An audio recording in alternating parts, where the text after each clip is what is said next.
Ta-da! We're here, everybody. Mr. Gustavo, Mr. David Stewart, and myself. And we will have a special guest who will join us in a little bit at some point. And I see, we'll say hi to those in the chat. Hello, Long Rider. Good to see that you made it into the chat. For some reason, I think he had trouble a couple times getting into the chat. I don't know why.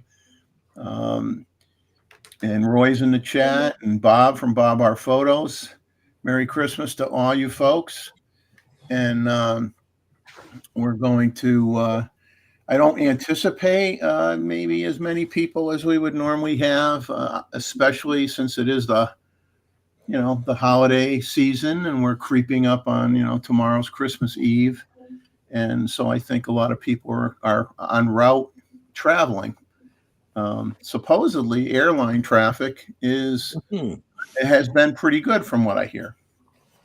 Don't know about driving, but I guess any storm activity is going to be probably after Christmas Day, so they might have a little bit of trouble getting home, but I guess they won't have any trouble getting to where they want to go. Hello, Luke. Hello, Robert Daniels, reporting from Bermuda. Oh, God.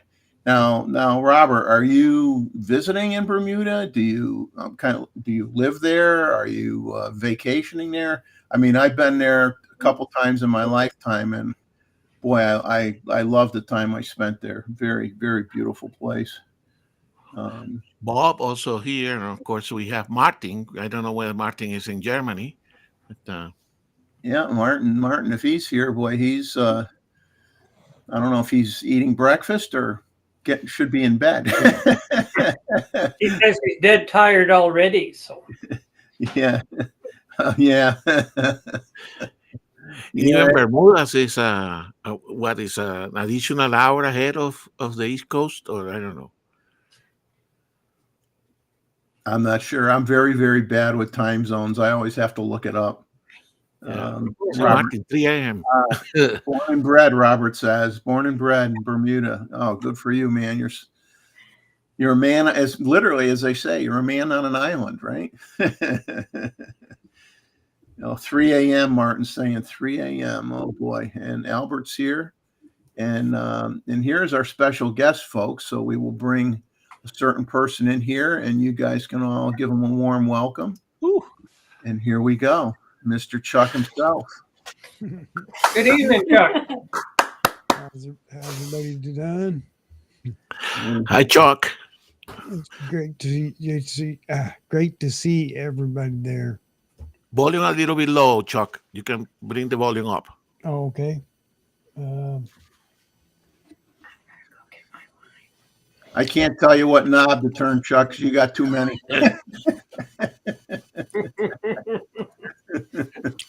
Well, Is it too low? It's much better now. No, Much you're better. good. You're good. Okay. So, Chuck, I'm going to let you start off with whatever you want to discuss here before we do a little bit of a. Well, we'll just let you go with it, man. You're here, so you're in the hot, putting you on the hot seat, buddy. So you can go ahead. Okay, sounds Put good him on to the me. big screen. All right. Put you on the big screen too. Yes. Let me see. My turn. It's okay. Man, where did I start? I started this Eskimo about 6 months, 60 months ago. I go through all that about Saturday, Monday when we go over everything. But I'll talk about what it's taken so long to get to you, the people there, made this station. And but man, I tell you, it's good to be back.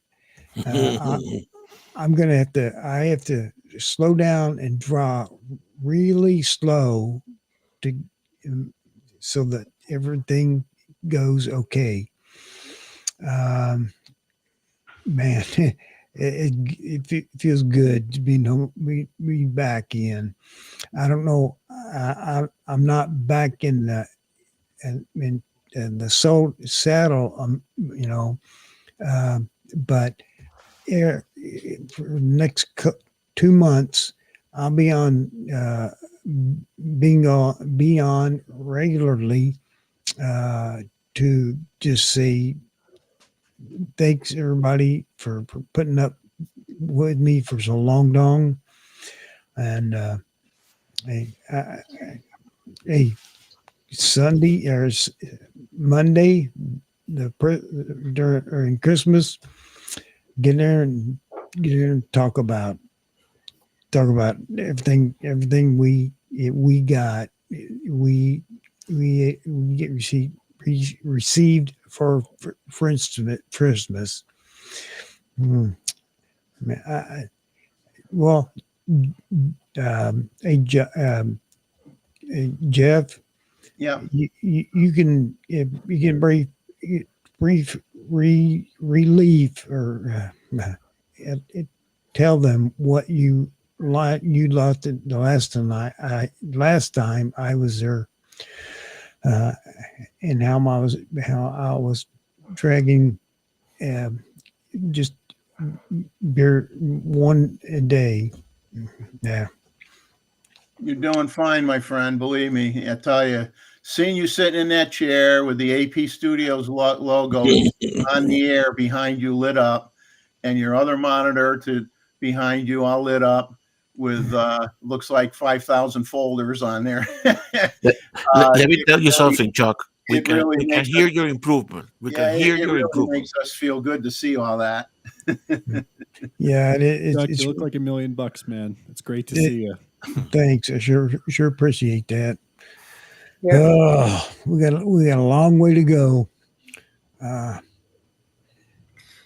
Chuck, you only have to take one step at a time. Yeah. Take it slowly. Exactly. No use rushing. Just go your own speed, and you'll get there. Yeah, I know, but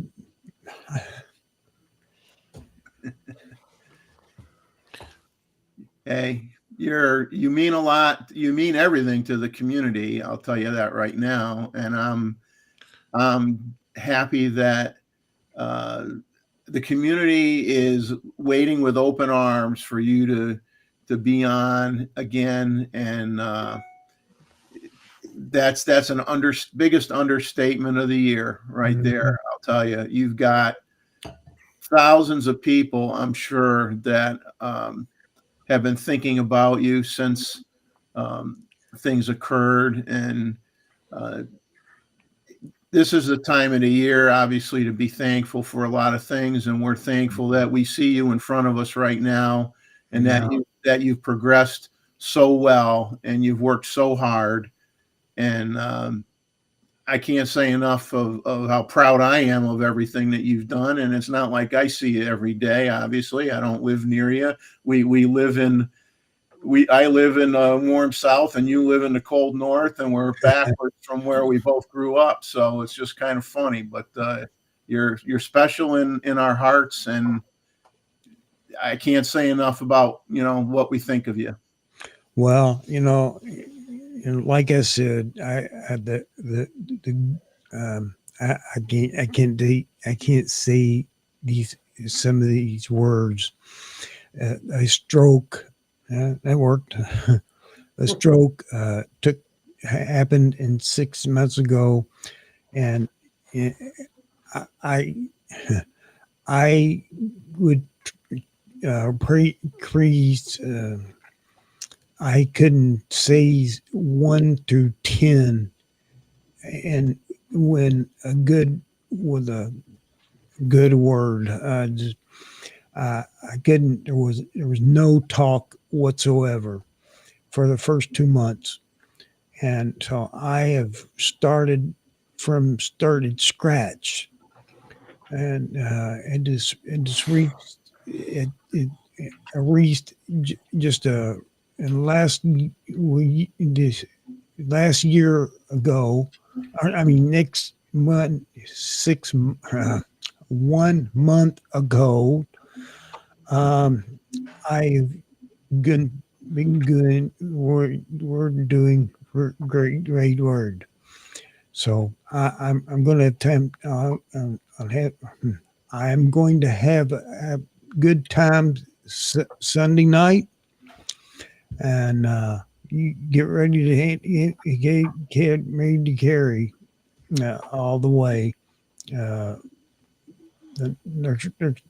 for the next hour. I'm for several hours. Okay, all right. So Chuck, for everyone out there, Chuck will be live on AP Studios Christmas evening at 7 p.m. until whenever he gets tired of ranting at us. Man, have I got a lot to graft about. Whoa, man. 6 months worth, Chuck. We're looking forward to it. You Yeah, got this, you must have this rant build up that's just ready to go boom. Yeah. it's like a volcano, man. No. He's gonna be rolling. I'm just kidding alone. I just, it'll be good to get back and get back when good things with you guys.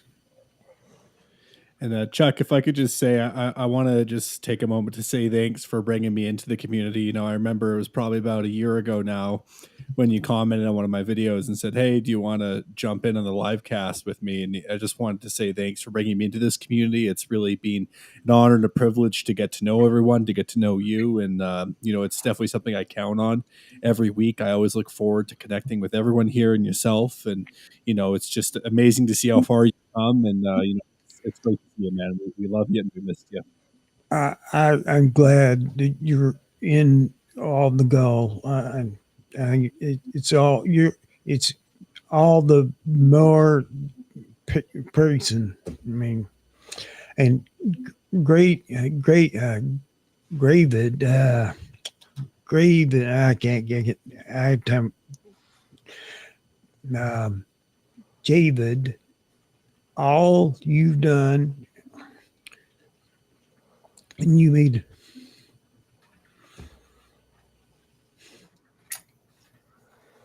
Take your time, Chuck.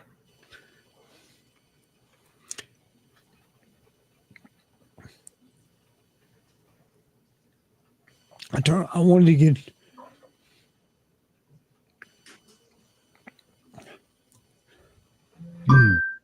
I wanted to end this more Sunday night. David, you've been a pre-footer. I know you caused talk to me most often, and it was a long way. Jay, we've you've been fine, great too, but we'll get back. We can do it Friday night.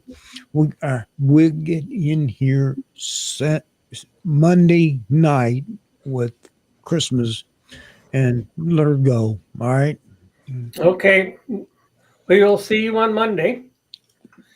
Yes, Looking we will. forward to it. We'll be, and I promise that. Well, I won't promise I won't wear the hat. I might still wear the hat. No, you better wear the hat. Wear the hat. All right, all right, dude. I appreciate all the right. Robert Manders is it's just it's great to see everybody say good hello. All right. All right. Thanks a lot, guys. I'll be back Sunday night. We're going to go at it good and heavy. Yeah. Bye-bye. Monday night, guys, 7 p.m. Eastern time until Chuck gets tired. And Yeah. that'll be about midnight, maybe. That's right. That's right. It's gonna be like 3 days worth of ranting, man. It's gonna be tight. Yeah. Excited. All right, man.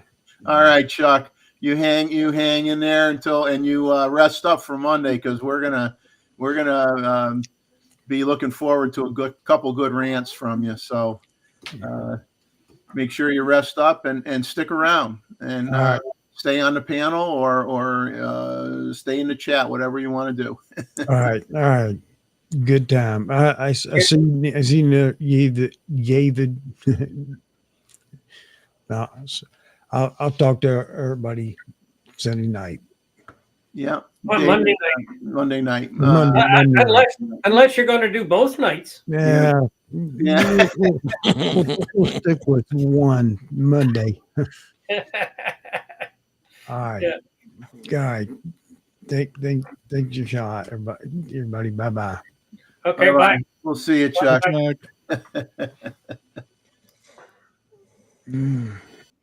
Okay, I got rid of my logo off of Gustavo's head. Of course, I thought I was doing everybody a favor when I did that, but I'm only joking. What are you For talking sure, you were about? doing We a need to see favor. Gustavo's beautiful face. Oh, So I'm going to, before we get into the show, what I want to do is share an image that someone sent to me, that he doctored up something that I thought was really cute. And I'm going to play a little music, and I think I'd like us to spend like the next 30 seconds or so just internalizing and reflecting upon what the Christmas holiday season means to us. Not to get religious or anything, but whether it be, just thinking about friends and family or what have you. Let's just take 30 seconds or so just to think about this season in general.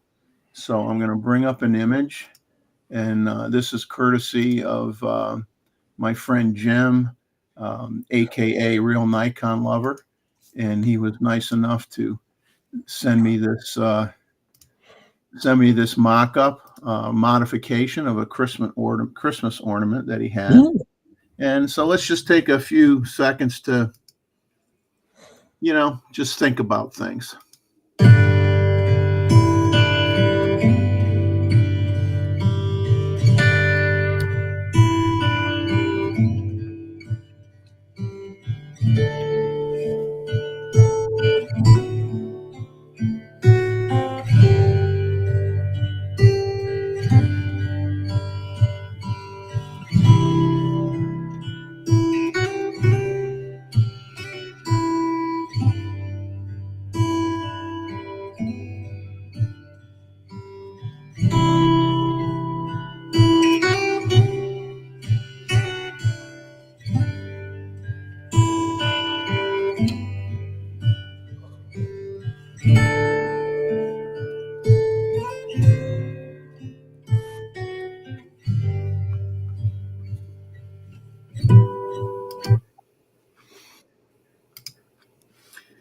I thought it was appropriate for us to just chill for a few seconds here.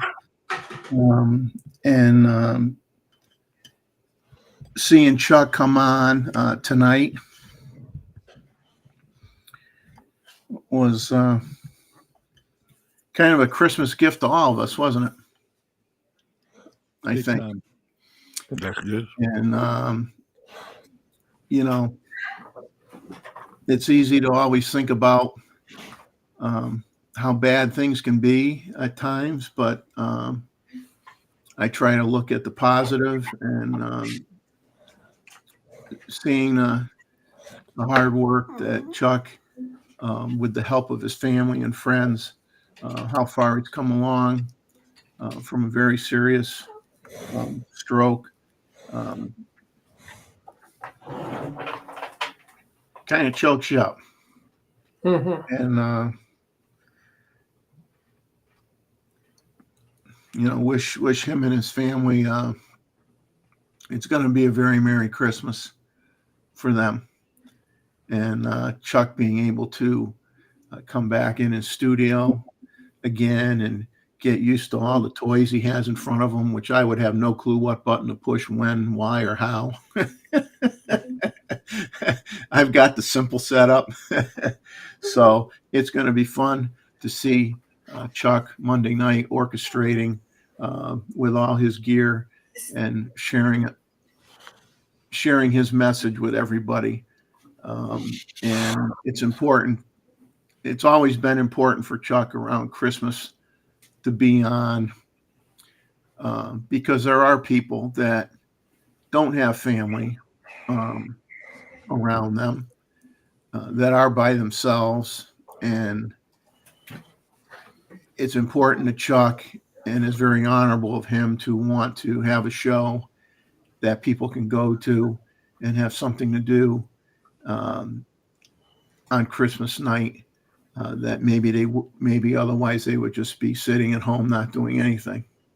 So I think it says a lot for him, and that's a big reason why all of us have chosen to be part of the community. I think, it comes down to a lot of effort that gentleman has put in to his channel, and we're all along for the ride, as I say.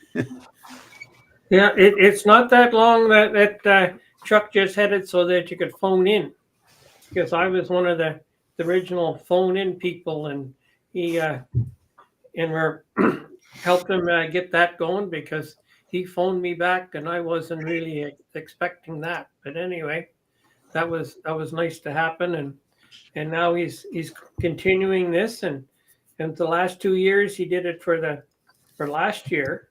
He did it for the servicemen that were away from home, and that's good.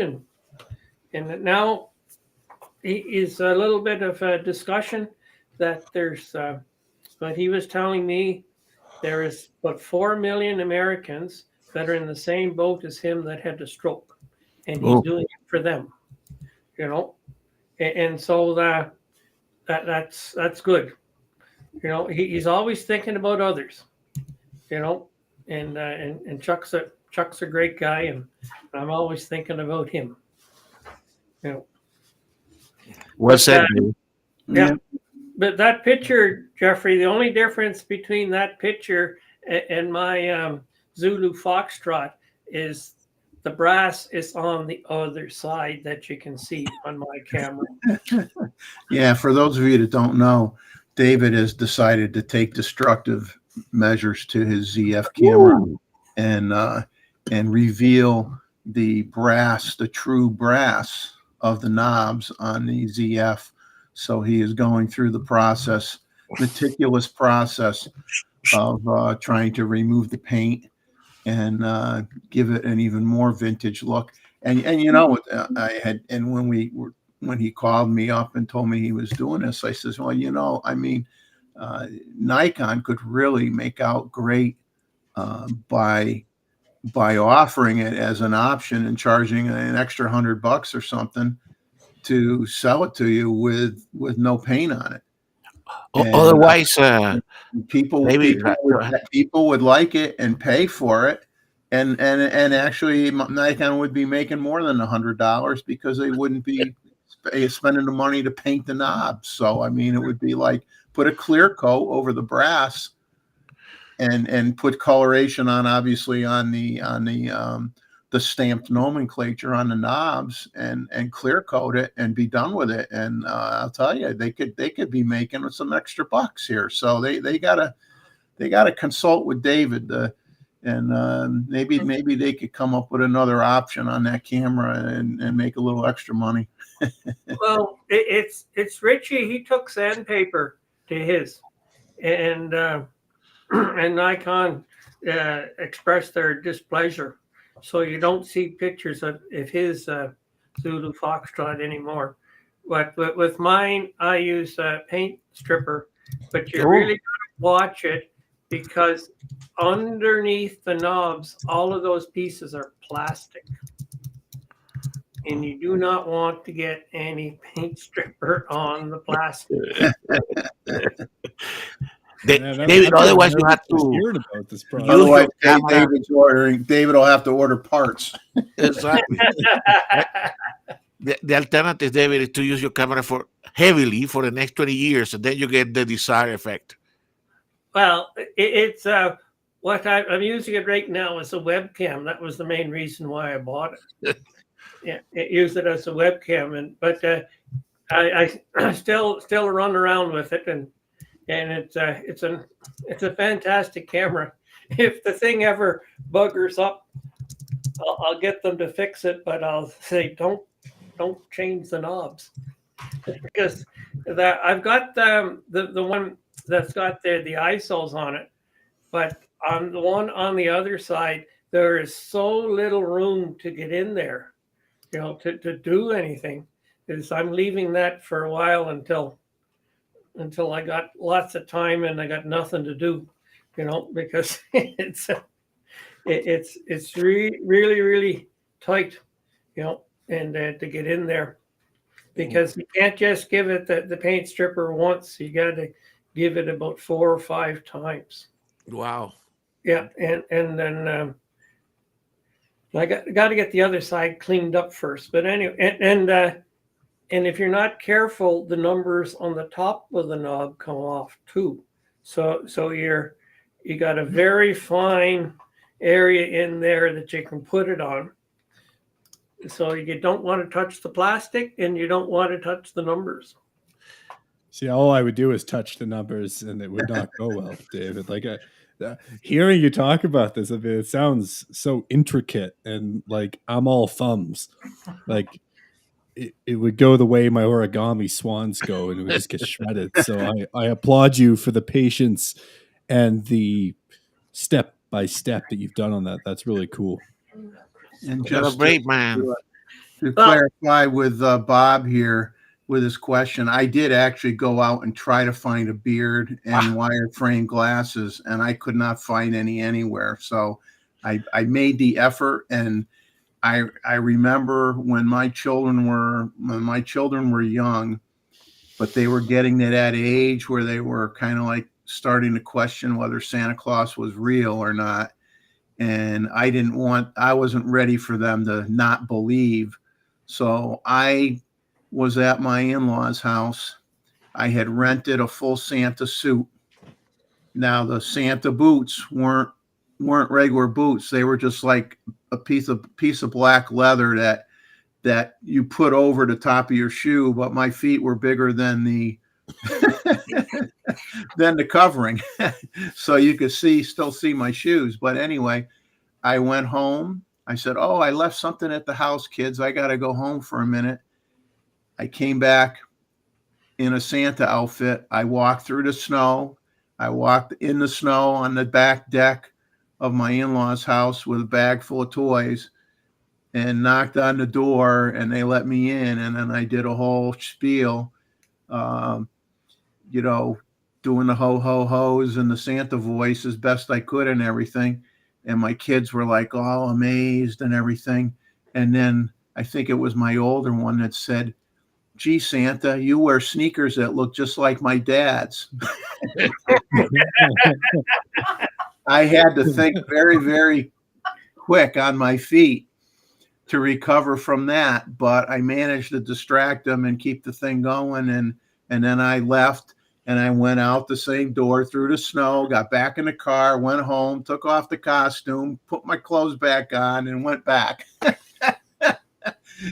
I might have got an extra 2 years out of them believing in Santa by doing that. But the funny thing is, I got the wireframe glasses on, and I'm driving, and it's snowing, and I can't see very well because I'm not wearing my regular glasses. Good thing I only lived 1 block away, so I don't think I was going to hit anybody. So Jeff, so that image that Jim sent you, is that a high quality image of the C6 III or? Well, yeah, I think that's the real deal. Exactly.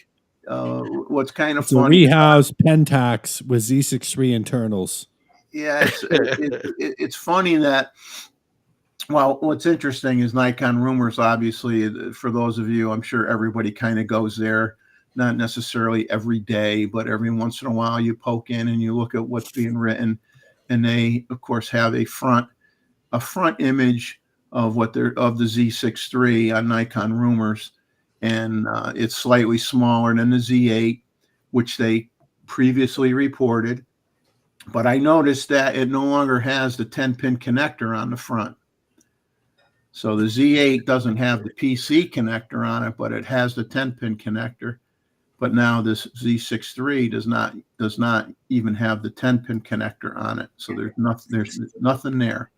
Probably Jim's ornament is closer to reality than what we're seeing. Yes, it is. He doesn't know how close he is with that ornament. Yeah. Now, you know what I find funny is Nikon Rumors, and I'm not here to insult Nikon Rumors, but I always say rumors are rumors, right? So, but they're kind of like patting themselves on the back a little bit for saying, well, we got the look of it. We were right with how the Z8 was, the Z6 III was going to look. Not that that was too much of a stretch of the imagination, but it should be noted that when they first were talking about the Z6 III in their prior articles, that's also where they said that Nikon would never come out with another camera with a 24 megapixel or megapixel camera, which obviously isn't true because the ZF is, and the Z6 III presumably is going to be 24 or 24 and a half megapixels as well. So, okay. So like I said, when you have rumors, for every time you're right, or every 2 or 3 times you're right, there's probably one time where you're going to be wrong. I mean, that's just the way it goes. The other rumor that we need to figure out is whether the orchestration of the Christmas song that was with the video was played by Jim. He need to tell us. He's not here yet, but we need to ask him. Did he play the guitar? No, that was from the YouTube library. Okay. So I was legal in using it for something that's streamed on YouTube. So I'm not violating any copyright laws or whatever. Okay. Cover myself. Getting back to the 24 megapixels, Richie was saying that the sensor on the 8 and 9 is really 50 megapixels, but they're only using so much of it. And it could be the same thing with the Z6 III and the others, because there's pixels on the edge that they could be using for something else other than in your picture. Yeah, or they may not use them because there is a chance that maybe, we don't know, maybe in the manufacturing process, if you're going to have any dead pixels, maybe you tend to have them around the edges more than anywhere else. So maybe that's why they don't use the whole thing, but they, because it's like it's 45.7, but like you said, in reality, it's probably closer to 50. Well, if Richie says it's 50, I have a tendency to believe him. But anyway, yeah. But the Z6 II doesn't have a 10-pin connector on it either. So that I can't see the 6 III having it. It's nice to have the 10-pin because you can do so many other things with it. Yeah, I mean, I think it's a lot of people have bought remotes, that hook up to the 10-pin connector to, remotely fire their shutter. On one of them, I have the Vello, VELLO, the Vello brand remote shutter release, that I use that 10-pin connector on. Use it on my D850. It works on my Z9 as well. But, I mean, they are selling it for a cheaper price point. Something's got to go away, and I just kind of wish that that's one thing that wouldn't. I can understand the old school PC socket going away, because if you ever really needed that capability of having a PC socket for your flash sync, I know Nikon sells hot shoe adapters, that slide on the hot shoe that have the PC sync connector on them if you were to need it for an old flash system. So it's not like the capability doesn't exist anymore. You just have to pay for that extra accessory and you could still do it. But Yeah, I've got some old style flashes and I'm rather hesitant to hook them up to my new cameras because the voltage on the connectors is way over 1,000 volts. And I wouldn't want to blow out a digital camera, whereas the cameras that I used to put them on, they had no electronics to blow. So this was something I caught that was also on Nikon Rumors, but the story changed very shortly afterwards. Apparently, Unique Photo, whom I've never bought anything from, I've heard of them, but I never bought anything from them. And they are an authorized Nikon USA dealer. They were selling Z9 cameras on eBay, brand new with a USA warranty for $4,000. Now, I don't know how long they were doing it for because basically the article said the price is now back to normal. So I don't know how long how long they were selling it for $4,000. But anyone who was lucky enough to get a brand new Z9 with a USA warranty for $4,000, congratulations to you. You made out very, very well. Now, anybody who's interested, I have bought a few older pieces of Nikon glass, from like the 60s, from a place called Service Photo, who I believe is out of Georgia, if I remember correctly. I could be wrong. I think they're out of Georgia. But in case anybody is interested, right now on eBay, they have a whole section where Service Photo has everything that they're saying is an auction, although you're not typically bidding on it. It's just like, here's the price. If you want to buy it, you buy it.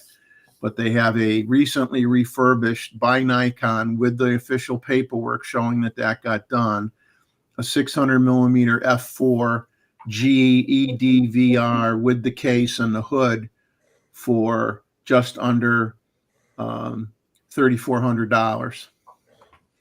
So obviously that was not the latest 600 f4 in the lineup, but it was a respectable quality lens, and that seems to be a pretty darn good price as well. So if anybody is looking for f-mount glass and they want a 600 f4 and they don't want to break the bank in getting it, and they don't mind the extra weight because it is going to be very heavy, you might want to check that out. But it's definitely sounds like a good deal. something that you'd like to have when you're in Florida during a hurricane.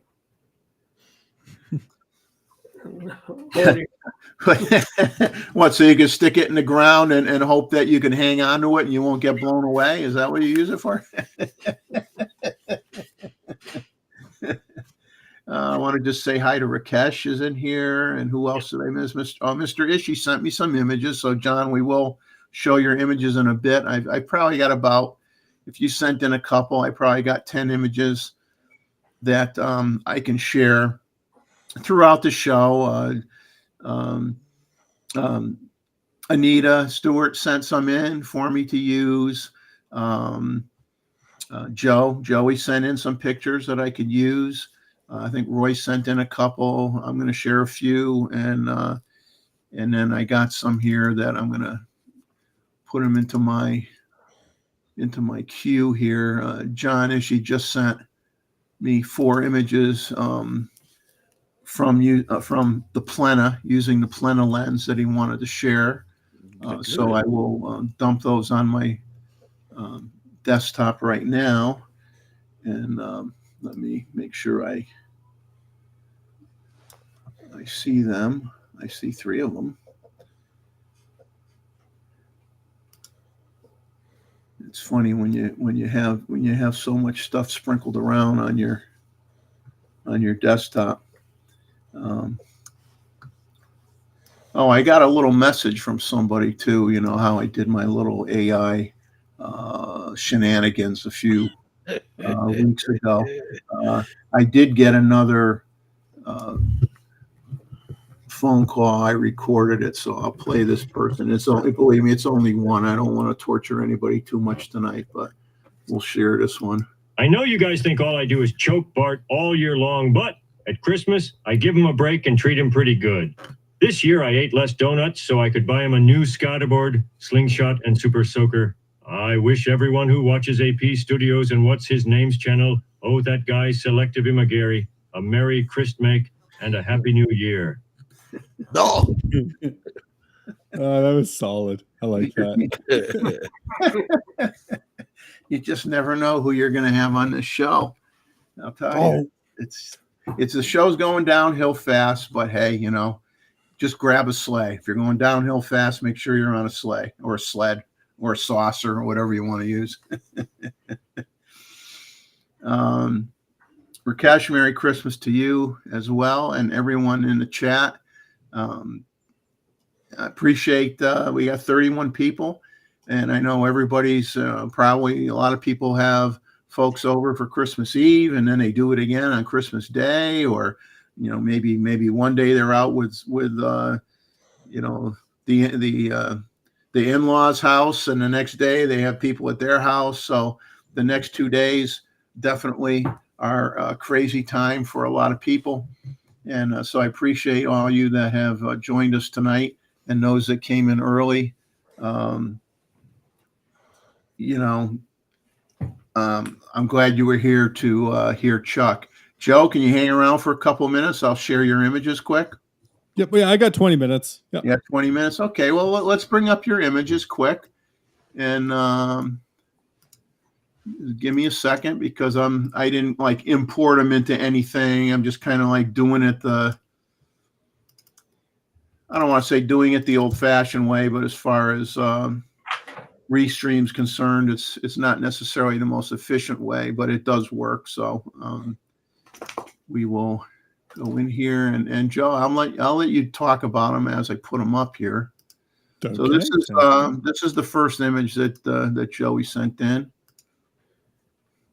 Okay, yeah. So I picked up that Pro Mist filter, and then yeah, I was just doing some early morning street photography with it. I was using the 51.7 on my S5 II, and shot this around 6 in the morning. Kind of like it because you got the, you know, the Hinghwa imports, and you've got the candy cane version of the Calgary Tower on the far right. But shot it freehand. I think ISO 3000 and a 1/250. No, 1/150 shutter. So like the candy cane decoration on the Calgary Tower. Yeah, it's fun. I popped my drone over not long after this. It was crazy seeing the lights changing at the top. It was pretty cool. Can you fly at night? Can you or should you? Yeah, those are two very different things. Technically, yes, you can. It really just comes down to your visibility, right? So for me, whenever I'm doing like low light flying, it's only a flight path I've done like at least 5 or 6 times before, and I have a clear line of sight to where the drone's going. So if I was doing sort of a high shot there, I would be wanting to be about 50 yards away in like a parking structure, so I could see right over there. And then if there's too many people or if there's too much traffic, I bring it back just because you don't want to risk that. Joey, I'll never get one because I know I am willing to bet a serious amount of money that if I had one, it would be crashed and destroyed within 10 minutes. Jeff, I've had that happen a few times. I've lost at least 2 drones, but my favorite one was when I picked up a Phantom 3 Pro. That was like the giant quadcopter, and I flew it off this roof in Gangnam in South Korea, and it was going, and then it all of a sudden decided that this wrong roof, like 4 blocks away, was the landing spot. So it like started coming down. I was just freaking out, and then managed to bring it back. And actually, if you guys are interested in drone regulations, we will be doing a live cast probably in February, March, somewhere there with the camera store. We're going to be having Dawn from Dawn Drones on, kind of give us a walkthrough of like the legality of certain things in Canada, what you should and shouldn't do, all that good stuff. So it'll be fun. I'm going to bring up your other image now. Now I'll tell you the shots you get from with the shots that those of you that have drones, the shots that you guys get from these things, obviously blow me away because I'm never shooting at that. I mean, obviously, a traveling photographer with a camera in his hand is never going to get that perspective, right? Unless you decide to hang your body off the underside of an airplane for some crazy reason. So when you see these images, I mean, you're just like, holy moly, man, those are like so cool. And so I'll put up Joe's next image here. Yeah, so this one I did a vertical. So I flipped the Mini 3 Pro's camera into full vertical, and I took a series of about 10 or 12 JPEGs here, each one at 12 megs, and then I stitched them all together into one continuous image using Affinity Photo 2. I shot a shutter of 1/50, ISO 100, wide open 1.7, and yeah, it was just during golden hour and tried to get a nice wide field of view there with the tower sort of as a center. Now, what was that software you said you used to stitch? Yeah, I used Affinity Photo 2. So I use Capture 23 for my editing, and then I use Affinity Photo for HDR and Panorama Stitch. Now, is that software strictly for use on a PC, or is it available on the Mac as well? Both. Yep. I like it because it's a non-subscription based software.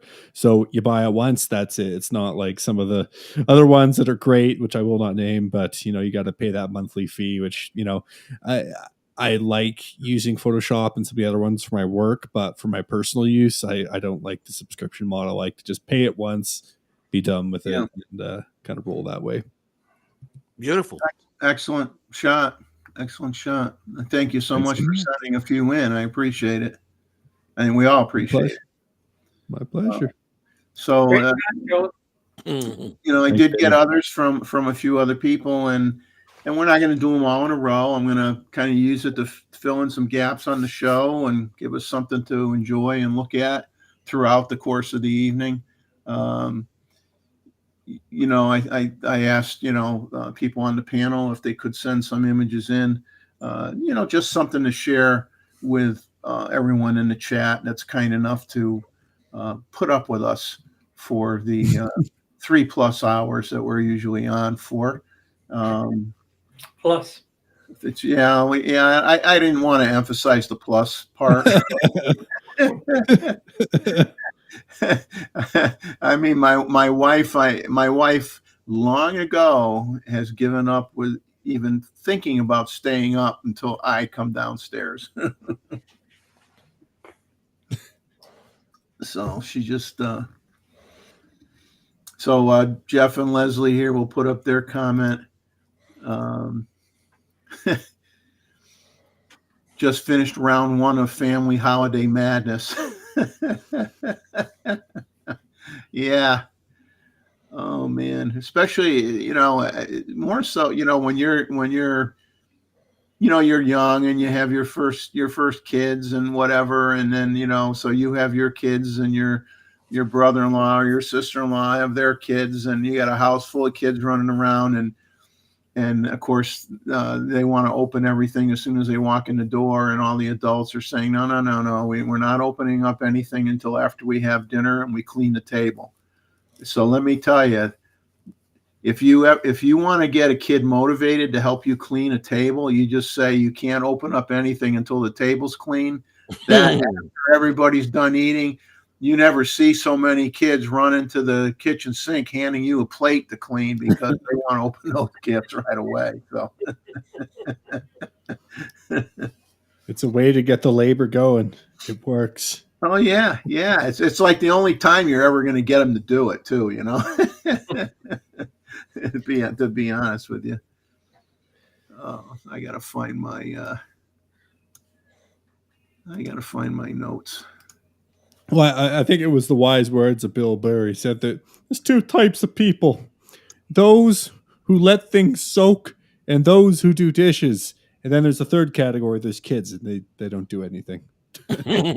The kids sometimes figure they'll just put the plate on the floor and let the dog lick it clean, and they say, "Look, the plate is clean, Grandma. We're all good to go." You know.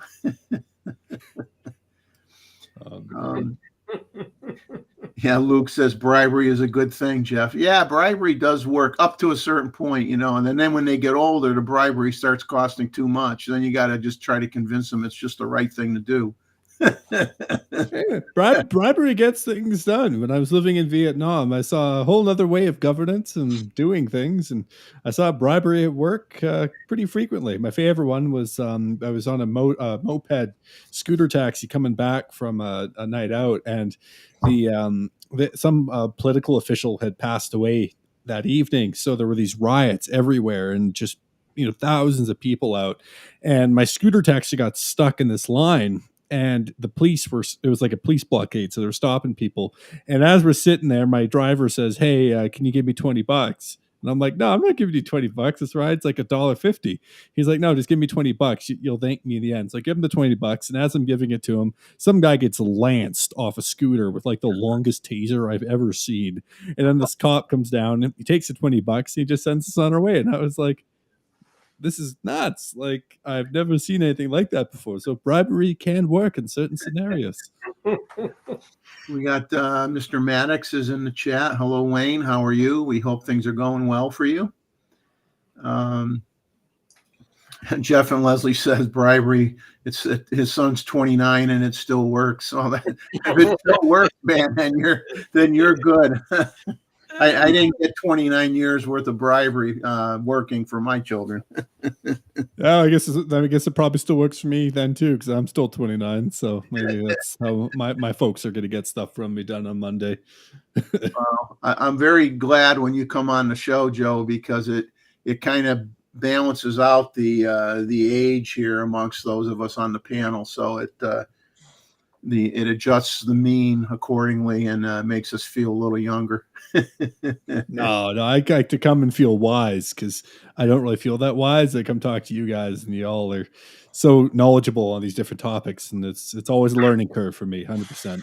Well, Joe, one of these days you're going to have to come over, and we can have a coffee or maybe some whiskey, and we can discuss photography. Considering you're only about 3 or 4 blocks away. Sounds good, David. Yeah, you guys could just meet at the corner pub. Oh, we can go to Bottle Screw Bills or something like that. Mm-hmm. I've got better whiskey. That is fair. I do not. I have chicken. What am I cooking right now? Chicken bolognese in the slow cooker. David, your roots are from Scotland, correct? My family come over about 1800. From Scotland? Yeah, and my mother looked at the family tree, and because it's so many generations, I've got the entire UK covered. Yeah. From north to south and east to west and all the rest of that other good stuff. But with the name Stuart, it used to be the royal family. Mm. So I wear a kilt on occasion. Oh. Only it used to be when pre-COVID, and an average year was about 60 to 70 times a year. So now post-COVID, it's about half that. But well, if I lived in Canada, David, with the cold that you have, I wouldn't be wearing one ever. Yeah, no, my legs are feeling cold just thinking about that, David. And just so if I can just interject here. I'm not thinking about legs. Yeah, oh my, please behave. Well, so one night I was over at the armories for a special event, and I was wearing a kilt, and then I was coming back, and friends of mine offered to give me a ride, and their truck had a bench seat, vinyl. And when I went to sit on the seat, it wasn't my legs that hit first. And man, was it ever cold. It's in that moment you've got that little jingle, the more you know, just like clicking in your head. And Jeff, if I could just jump in here for 1 sec, Tim Hunter, I love that comment. Joe is just like Tony Northrup, a former Nikon shooter. Man, there's some shots across the bow, Timmy boy. No, I don't hate Nikon though. Like, I still love Nikon. The Z8, Z9. Sorry, I still love the brand, dude. Like, it's not about that. I love what Nikon's doing. If they had a cheaper camera that I could afford, I would have been in there in a instant. But I am cheap, and there is not a cheap option that I wanted. The ZF is great, but just wasn't the type of camera I was looking for. But I like the Northrups. I will continue to beat the Nikon drum and say I love their stuff because they do have great cameras. And it wasn't about me not liking it. Rakesh Roy was in the chat. I'm sure he's got things going on that prevent him from coming on the panel, but he was in the chat earlier, so I'm not sure if he still is or not. Well, I had a question and Roy answered it by email. I haven't looked at the email yet, but he was around. I don't know if he still is or not, but. Well, I had a question for him too, which I'm just going to throw it out there. It's not so much a question; it's just something that I saw. I had mentioned earlier. I had mentioned a company called Service Photo, and I've bought a few old Nikon lenses from them. So anyway, they're selling a 10 millimeter. This is F mount, 10 millimeter f5.6 fisheye lens, 180 degrees, for $18.99. Now they made a comment. It does not come with the external viewfinder, and I'm not exactly sure what that means. But because I saw the same lens being sold in Japan for twice as much money, that did not look to be in any better condition than the one that they're selling, and they didn't make any mention of any kind of a external viewfinder. So if anybody really knows what that, I'm assuming that's probably like what they used to put on rangefinder cameras. If you had certain lenses that you put on, you would have to put on, like Leicas, they would have an optical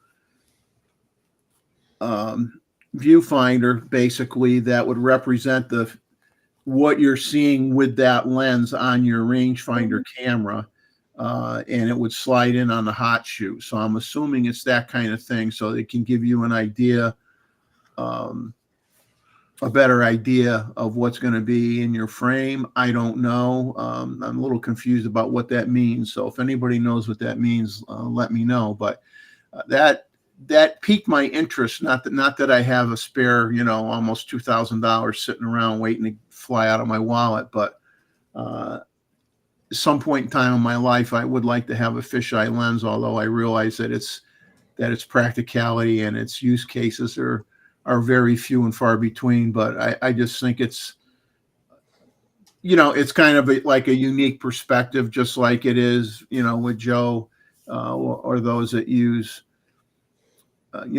Fly up in the sky with their drones and get shots. It gives you a unique perspective of the world, and I think it's kind of a neat lens. So maybe someday I'll have one. Nikon makes an 8-15. Correct. Yeah. I think it's an f3.5, and I have one, and I take it out whenever it needs to be lubricated, and that's.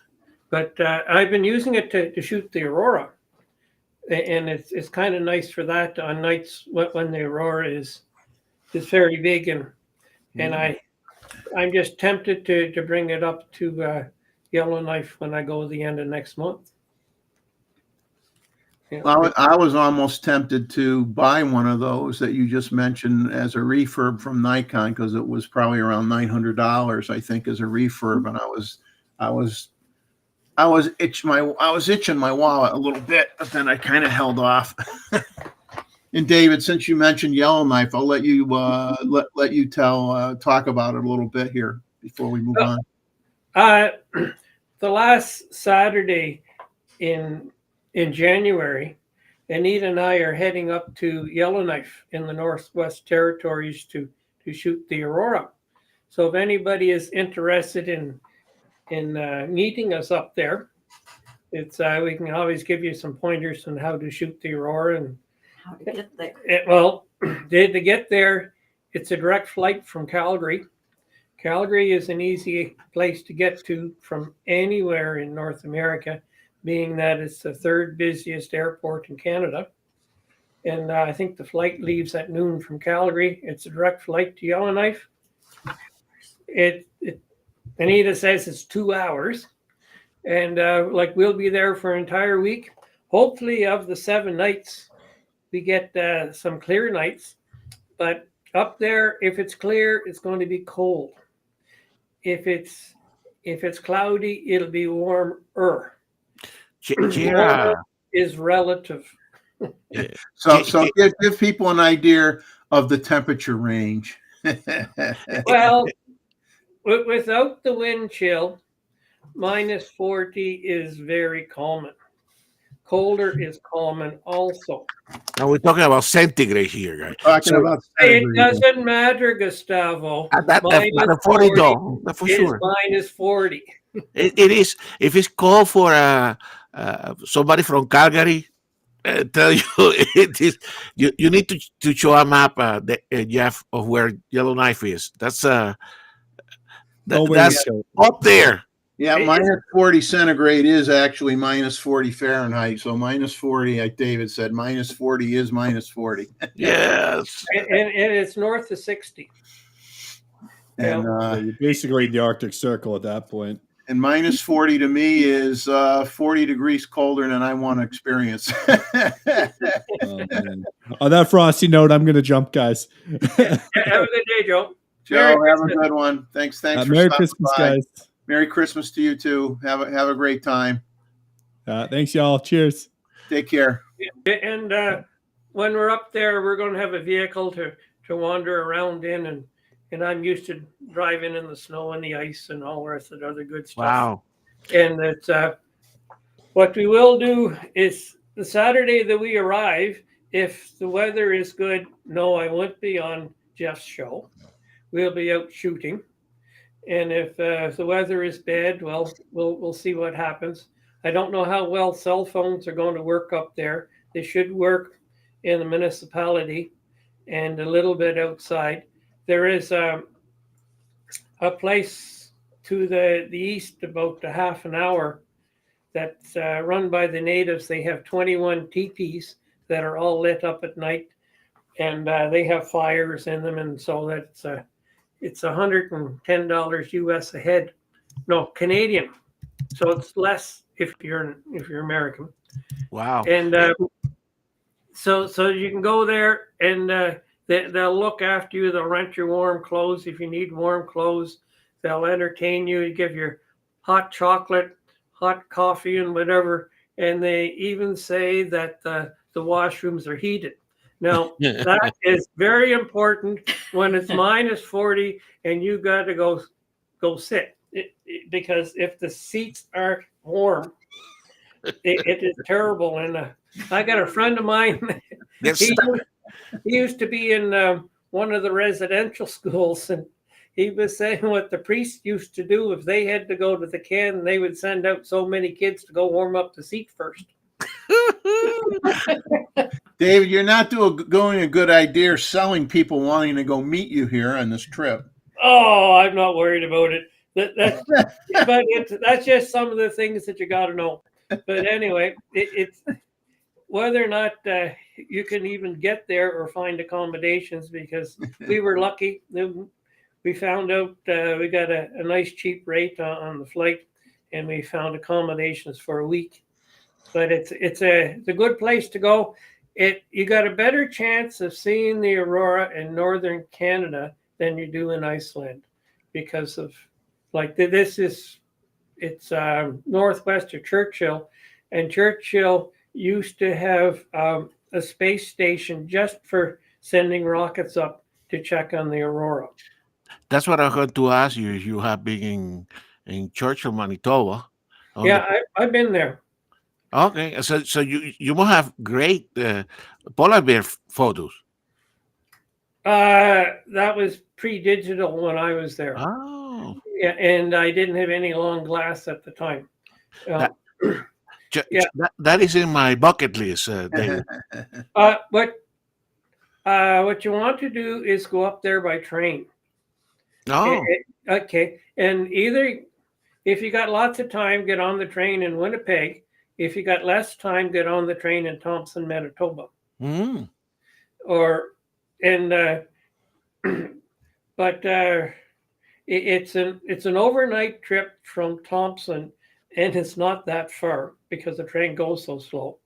But what happens is when you arrive in Churchill at the station, there's people there to sell you tours on whatever happens to be in season, and everybody works together because for the polar bear tours, when one company sells out theirs, they'll start selling their competitors' tours. Oh, And when and they've got it all arranged so that the tour lasts for so long, and then they take you back to town. You got time to buy some trinkets, have a decent meal, then jump on the train. And bang, bang, bang. You know, and their tourist season in Churchill is only 10 months of the year. Now, if Churchill can stretch their tourist season out to 10 months of the year, I don't know why anybody else can't. And David, I understand that the good time for the polar bears before the sea freezes over. Yeah. So it's kind of September, October time. Yeah, about that, you know. Hmm. Yeah, don't leave it anything. I would have a tendency to maybe late September, early October, but I wouldn't go past middle October because it gets cold up there fast. Exactly. What all the other, of course, many things in Canada, but the other one that intrigued me a lot is the musk ox. Correct? Yeah, I would love to photograph.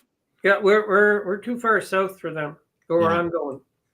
Yeah, you need to go to the what is the truly northern part of yeah.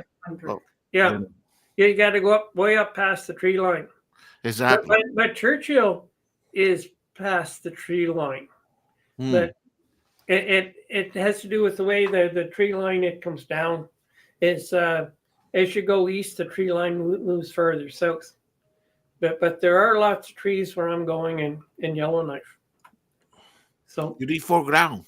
Yeah, but we'll have some decent pictures to show you also, and or at least I hope we do. And so I'll change my background. Exactly. Well, looking forward to January 6th to see your pictures. No, for the Aurora, that'll be February. And because we're leaving the end of January for Yellowknife, and we're coming back the first Saturday in February. So you won't see my pictures until March. Oh, March. Okay. Yeah. But if anybody is interested, just send Jeff an email and he'll forward your email on to me. We don't expect anybody because it's going to be expletive cold up there. And might have to add a couple of more expletives to the sentence. But I've got the gear for it, so I'm not worried. And I'm going to be using my D810A and my D850, and we're thinking of taking along a couple of Zs. I know how my F-mount cameras behave in the cold, and I don't know about my Zs yet, but I'm going to find out because we'll run it until just before it freezes. Yeah, or just before it fails, and then I'll switch it for another one. So do you use your intervalometer from Nikon or you use something else? I use the one built into the camera. Okay. And what I've been doing for years, I'll set my camera up on a tripod with the intervalometer and take a picture every 20 seconds. And then I will go and have my truck parked in a place where I can monitor my camera, and I will sit in my truck, where it's nice, where I got coffee and and heat And all heat. that. where it's not minus 40. Yeah, and then I'll have it so that I can see that the camera is still working, because I'll never see the review whenever it takes a picture. And then depending on the temperature, how often I go out, but usually when I'm doing that, I don't wear a coat when I go back out, because you can get acclimatized to the cold.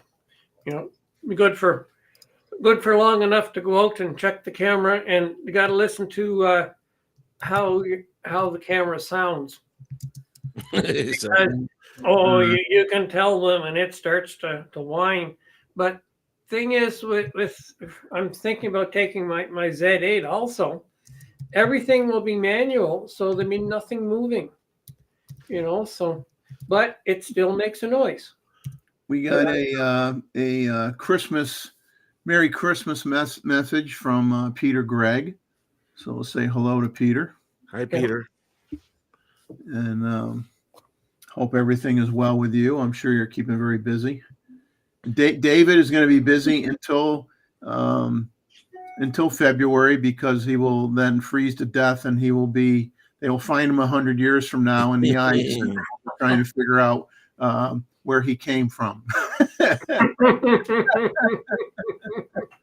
Yeah, but most of my glass is F-mount, because they don't make the stuff that I want in Z yet.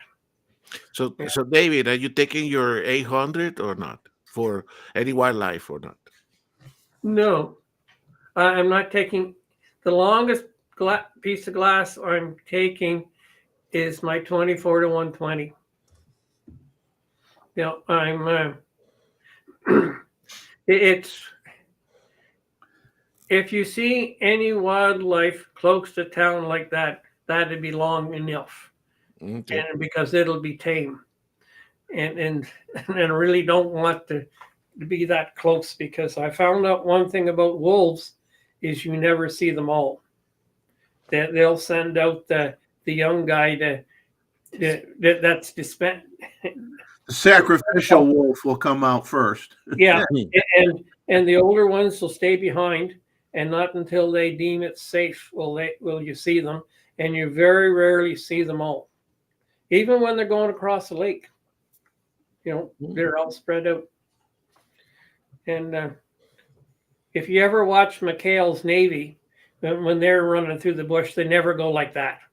They're always 100 yards or so apart. I'm going to. Yeah, Jeff, do you have that picture I sent of you of my Zulu Foxtrot?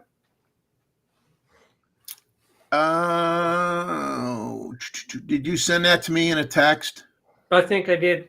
Yeah, I did not move it into my computer. Okay, don't worry about it. You can share, David.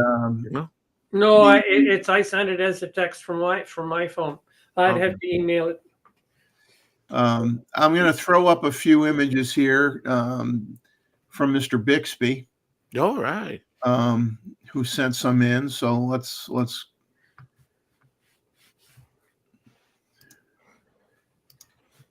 And okay. It's a pigeon. It's one of those colorful pigeons, as Z-Way would call it, a painted pigeon.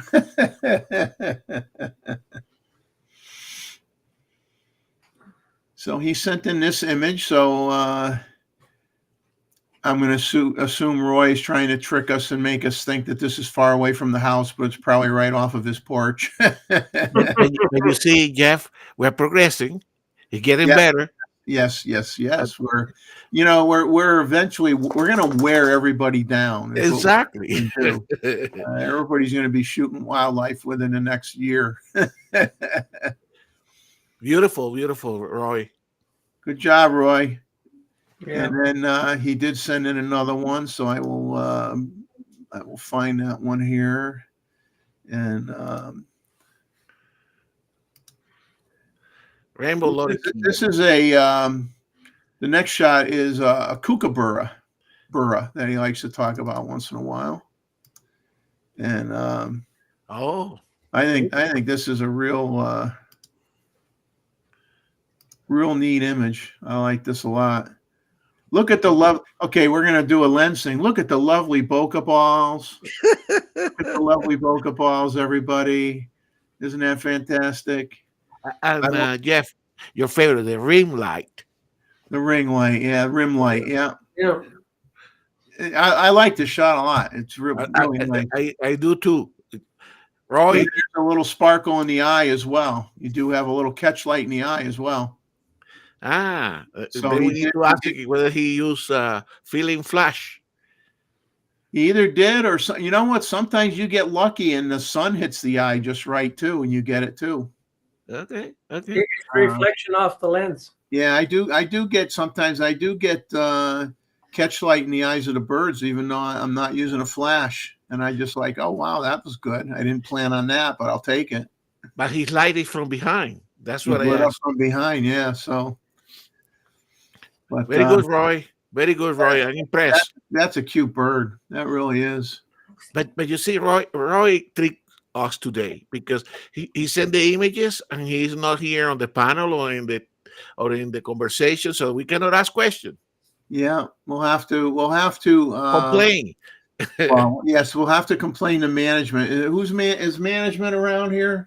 I don't see any management. I see mismanagement. I don't see any management. Beautiful. Very nice. Woody. Okay, Woody. I talked about this in the video I did on the ZF. Would I recommend it for birds in flight? As if that is your primary subject matter, no. It is capable of getting birds in flight. You do have 3D tracking. I've used it. It works good. But obviously your frame rate isn't the same on that camera as it is on a Z8 or a Z9. So you have other types of restrictions. But is it capable of taking a very, very, very nice shot of birds? Yes, it is. And I have taken birds in flight with it, with the 100 to 400 and the 180 to 600, and it does a very admirable job. So I just don't look at it as something. If that was all I shot, then I would go with a higher level body with a higher frame rate and more megapixels personally, so I could crop when I need to. But for a camera that obviously lends itself to very exceptionally good low light performance, low noise, phenomenal for street photography, travel photography, more than good enough for portrait work. Even weddings, if you wanted to use it for that, you could get away with it. And the occasional take shots of the cars at the racetracks or take shots of birds in flight. I mean, it's a very capable camera. I think that I have one and I enjoy it very much. David has one. He's very pleased with the low light performance. And so yes, you can use it, but I mean, if that was your bread and butter, I would not say that is the camera to get for if that's all you shot. But for the occasional shooting of birds, yeah, it's fine, more than fine. Yeah, the 800 works great on the Zulu Foxtrot. I use it for portraits. Yeah. Now, I don't know if people want to hear me talk about this or not, because it is not a quick discussion. We on this show, we have tried to interject. We had I think we had a pretty good discussion on flash and strobes 2 or 3 weeks ago. We got Roy actively in a discussion. Roy talking about that, answering questions that I had, and as I was doing some research on strobe photography and what's out there for strobes, and I think that went pretty well. And but that's obviously flash photography, something that you could talk a month of Sundays about flash photography and never cover it all. Chuck's taking off. Chuck, have a good night, my friend. We will look forward to joining up with you on Monday evening at 7 p.m. Eastern time. So for those that came in late, Chuck is doing a live stream from AP Studios Christmas evening at 7 p.m. Eastern time. So check out his channel and hey, support him coming on and heralding his first appearance on his AP Studios since he had the stroke.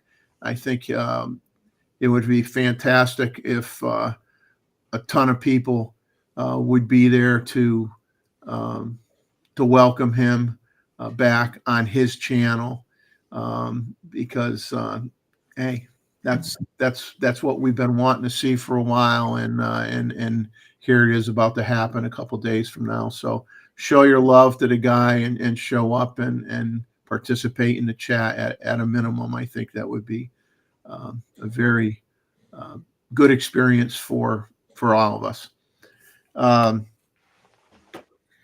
So losing my train of thought here, which doesn't take too much, to be honest with you. The guys on the panel could tell you that. Kick me once, I forget where I was. You're too far away. I'm too far away to get kicked. Yeah, you throw a snowball at me, David. But we've tried to have some educational stuff on the show. Gustavo's been kind enough to put some stuff together. David talked about the Aurora Borealis. Has talked about that several times on the show, and I think it's good to try to have a little bit of a learning thing with the show too, from everybody in the chat, who I implore all of you that if you have Albert, I'll remind you, man, we gotta talk after the holidays to get you on to talk about lens adapters and stuff like that, and some of the unique things that you have done to convert to use the medium format lenses on 35 millimeter cameras, and I know you got adapters that you created to use projector lenses on 35 millimeter cameras, and you have all sorts of gadgets and doohickeys and things that you've done. But if you can talk, maybe initially we can have a multi-phase conversation over a course of time, and maybe initially you can talk about available adapters that people can buy from their local retailer, and have a discussion about those, and then throw in a few unique things that you've done to kind of spice up the conversation a little bit. So, put something together, and email me, and we could always talk on the phone, and we'll get you on here on the show to share that. So where I'm going with all this verbiage diarrhea is I spent a fair amount of time this last week, because I didn't go shooting because of a combination of things. But I wanted to look into the new CFEB 4.0 cards, specifically to answer the question: if you were to invest the money in one of these new cards, which is 2 times faster than the current generation of CFEB card that most of us have in our cameras now, does it really perform better in a Z8 or a Z9? So that's question number 1, which I will answer for you. And the second thing was also to look at data flow requirements or restrictions, basically going from the camera body to the memory card, and then taking your images from the memory card and putting them into your computer. Because when you look at the whole picture, it gets very complicated. So if you guys are willing to listen to me for probably a good 10, 15 minutes, I could try to give you enough information to put you into a long-term coma if you want. But I think it's important information, because a lot of people are, I look at the CFE B 4.0 card as being a technological achievement just like the Sony A9 III. But just like the Sony A9 III, because you don't have to just talk about cameras, you could talk about peripherals or anything else that you could buy, whether it be for your computer or memory cards for your camera. The what it can do, what they say it can do, and what it could do for you today aren't always, they don't always mesh together. It's not how it always works out.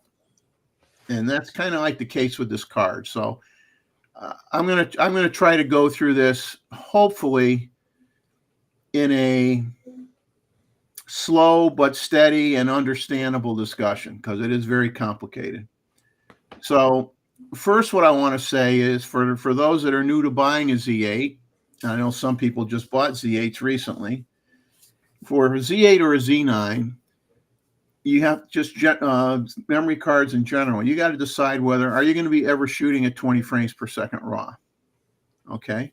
Because if you're going to shoot stills at 20 frames per second RAW, Nikon is going to tell you that your compact flash card, your CFEB card, has to have a minimum sustained write speed of 1400 megabytes per second, which equates to 1.4 gigabytes per second.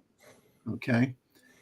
And the labeling that are on these cards do not reflect the minimum sustained write speed. So when you look at the label on your card, it'll tell you the read speed and the write speed. And those are all, from the write speed perspective, that's like the maximum that it can do, but it's not a sustained speed.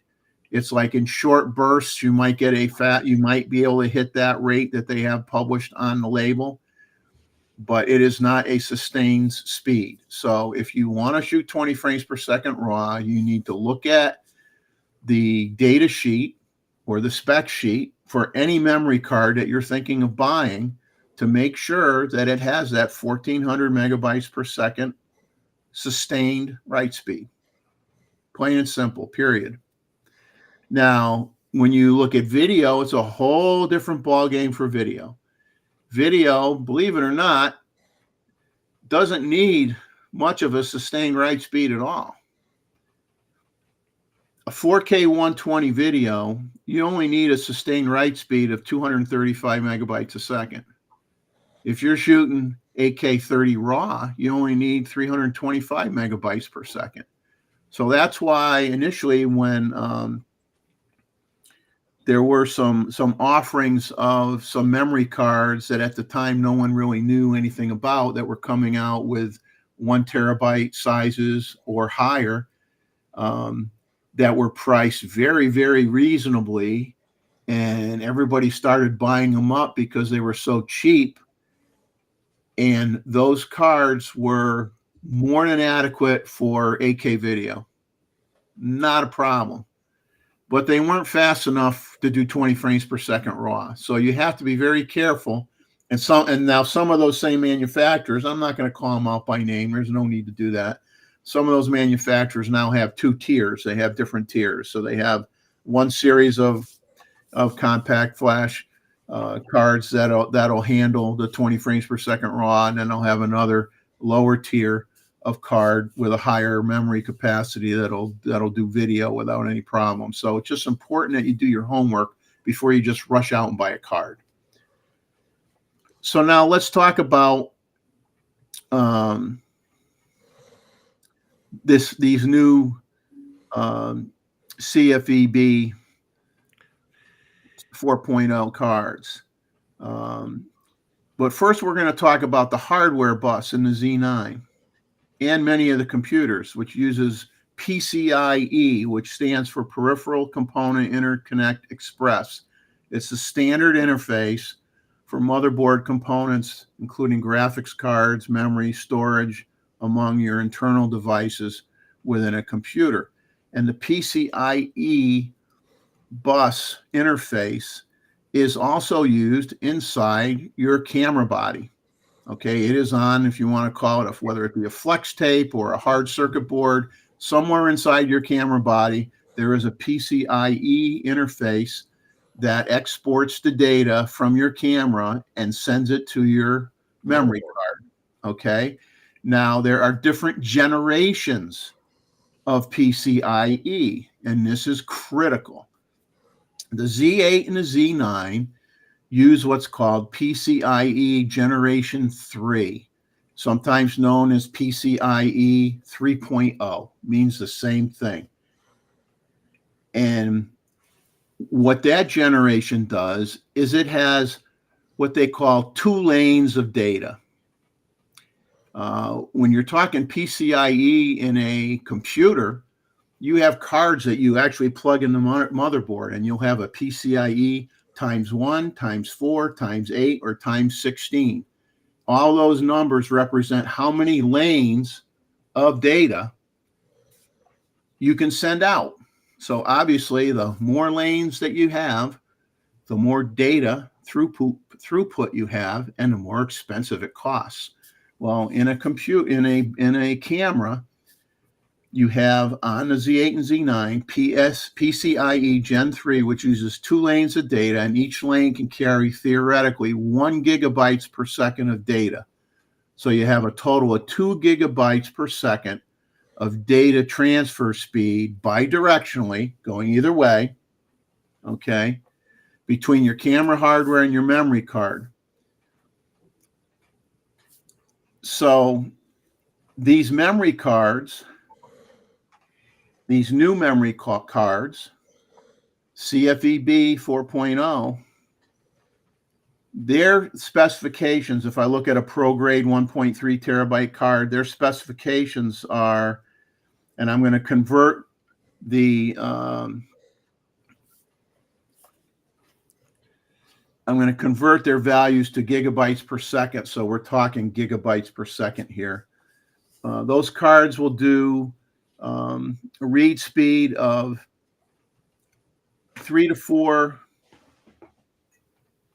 gigabytes per second and 3 gigabytes per second write speed, and a sustained write speed of 2.8 gigabytes per second. So basically, your PCIe Gen 3 is limited to 2 gigabytes per second. So those new cards, for them to actually work at their full capability, you have to have a camera that now has PCIe Generation 4.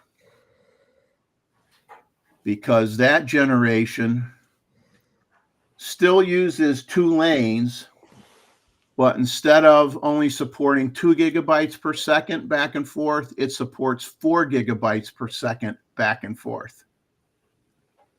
Okay, so these new memory cards, like I said, right now will do sustained write speed of 2.8 gigabytes per second, and your Z8 and your Z9 cannot take advantage of that speed because of the hardware restriction inside the camera.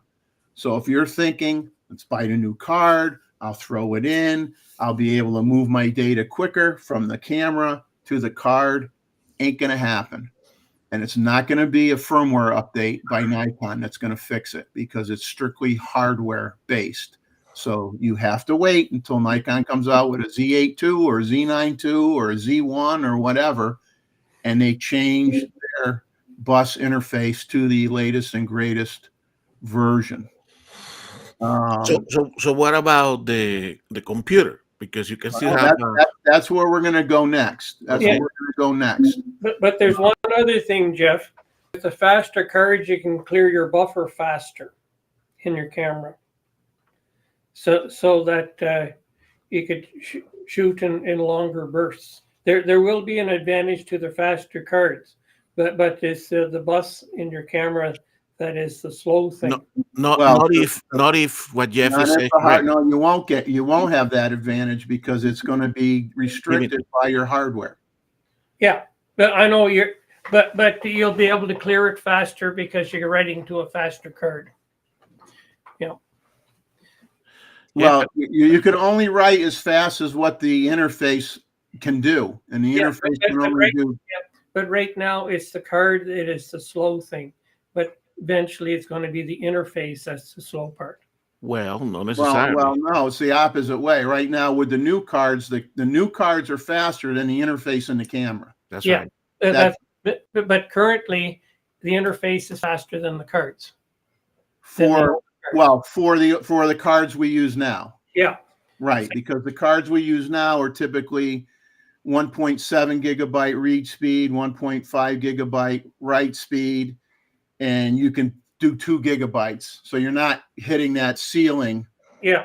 So so right now with the current cards, your hardware can push the data out faster than the card can. A little bit.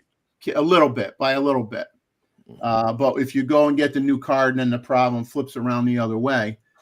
And so now here's a quick thing on the specs of all the types of the CFEB cards. Now CFE-A, which is used by Sony, they're the only ones that I know of that use CFE-A cards. Those cards only use 1 lane of traffic. They're rated for 1 gigabyte per second transfer speed.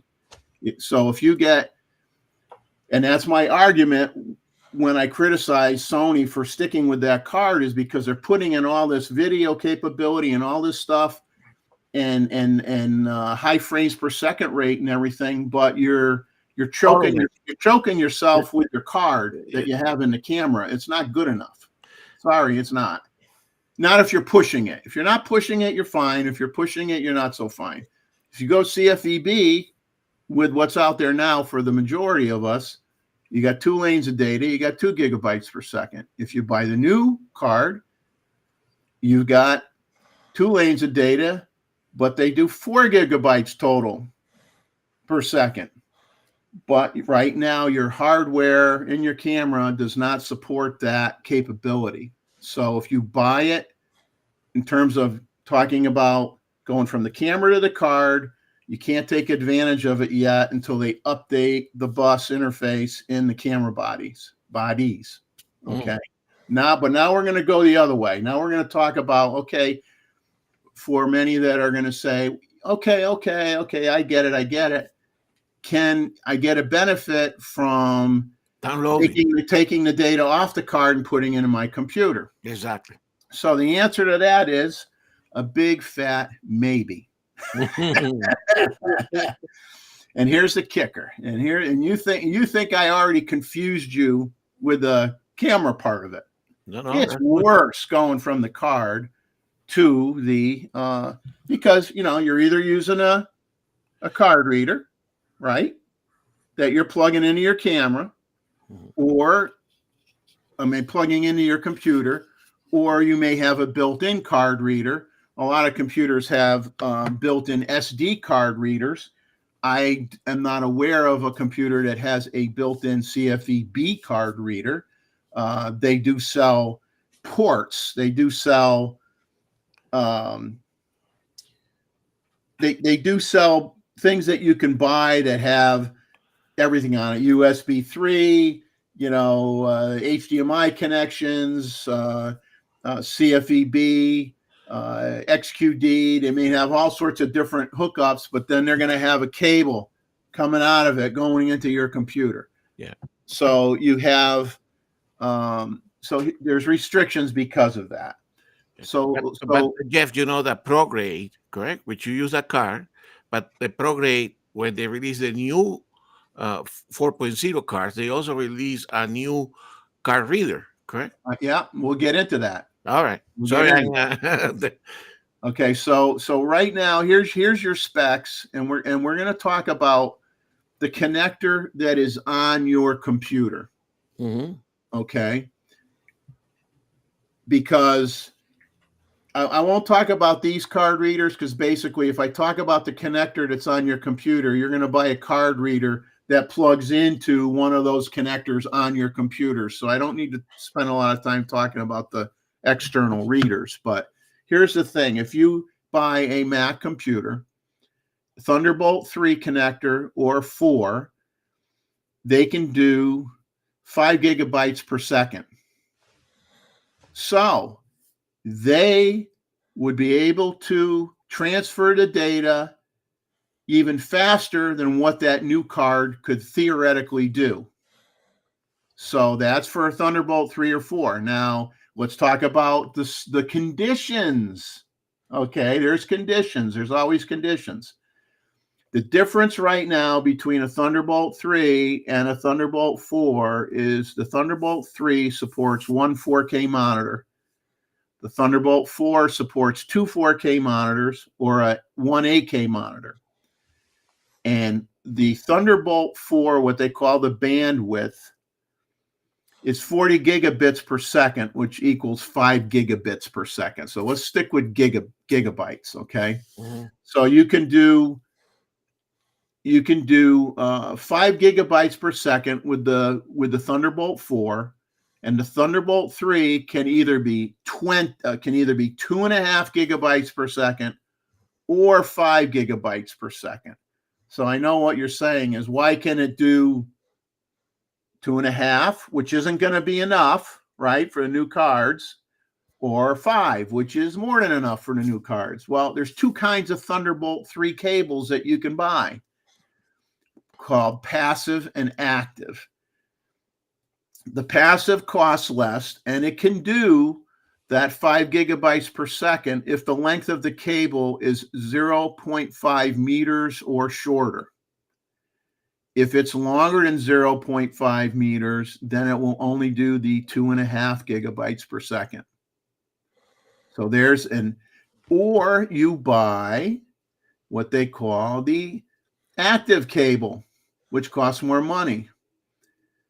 That can do your 5 gigabytes per second up to a length of 2 meters, which is more reasonable, okay? But you're going to pay more for the cable. So this is where everything just gets so mucked up when you're trying to figure out what to buy to get the most performance between your camera and into your computer.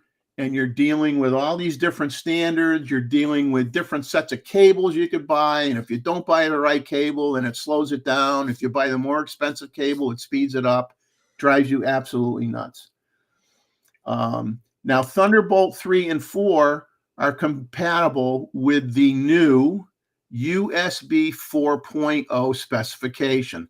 And that 4.0 is why they call the CFEB 4.0.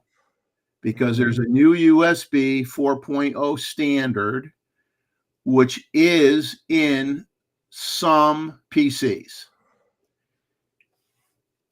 Okay, and we'll talk about that a little bit more. But Thunderbolt 3 and 4 are compatible with the USB 4 specification. And if I had 500 gigabytes of data, it would take me 2.08 minutes to download that data. And the limiting factor would be the memory card, because the new memory card will only do 4 gigs per second, and the Thunderbolt 4 will do 5 gigs per second. So at the 4 gigs per second of the card, it takes 2.08 minutes for a 500 gigabyte file to get into your computer. And that's extremely fast.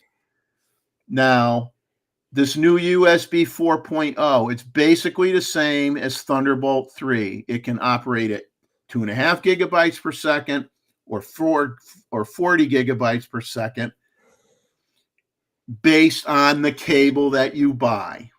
The same deal, okay? Now, although currently in the PCs, everything I could find out was that most of these PCs right now, they're starting off utilizing the 2.5 gigabyte per second bandwidth. Eventually, they're going to come out with the 5, but right now it's 2.5 gigabytes per second. So it's not going to be as fast as these new cards. It's going to be fast, but not as fast. Now, the difference in time for the same file size, 500 gigabyte, is going to be 3.33 minutes versus 2.08. I don't think anybody's going to freak out about that. Now, what I find bothersome and confusing, because the more research I did, I'd uncover something else. I would do more research and uncover something else, is Thunderbolt and USB 4.0, which there's not a lot of stuff out there with USB 4.0 yet. They share the same USB-C connector, okay? Right. Same connector. USB 4 is backwards compatible, so you can connect older USB-C devices to the USB 4 port. But for whatever reason, in the specification for USB 4.0, it doesn't require Thunderbolt compatibility. Now, Thunderbolt 4 spec mandates the use of USB 4. Thunderbolt 4 is basically USB 4 before there was a USB 4. Okay. So if that doesn't confuse you, nothing will. But just to give you some ideas of how long it would take with older generations of connectors on your computer, because this all comes down to, you don't have the latest and greatest computer, you're going to have old connectors on it. So you go and you spend that money for that new CFEB 4.0 and you're rah, rah, rah, I can kick butt right now and do everything fast. Now you got the restriction with the camera, right? Bus interface, and you got potential restrictions because you don't have a high enough end computer that has the faster speeds. So if you look at the old, they call it now USB. They've renamed everything. USB has renamed a lot of old numbering systems to a new numbering system. So USB 3.2 Gen 2 used to be called, used to also be known as USB 3.1 and USB-C, and then there's another one they called it too. But that one can do 1.25 gigabytes per second. So it's not like you can't download the data, but now that 500 gigs takes 6.66 minutes. If you have an old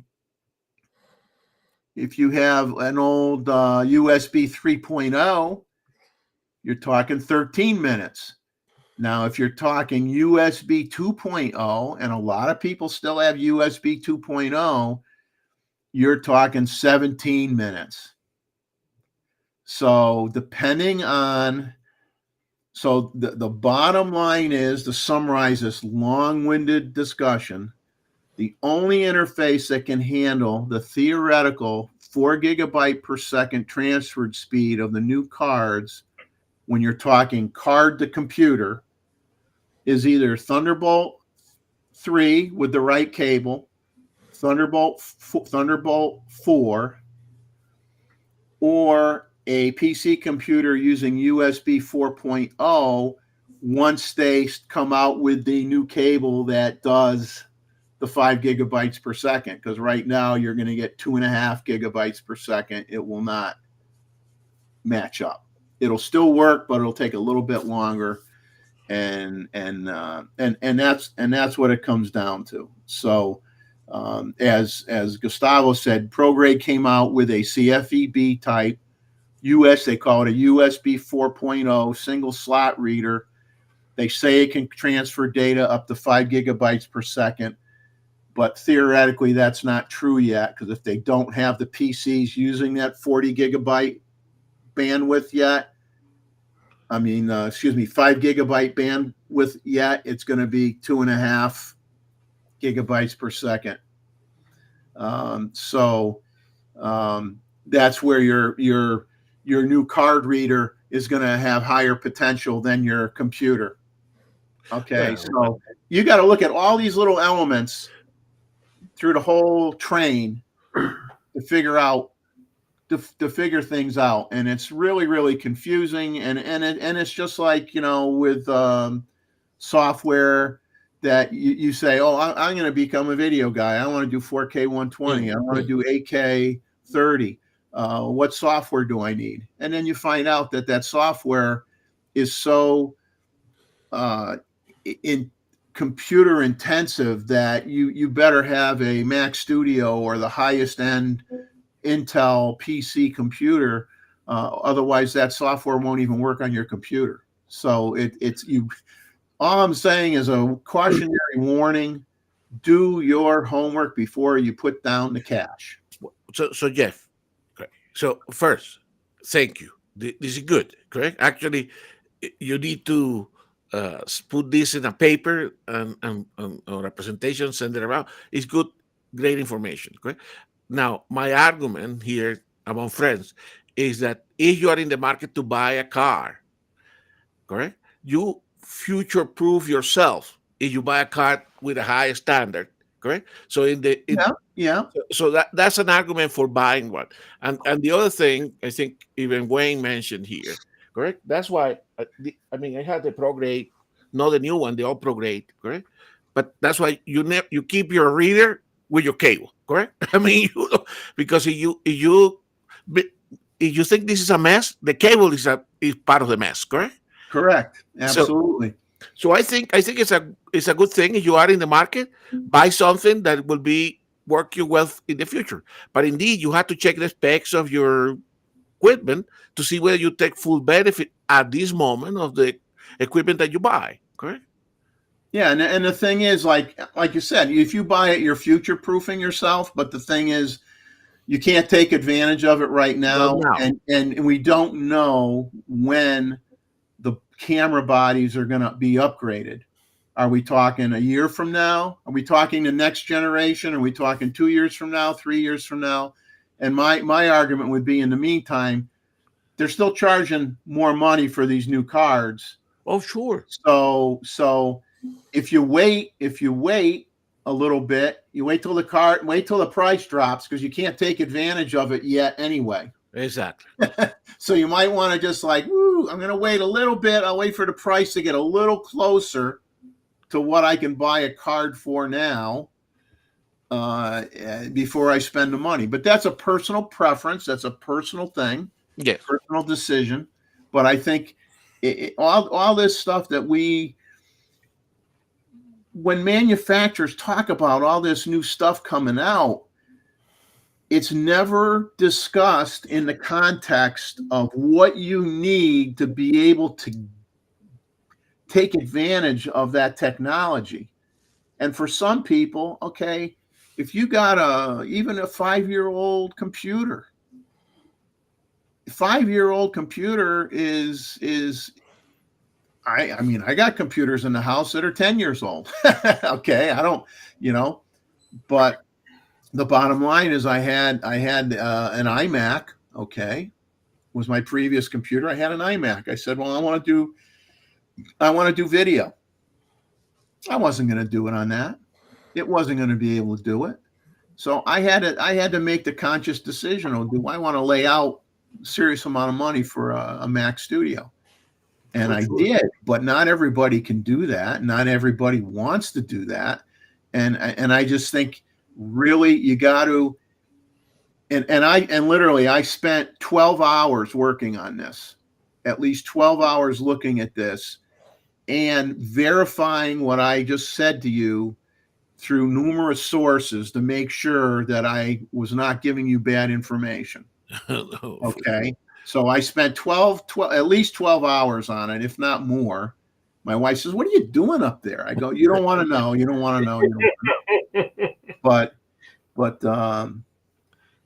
But it's just that you need to do your homework, and I think it's kind of shameful that the industry doesn't really, like when those new cards came out. I mean, I didn't buy one. I know Wayne bought one, but I mean, I'm sure if you pull out the little sheet of paper that you got with that card, it didn't say minimum system requirements. Oh, you need a camera that supports PCIe Gen 4. Oh, you need a computer that has USB 4.0, 5 gigabyte capability. Or you need a Mac computer with Thunderbolt 3 with certain cable, or the Thunderbolt 4 cable, which only uses one cable. And they don't tell you any of that. It's almost like, it's like you're on your own. You're on your own to figure out all this stuff. And not everybody has the time or the patience to try to do that. Yeah. And just an aside, Jeff, when you go to back this up on a NAS drive, over a network. Oh yeah. A fast network is 1 gigabyte. Yeah. Yeah, you don't have enough bandwidth on your, and if you're doing wireless or whatever, transferring data wirelessly, it's going to slow. It's going to get there, but it's not going to be fast. Well, it right now when I do my backups, I do them at night because it takes between 6 and 8 hours. Yeah. And so I do it at night. And with all of this stuff, when it comes to transfer stuff and whatever, I figure coffee time. You know, it's I'll start the transfer, go have a coffee, and come back. Hey, It's no use there sitting there like this. It's too slow, you know. Yeah, and I'm gonna address this comment here. I'm sure everything is backwards compatible, and Jeff, and it is all backwards compatible, but it will be running at the slower speed. exactly. Okay. Yeah, at whatever bottleneck you have in the whole system. Okay? Right. But by the way, Wayne is I think it's in the green room. Yep. Because Okay. he had done some testing on this one too. Hello, Wayne. Morning, guys. Can you hear me? How are you? Hey, No, Wayne. I can't hear you at all, Wayne. The reason is I've been trying to get this Nikon to do streaming, but it stopped working with the camera. I mean, sorry, with the computer. So I didn't want to put the Sony up that's been messing around with this thing. It's like, why can't I get it to pick up the camera to do the live stream? Anyhow, Well, didn't that happened to you last time, didn't it? It did, and I mean, I've been changing cables. I've been doing this stuff. I'm like, I don't know what happened. Maybe I'll reset the camera. Maybe it's the computer because I did install some software on there. Maybe something is just not working right. The Sony works fine. Don't you love technology? Dude, you know, I was a PC tech in my former life before I retired. So, you know, when you're talking about this stuff, you know, one of the things I can say is you're right. You got to have the right gear for this stuff if you're going to do it. And for me, before I started traveling, one of the reasons why I got the M1 Mac was because I know it had USB 4, TB4. So, where's my card reader? I have a, not card reader. I bought external USB drives that can handle that stuff because I didn't want to spend the tons of money Apple wanted to go up to like 4 terabytes on board. Exactly. So it was cheaper to get that, and I've been utilizing that for a couple of years now, and it works fine. What surprised me, and if you guys watch my video when I was doing the test on that card that I bought, let me not show bad things. Hold on, let me mute this. Another cable failure. Well, that was a virtual reality version of Wayne Maddox. The real Wayne Maddox is not yet here. Here he is. This looks like the real Wayne Maddox. So this card, right? This one, I didn't go for the most expensive one because it was an idea to try out the card to see what it could do. And in testing it, the read speeds, it says like 3650, which I knew it wasn't going to get because of the 4.0 card reader. We're not at 5.0 just yet. But when you look at these external devices, this one is 40 gigabits per second. I think it's also USB 4 or TB4. This one's one I had. I bought this one recently in Hong Kong with the card. This one I already had. But in this one, oddly enough, the speeds I was getting was like 2,800 megabits per second. The new one, when I moved the cards, and I can see it up to 28. But ever since I started utilizing it, every once in a while, this one will go up to 28 as well. So when I tested this card inside there, and on the read side is what it's supposed to be at 3650, it was running at 2,800 megabits per second, megabytes per second. Yeah. So the transfer speeds is like really fast. And I just want to play around with it and do like an 8K video just to test it out and see what it would do. It did it quite fine. And transferring it into the computer, it was pretty quick. And I'm like, that's why I said in my video, if you have, I'm not saying you go buy one, if you have the equipment that can handle it. Right. You have a high-end Mac Studio, correct? Well, MacBook Pro. Okay. So you can do it.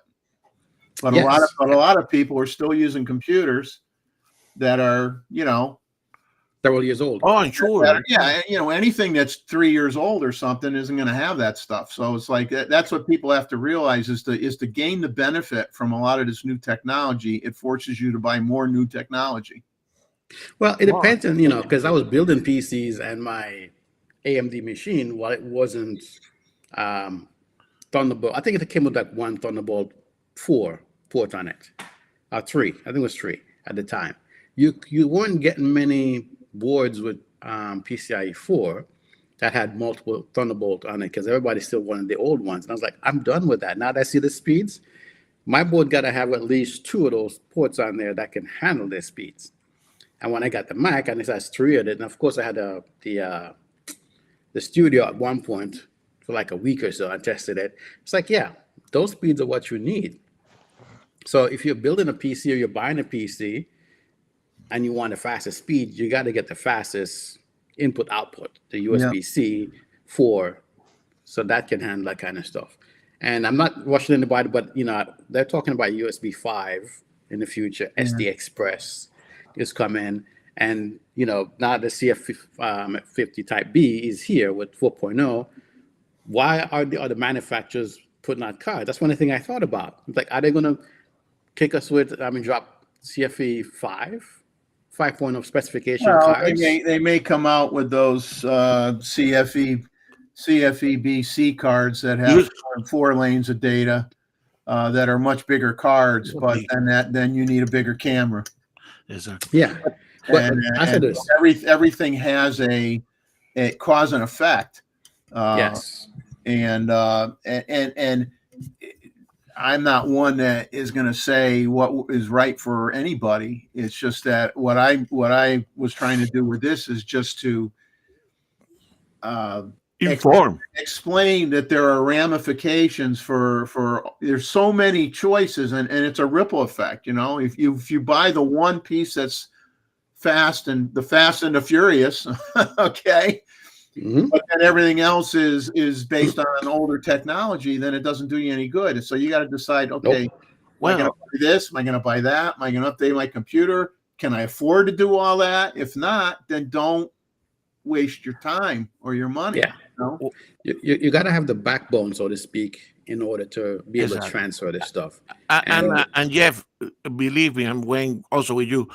Certainly, we love that you got investigated and explained it to us, because as you were saying, Jeff, that information is not easily available. You know what I'm impressed is that you managed to find out what is the number of the limits within the SP7 coming out of the C8 and the C9, because that type of information is not easily available. The standards of the cards and the readers, that probably requires some digging. But how did you manage to get that information about the Nikon system? I can't reveal you don't. I can't reveal. And I'll say this. Remember when we went from XQD to CF Express Type B?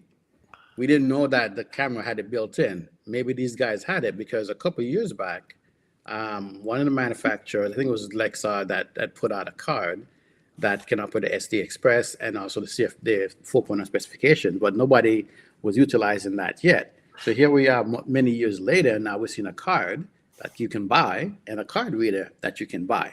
So the tech is not exactly brand new. It's been worked on for some time. So who knows if it's actually in our cameras, and then we'll see some firmware update when things have become more popular, and then here we are. Now we have the speeds. Sometimes. Oh, it's funny. There was an article that I read that said usually when the USB, when the gurus that control what's going to come out for USB, from the time they talk about it to the time that it actually ever shows up, is usually at least 18 months difference on a good day. You know, so when they talked about USB 4.0, it isn't like once they started talking about it, like 3 months later you had it in a computer. It doesn't work that way. It's just like with anything else. It's just like if you're talking about anything with a camera, you know, you say, I wish this camera had this, and it will, but you know, it won't happen like within a couple months. You know, it's the next generation or whatever. You got to wait a year, you got to wait a year and a half, whatever the cycle is. Each camera company, their cycles aren't necessarily all exactly the same, obviously. So, but it makes it really, and what gets so frustrating especially when you start going from your card reader into your computer and your storage devices and things like that, is you go into a store, okay, and somebody sees a cable and it says, I'll just talk Macs because I have a Mac. You see a cable that says Thunderbolt 3. And you go, yeah, I want one I need like 2 feet, right? You don't know that you just crippled yourself. Exactly. You don't know that. You don't even necessarily know that there's I didn't know there were 2 versions of Thunderbolt 3 cables until I did the research. Well, and HDMI cable. So right? frustrating. It's so frustrating that something as simple as a stupid piece of cable could cut your transfer speed in half. Yeah, that's why I say, you have to do your research on these things. And I think most of the people who are buying these things first are people who are in the tech field and they understand these things, how they work. Sometimes you get some person who will buy it and don't realize that you need all these other things in place to make it work. So I won't argue that that's not a true thing, because people go out and buy it and you'll see the reviews on Amazon and places and it doesn't operate at the speed that it's supposed to operate. So you'll see that all the time. But I will add that, if you have a machine have a USB 4 and you have this new card reader, your current card reader is not giving you the max speed, because I have the 2.0 version of this one and do the 3.2.2, whatever, not 3.2 point, whatever it is. And I was getting like half the speeds out of my normal cards. But that's the only thing that you had, and you just had to deal with it. So now when you're talking about what the sustained speed is, now I can see it on this thing. I'm seeing the 1300, from my Angel Bird and the XSN card that I bought, that this is what they're supposed to run at. It's not fully there, but it's slightly underneath it. But it's showing that, while before it was like half the speeds. So it's very weird, but we've been dealing with it. Yeah, it's just I used when I worked in my last job, I was I had multiple jobs in the aerospace industry, but my last job I was a test rig designer. So I had to spec out all the equipment for data acquisition equipment, simulation equipment, the computers, and I never bought a computer. All the computers I had built custom to my request of what kind of cards I wanted in the computers. I would have to buy, the right motherboard that had the right amount of PCIe slots. Sometimes you were still using PCI instead of PCIe. You had all these combination motherboards because maybe a certain card that you needed to do a certain function, they didn't have a PCIe card that could do that function. So you had to put in an older type of card. So you had to make sure you had a motherboard that would accept the older type of card. So yeah, I had to deal with all that in a day when I was in my profession. But not everybody is working on computers in their profession. And and like I said, I think if you went to your local retailer and you started asking them some of these questions, they wouldn't know what the heck you were talking about. They'd be no help to you. They'd be no help to you whatsoever. They just want to sell stuff. Yeah, they're just trying Go to Best Buy and ask the questions there about you will get so good answers. So Jeff, a comment and then a discussion point. Okay, the comment is, everybody that has working in any industry, getting to people to basically follow a standard, that's a difficult job to have. Correct. So that's one thing. David has the M&M standard. That's the M&M standard. Thing. Yeah. The other the discussion point is, when will be the first of the Nikon cameras that support that type of cards and take advantage of that? Would that be the Z6 III? Would that, because obviously once they reach a conclusion on a standard, they publish a standard, the manufacturers can start manufacturing the components of the hardware that go with that. That takes time. And then the people that put the cameras together have to say, okay, I want to have the expense of buying the new type of connection and everything. So what is your opinion? The Z6 III will have it or not? No. I don't. If they come out with it, they're going to put it in whatever the next iteration no Z9. of a Z9 or Z8 is. That's what I think they'll do. That sounds to be the logical answer too. Yeah, I mean it's because there is no camera manufacturer that uses that standard. It doesn't. I don't care. Canon, Sony, whatever. They don't use it. So it's not. And see, the thing is too, like when I talked about, you have PCIe bus interface cards that you put in a computer. Well, obviously the motherboard of a computer is significantly bigger than anything that you have in your camera. Of course. And that's why you have either 1 or 2 lanes of data in that PCI bus that's being used, because you would never be able to have 16 lanes of data like you have coming out of the PC card, because you don't have the real estate. You don't have the room to do that. So you're limited to how many lanes of data.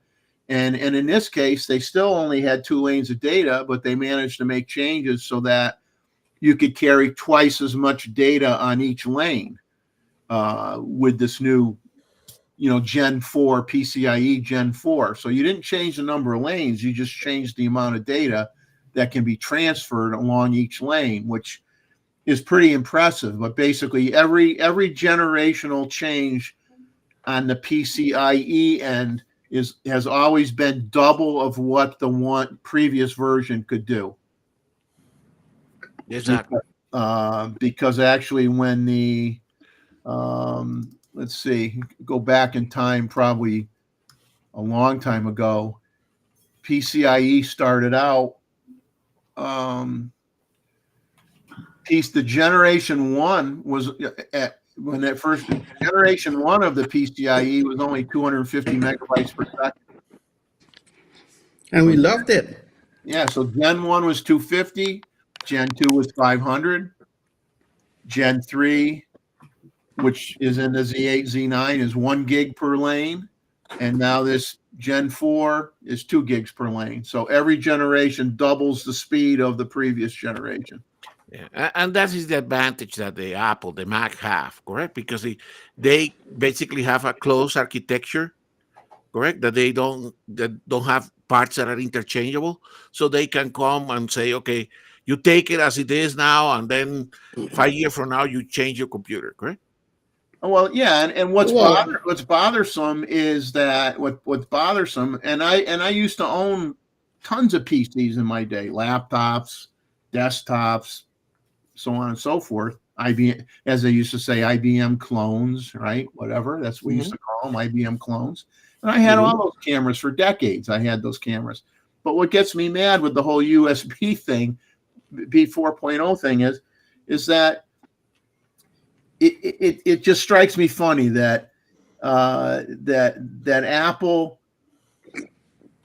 will support any device that's USB 4.0, but the USB 4.0 spec doesn't mandate that they support.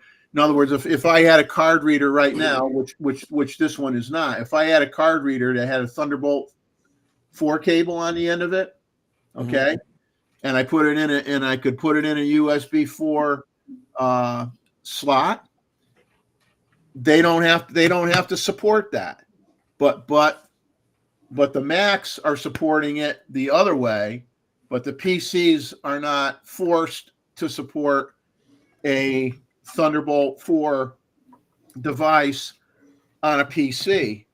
And like I said, Thunderbolt 4 is USB 4.0 before USB 4.0 came out. Yeah, you got to also remember that Intel is the ones who came out with Thunderbolt, and Apple pioneered it for them to use. Yeah, there was a fee in order for people to use that. The PC guys did want to pay that. If you had to get a motherboard with Thunderbolts, it's going to cost you more money because the manufacturer's paying for the Intel and they're passing it on to you. So that's why you want to see high-end boards that would come with that specifications. So, and in the later machines, Apple went away from Thunderbolt 4 to USB 4. But now it's at Thunderbolt /USB 4 because, in a sense, the cable that you have, if you can do both, that basically goes away from saying, hey, it has to be a Thunderbolt 4 port. So Apple is doing something different where they're now allowing you to use USB 4, Thunderbolt 4, whatever you can put inside of it. I guess the PCs are also coming online with doing that with the newer motherboards, but not all the laptops have that, because I'm still seeing laptops that have USB-A, and USB-A only goes up to so much. Yeah. People are like, oh no, I want these ports to support my older devices, not realizing that the new stuff is backwards compatible. But it's if you know. And sometimes when you are those big box store, Best Buy is a good example. I've seen a guy in there telling someone why they should buy this machine, or what the good thing about it. That's his personal idea, not what the actual machine can support. And I was like, why would this guy be telling this person this stuff? And I told the lady, I'm like, listen, don't get that machine. Get the other one, because you can do all these things. And it's like, you work? I said, no. I'm a technician. That's what I, PC technician is what I do for living. It's like, just because somebody has an old Centronics printer doesn't mean that you still want to buy a computer that supports an old Centronics printer. Dude, those ports, man, those. Yeah, I think it was a good idea for anybody that to build at least one PC by themselves. Go to a place like here in the US, we have that store called Micro Center, correct? You probably know, Wayne. Correct. Yes. And then you go there and you buy the chassis and the motherboard and that we built one for my son, actually, as a way of it was a great experience. First time we switched it on, didn't work, but eventually after a day we figured out that it needed to have certain way of bringing things online to get it to working, correct? But it's a great experience, not a hassle that I need nowadays, correct? Yeah, But, I mean, one thing I used to make sure I did when I was speccing out a computer, I would always buy the highest watt power supply that I could buy exactly for that computer. I didn't want, depending on how that computer got loaded up with cards or whatever, I never wanted it to run high. I never wanted the power supply to have to run high. Exactly. And so to me, if I had to spend hundreds of dollars more for the best power supply unit, I spent the money. Of course, it wasn't my money; it was the company's money. But I mean, you're putting together a product that's going to be in something that you're going to have in your building running for 20 or more years. And not cheaper fans. So the better fans that you can you buy the best fans you could get that don't sound like a train's coming down the track when it turns on. And that's the great thing about when you spec it out yourself is you could put in a lot more higher fidelity components into that chassis than the off-the-shelf computer companies are going to put into it. Unless you pay $4,000 for the computer. Exactly. Well, and that's the issue, right? You go to places where they sell computer, PCs. No, we're not talking Mac, right? Then you have the Lenovo's and this one. I mean, it's a minefield, correct? If you are in the PC, that's where the Apples are a lot simpler because they restrict you, correct, on what you can do. But if I wanted to do what Wayne just did, if I wanted to buy some of those new cards, the problem I would have, I would have to buy an extra, Thunderbolt 4 port, something with some extra ports, because I don't have enough. And one other thing is, when I first tried the M1 Macs that were with the MacBook Air, I got for my wife to upgrade her machine. And I said, one day I want to test it out and see how it can really perform. And that machine did better than my PC that I built. It was AMD Threadripper with the Radeon 7 card inside of it. On that, I was typically doing real time. If my video was 20 minutes, render time was 20 minutes. I remember I did like a 50-minute video, and it would, without a lot of stuff inside of it. And the Radeon did it in 11 minutes. The M1 Air did it in 9 minutes. And later on, when I got the M1 Max with a 24-core GPU, that one did it in 2 minutes. And I was like, yep, I'm done. This machine became my desktop machine.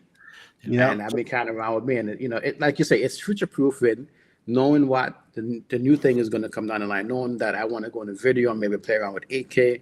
And, Apple did the presentation and showed that this machine can do, it streams at 8K when playback is like, okay, this works. This will do it for me.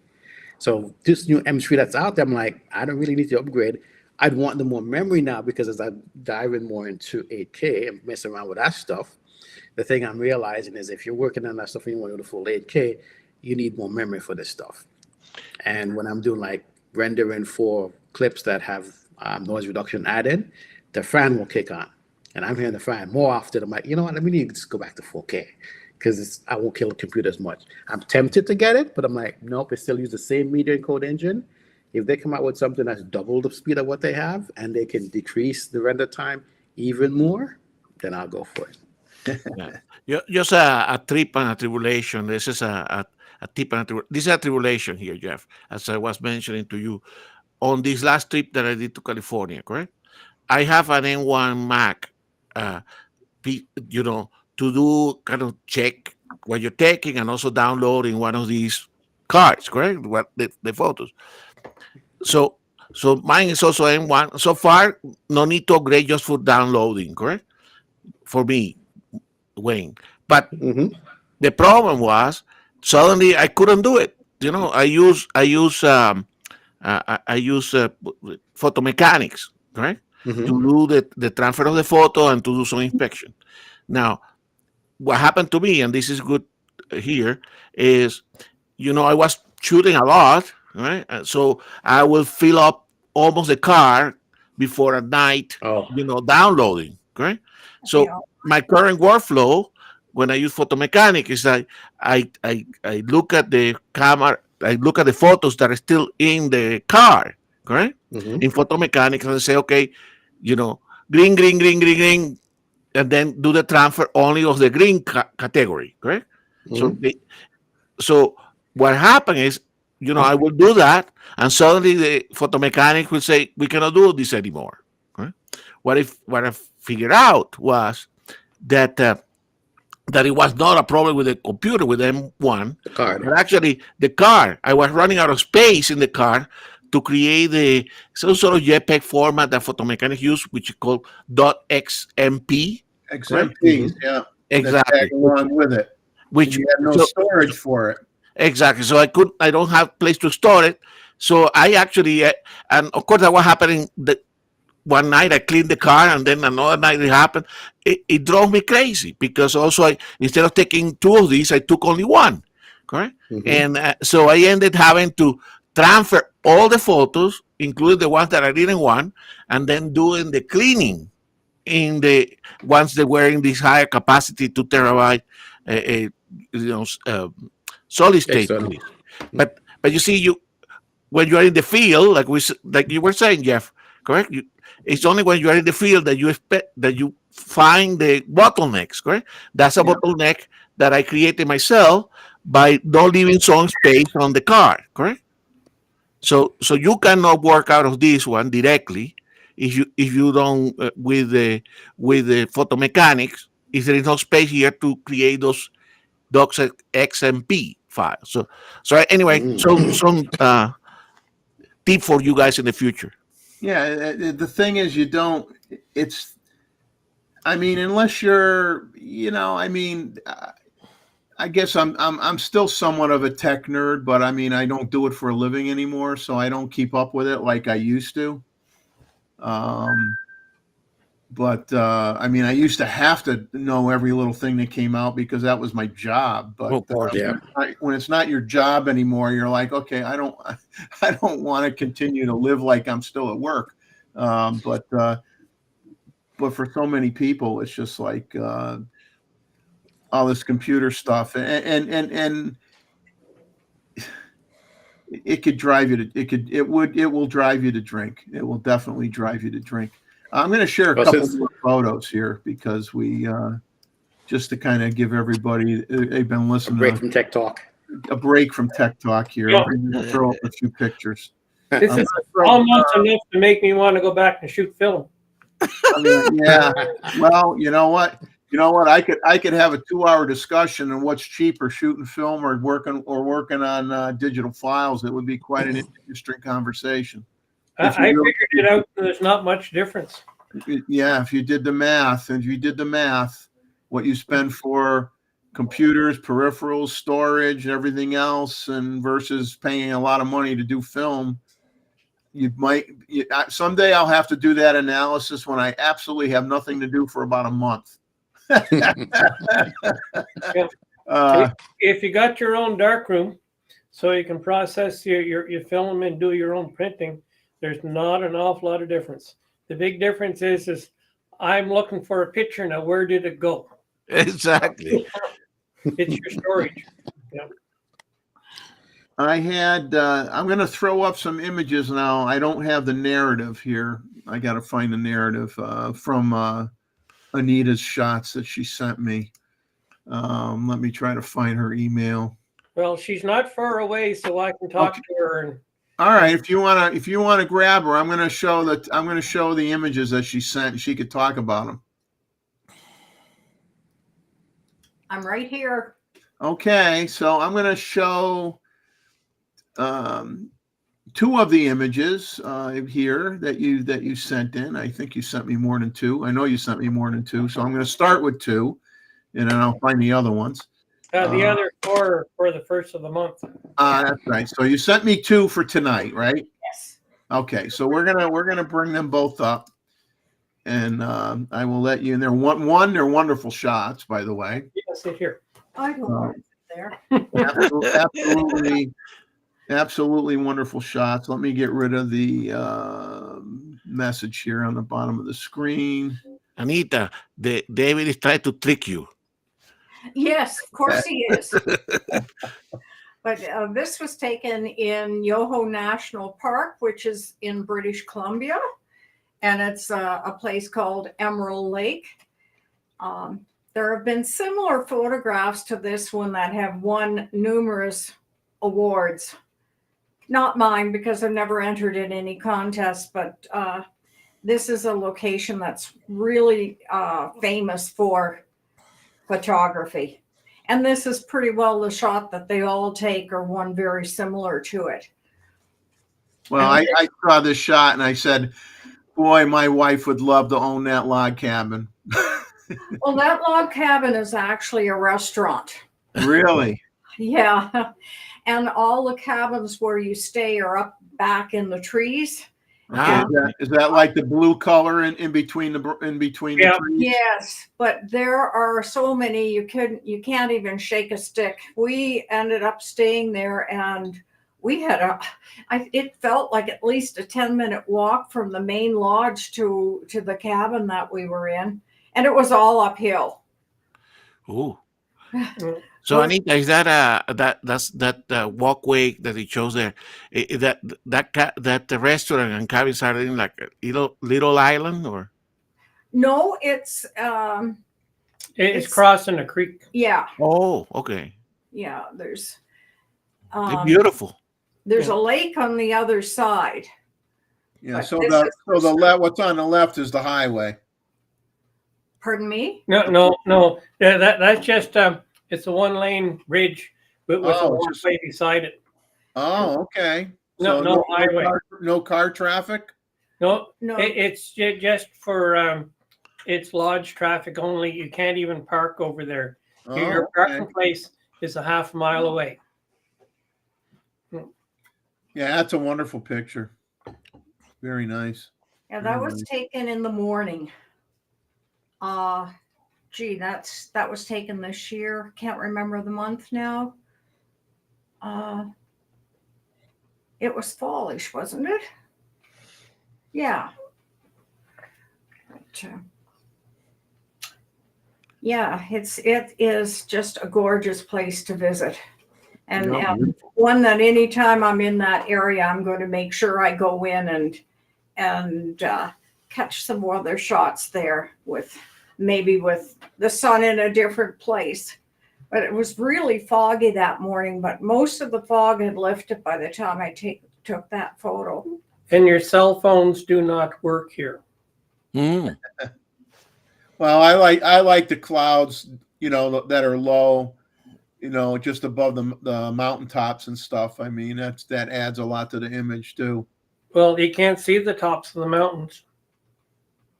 Well, Yeah, they do that. What appears to be the tops to me is what Yeah, I'm saying. They do that in the national park. They put the clouds down low so that you don't get all the full effect of the scenery. For an extra $20, we'll raise the clouds for you. I like the clouds better. I think it always adds something. Yeah. Beautiful, Anita. I'm gonna put on your next shot here. Jeff. That's a really good shot there. Yeah, you got a shot of me. Uh-oh. That'll break your camera. Oh no, I've taken pictures worse than that. So that one was taken in February of 2022. And wow. It was definitely a cold day. And again, you can see I never got the top of the mountain in there. Now that's a house, not a restaurant, right? No, It's the same. That's the same place in the winter. Exactly the same spot almost. Just different focal length. Boy, I'm just desperate to find a log cabin for my wife. That's what it is. She would love to have one. I'll tell you, if we were ever to move, if we ever moved one more time in our lifetime, it would have to be a log cabin on a lake. The maintenance will kill you. That would be the only way that it would ever happen. But beautiful, Anita. Definitely, I appreciate having the two photos from different seasons. Yeah, and we'll be going there again in January, so we'll see what we can get on that trip. I think you got to get. You got to see if a moose will come by and pose for you. Oh, that would be really great. But there's not much food there for moose, so you won't see them. I've only ever encountered one moose when I was there, and that moose came over to my truck and started licking my truck. And I'm standing by the door, and he's standing just at the box of the truck, and we're talking to each other. And he thought my truck tasted pretty good, I guess. But I had to chase him away because I didn't want him to eat the paint or take my paint off. Yeah, it's the salt on your vehicles that they're after. That's right. With them licking your vehicle, they can damage the paint really fast. Yes. The tongues are probably like sandpaper. Mm-hmm. Yeah. I never tried them out, but I wouldn't want to. I doubt it. Thank you so much for sending these in. We appreciate you sending these in. They're very beautiful. Well, thank you. And Well, let me ask you something. When you take these great shots, how many times are you making a print? I put this one in the calendar I made last year, and I put the first one in my calendar for this year, and that's the only time they've been printed. I'll tell you, you could make money selling these as prints, framed prints, no problem at all. Yeah, I would think so, but I just haven't got into doing that. But I've had lots of people tell me that I should be selling my stuff, but when David retires, if David's really retired, like he tries to tell me he is, if he's really retired, this is a great way to make some extra income so you guys can keep buying gear. Yeah, well, between the two of us, there's not much we don't have because I shoot mostly with telephoto lenses and not that much with primes, because especially when I'm out doing in the countryside and going for the wild horses, I never know how close I'm going to get to them. And I've had wild horses come up to me and I'm petting them, and I thought they were domestic horses, and then I found out no, they're part of one of the wild bands, And I thought, well, that's pretty good. I just sit quietly on a rock or a log, whatever I can do, and I've never had any trouble with them. I've had to chase them away a couple times when they got a little too close. The bachelor vans, I don't trust that much. They don't mean to hurt you, but they move pretty fast, and you could get hurt. She needs a 24 to 800. Yeah, that would be nice to have it all in one, but I You don't. wouldn't want you'd be throwing out your back in about 10 minutes though. That's the problem. I'm thinking that, and I don't think I get the quality I want either Yeah. with a lens with that much range. Well, that's only half the specification. It's got to weigh 3 pounds. That's got to be f4, and it's got to be tack sharp. Uh-oh, we got Gustavo sneaking something in here on me. All righty. Oh, okay. It's orca season. Yeah. This is a kind of a little bit of a taste for the photo review on January 6th. So it's actually I'm in a boat that is slightly bigger than that one, but the next time I go that area, I like to try that boat that accommodate smaller people. It's a little bit more expensive, but accommodate less number of people. So is there some That's reason nice. why they're not both swimming in the same direction? No, they are swimming in the same direction. Are they? One's going under. Yeah, the male, which is the one with a straight, Okay, so taller the one in fin. the foreground is then it's a lot bigger than the one in the background. That is correct. Because the one in the foreground is a male, Okay. and that's the one in the orcas that have. Actually, it's a young male, correct? And he already has purpose out, and he's going in, correct? And you can see still some of the spray that shows like a little. Let me see if it shows here. Do you see my cursor? You can see the rainbow color. So this is the dorsal fin of the male, Okay. and this is that female. They actually were going 3 of them, a juvenile, that female, which is the mother of that juvenile, and this younger male heading towards where there were other orcas that apparently have cornered a whale, right? So that's so I thought I'd share this image, but I have all the photos for the January 6th. Yeah, and Hey, British. I see you were using the 100 to 400. That was the lens for that was the right lens for that particular part of the trip.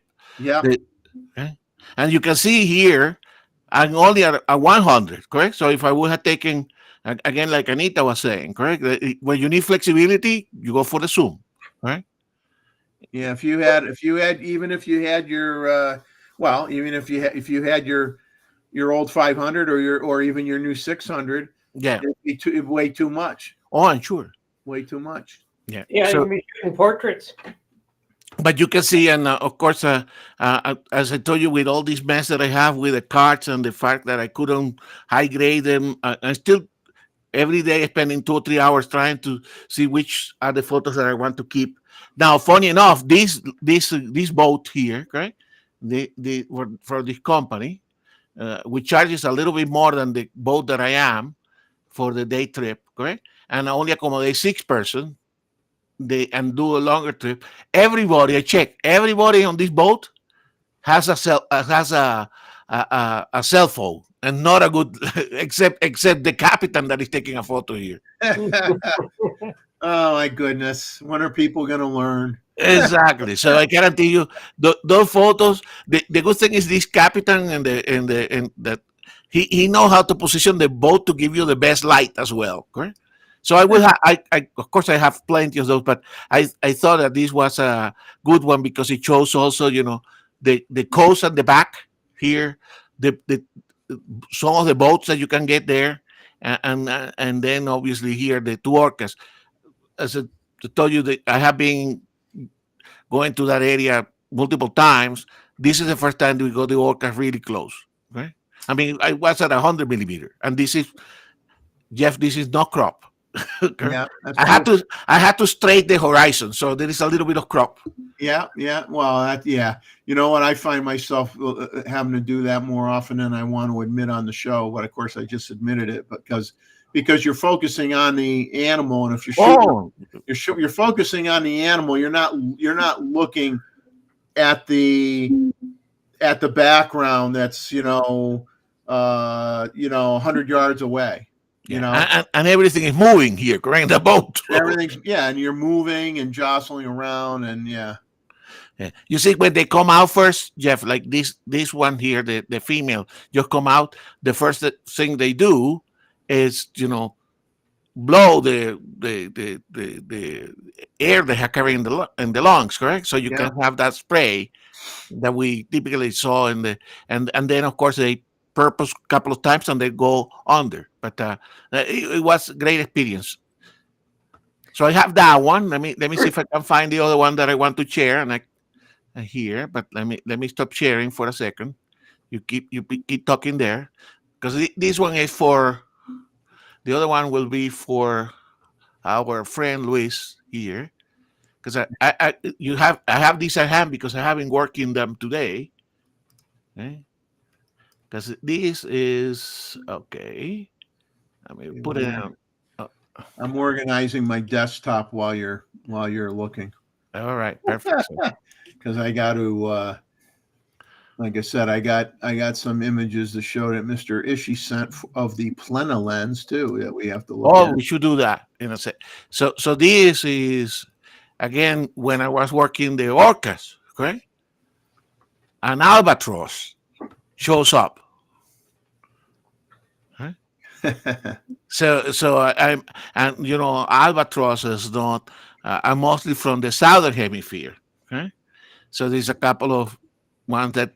But this was a tricky one because I'm underexposing for the whales, right? And then these guys show up, and then of course I'm at 100 millimeter for the whales.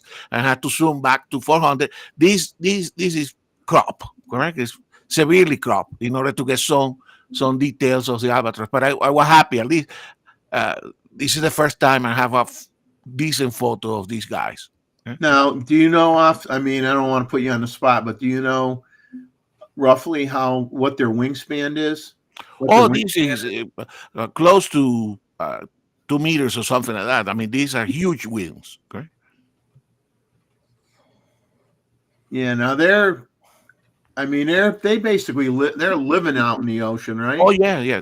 This species here, they nest only in one of the Hawaiian islands.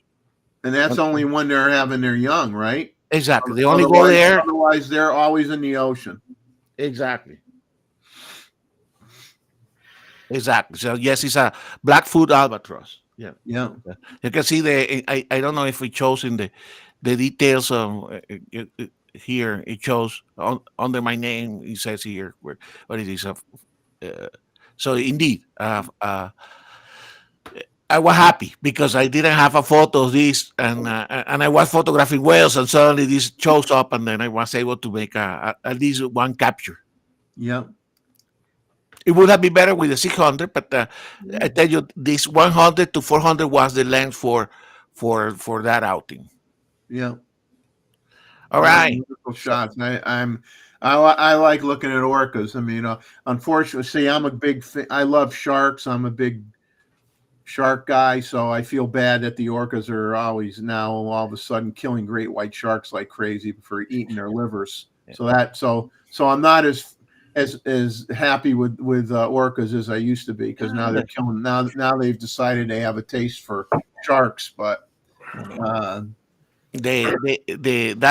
company and this company, when the sharks are around, they also do white shark tours. But if I do this year, when we talk on the 6th, I show you, I went for the elephant seals in further south the coast, and I was too early. So if I go again, obviously I'm not going to go back this January, but the following January, I'm going to try to go there when the elephant seals are more into defending their territories and the pieces of the beaches with the females. And then I would try to get into that boat. That smaller boat will be fun to do that. Anyway, so that's good, guys. Great job. Very good. Very good. I'm going to give me a second. I'm going to bring up. I don't know if John's still in the chat or not. I can't really. I want to. Mr. Ishii still here or not? He sent me 4 images of plena photographs that he took. Plena of shots. He sent me shots. He could be going for breakfast. Yeah, that's true. That's true. So this is we'll put this one up first. I mean, I have no, obviously I can't narrate any of this because he just sent them to me, period. I don't have any, who it is, where it is. I don't have any of that information, what the settings were. He's in Hong Kong right now. Okay. Okay. Is that someone, is that somebody he knew, or is it probably just somebody on some stranger? Probably just some stranger, because he's been utilizing the lens to take stuff that's definitely not Diana, and her mother is not young enough to climb on a wall that's out there by the waterfront. Okay. The ode of the phone. The phone. Huh? The phone. Yeah. An homage to the phone. Yeah, homage to the phone. Yeah. Well, down there by Victoria Harbor, where you can see the other side of, look out to Hong Kong Island, tons of people are always going out there, as you can see in the background, to shoot. And every so often, one person will climb on one of those walls out there to get a shot up of everybody else. So that's number one. Let me find the next one that he sent. Give me a second here to move some stuff out of my way.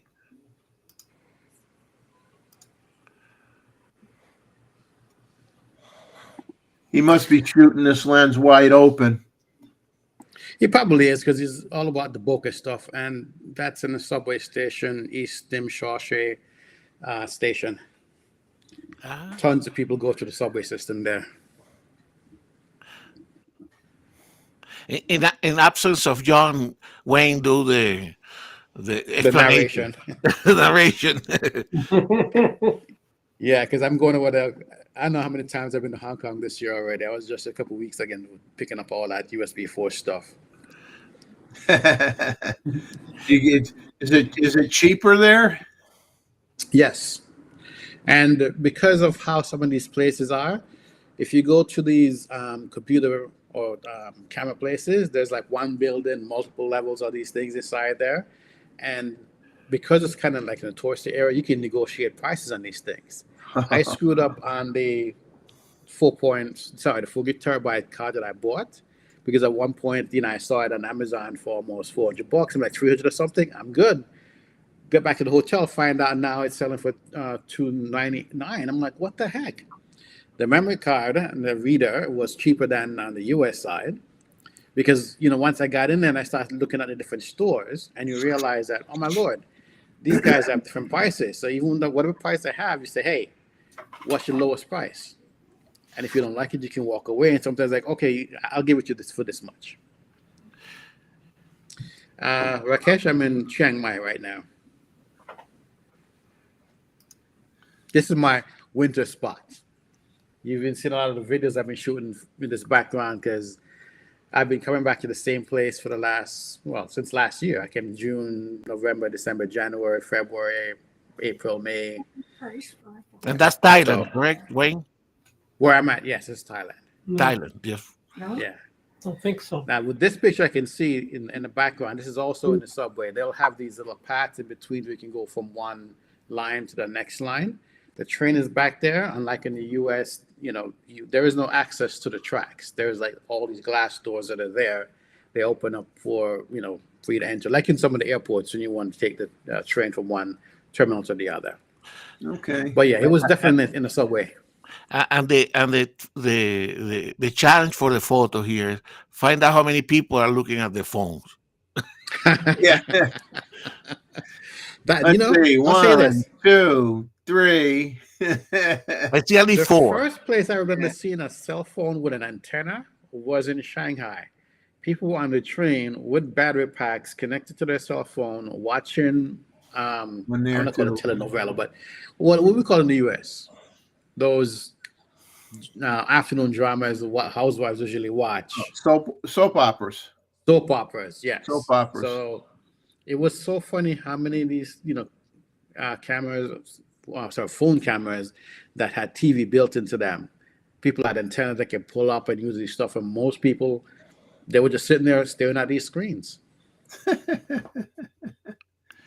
Hey, you got to know who killed so-and-so. Yeah, you do. Now, here's his last shot that he sent in. Oh, which, this is interesting because you could just see how it really just dissolves everything that's not in the plane of focus. I mean, yeah, it totally dissolves the person. That definitely looks like he was on the train shooting through the window and picking up the sign for the stop. Yeah. nice photo. I like it. Very artistic. Yeah. Congratulations, Mr. John. Good job, John. Wherever you are, wherever you're having breakfast. I think they're going for lunch now. Going for lunch now. He'll have to catch it on the rerun. Yeah. Yep. Let's see. Give me a second to clean up my desktop a little bit. Yeah, I definitely don't know what's going on with my Nikon. When I plug the cable, I've been testing it while you guys are talking. It basically goes in the mode where it says not recording, like it's ready for streaming, but the streaming program is not picking it up. Which camera are you using, Wayne? Right now it's the FX30. The Z8 is here. I'm messing around with it, trying to see if I can get it to pick up, but it won't. Yeah, when I use my Zulu Foxtrot, I got to put it in video mode, and it works really good as a webcam then, but only when it's in video. I'll say this. It used to work because I've used it before. I remember the video I did about the camera overheating. I took it in for repair, and ever since then is when all these things are cropping up. Like I said, I don't know if they opened the camera, don't know if they did anything. I can't see any screws that's been opened, but it's just kind of weird that since I got it back is when now it's doing all these weird things. Mm-hmm. So when I go back to Malaysia, I'll have to take a look at it because it's weird because it used to work. Yeah, you see, Wayne, that's why I still haven't sent my C8 for any kind of the maintenance, because I'm afraid that, when they open to fix the lock for the support, which I don't use, that they're going to mess up with something. Yeah, I've never ever sent any of my cameras in for anything, and I just figured since there was a place that was close by, I met a lot of these guys at that photo show that they had out there, and like, yeah, man, let's come on in and bring it over. So again, I'm not want to blame anybody and say that anything happened, but it's just kind of odd that since then that I'm seeing this, because as I mentioned to you guys, I'm usually record this video 20-25 minutes. I'm going straight. I stopped trying to stop and then reach over and record. I just record, make a mistake or not, gather my thoughts. Then when I'm editing, I just chop up the video, get out of the parts that aren't good. So I'm used to doing 20-25 minutes of just recording. Yeah, the hot card warning will come up, but I normally wouldn't get the camera overheat. And this time I wasn't even recording. I was just sitting up here in Chiang Mai, and it just, boom, went off. Somebody did something. That's all I can say. And, I don't want to point fingers until I know for sure. So I'm going to have them check it out when I get back over there and say, hey, since I got it, it's been doing these things, because I don't know. I've utilized it on the stream before when I was in Malaysia, and it worked fine. Luis is asking some questions there for which I have no answer, but yeah, and because most of the time it's been on the tripod, I wasn't checking it, but just now when I plug it in, it's like, the recording line goes to the recording option, which tells me that it detects that it's in connect to a PC mode. So it's known that it's not going to record. It's supposed to be transmitting information, but not recording. But the PC is not seeing it. So I tried different cables, nada. I messed around with the settings. I took it out of N-Log, put it in SDR, matched it exactly the frame rate that it's supposed to be transmitting. Nothing. Wow. And the FX30, I don't have to do anything. I'll just plug in the cable and it sees it. It goes, hey, live stream? Yep, done. I'm fooling around with, I'm checking my emails every once in a while here, and I apologize, folks. I don't look at the email every few minutes. Tim Hunter wanted to come in if I sent him a link, so I'm going to send him a link right now. I'm going to drop off, guys, because I need to do some things today. It is Sunday. It's almost midday. And you have issues to resolve, Wayne. You have testing to do. Yes. I have a bunch of stuff recorded, which I'm going through and re-editing. And if I make too much mistake, I re-record them. So. And Luis is asking a question about the 300 PF. I have no experience with the 300 PF, only with the 500 PF. So maybe somebody in the chat. I see a lot of 300 seconds in. All right. Let me go, guys. I'll see you. The 300 PF. Have a good day, Wayne. Thanks a lot for coming on. No problem. Thank you, sir. You have a good. All hey, right. if we, I obviously, I don't know if you were on at the beginning. Chuck's going to have a show Christmas night, 7 p.m. Eastern time on his channel, AP Studios. I'll try to make it. So if you have any time to just say hi, then that's up. I know it's Christmas. It's tough. I don't celebrate. The wife's in Mongolia. It's just me. Most of my time is spent recording and editing, and then it's like try to get a nap in between. So, yeah.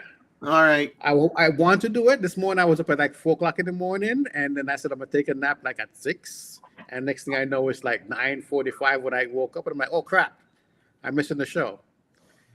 So I went to breakfast listening, and then came up and got on. So I'll see if I can get on the show. I definitely have to get on Chuck's show. Hopefully I'll see you guys. If I'm not even on the panel, I'll hopefully he'll be on long enough where I can get in and be in a chat. All right, sounds good. Okay, take care, guys. Care. All right, happy holidays. Same to you. Merry Christmas.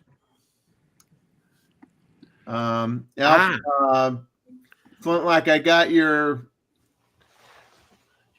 image. I'm going through the emails now. I'm trying to suck it into my computer.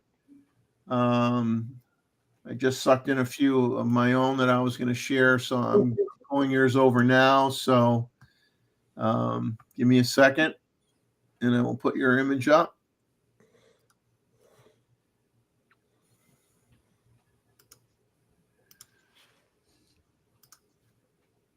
Oh, good.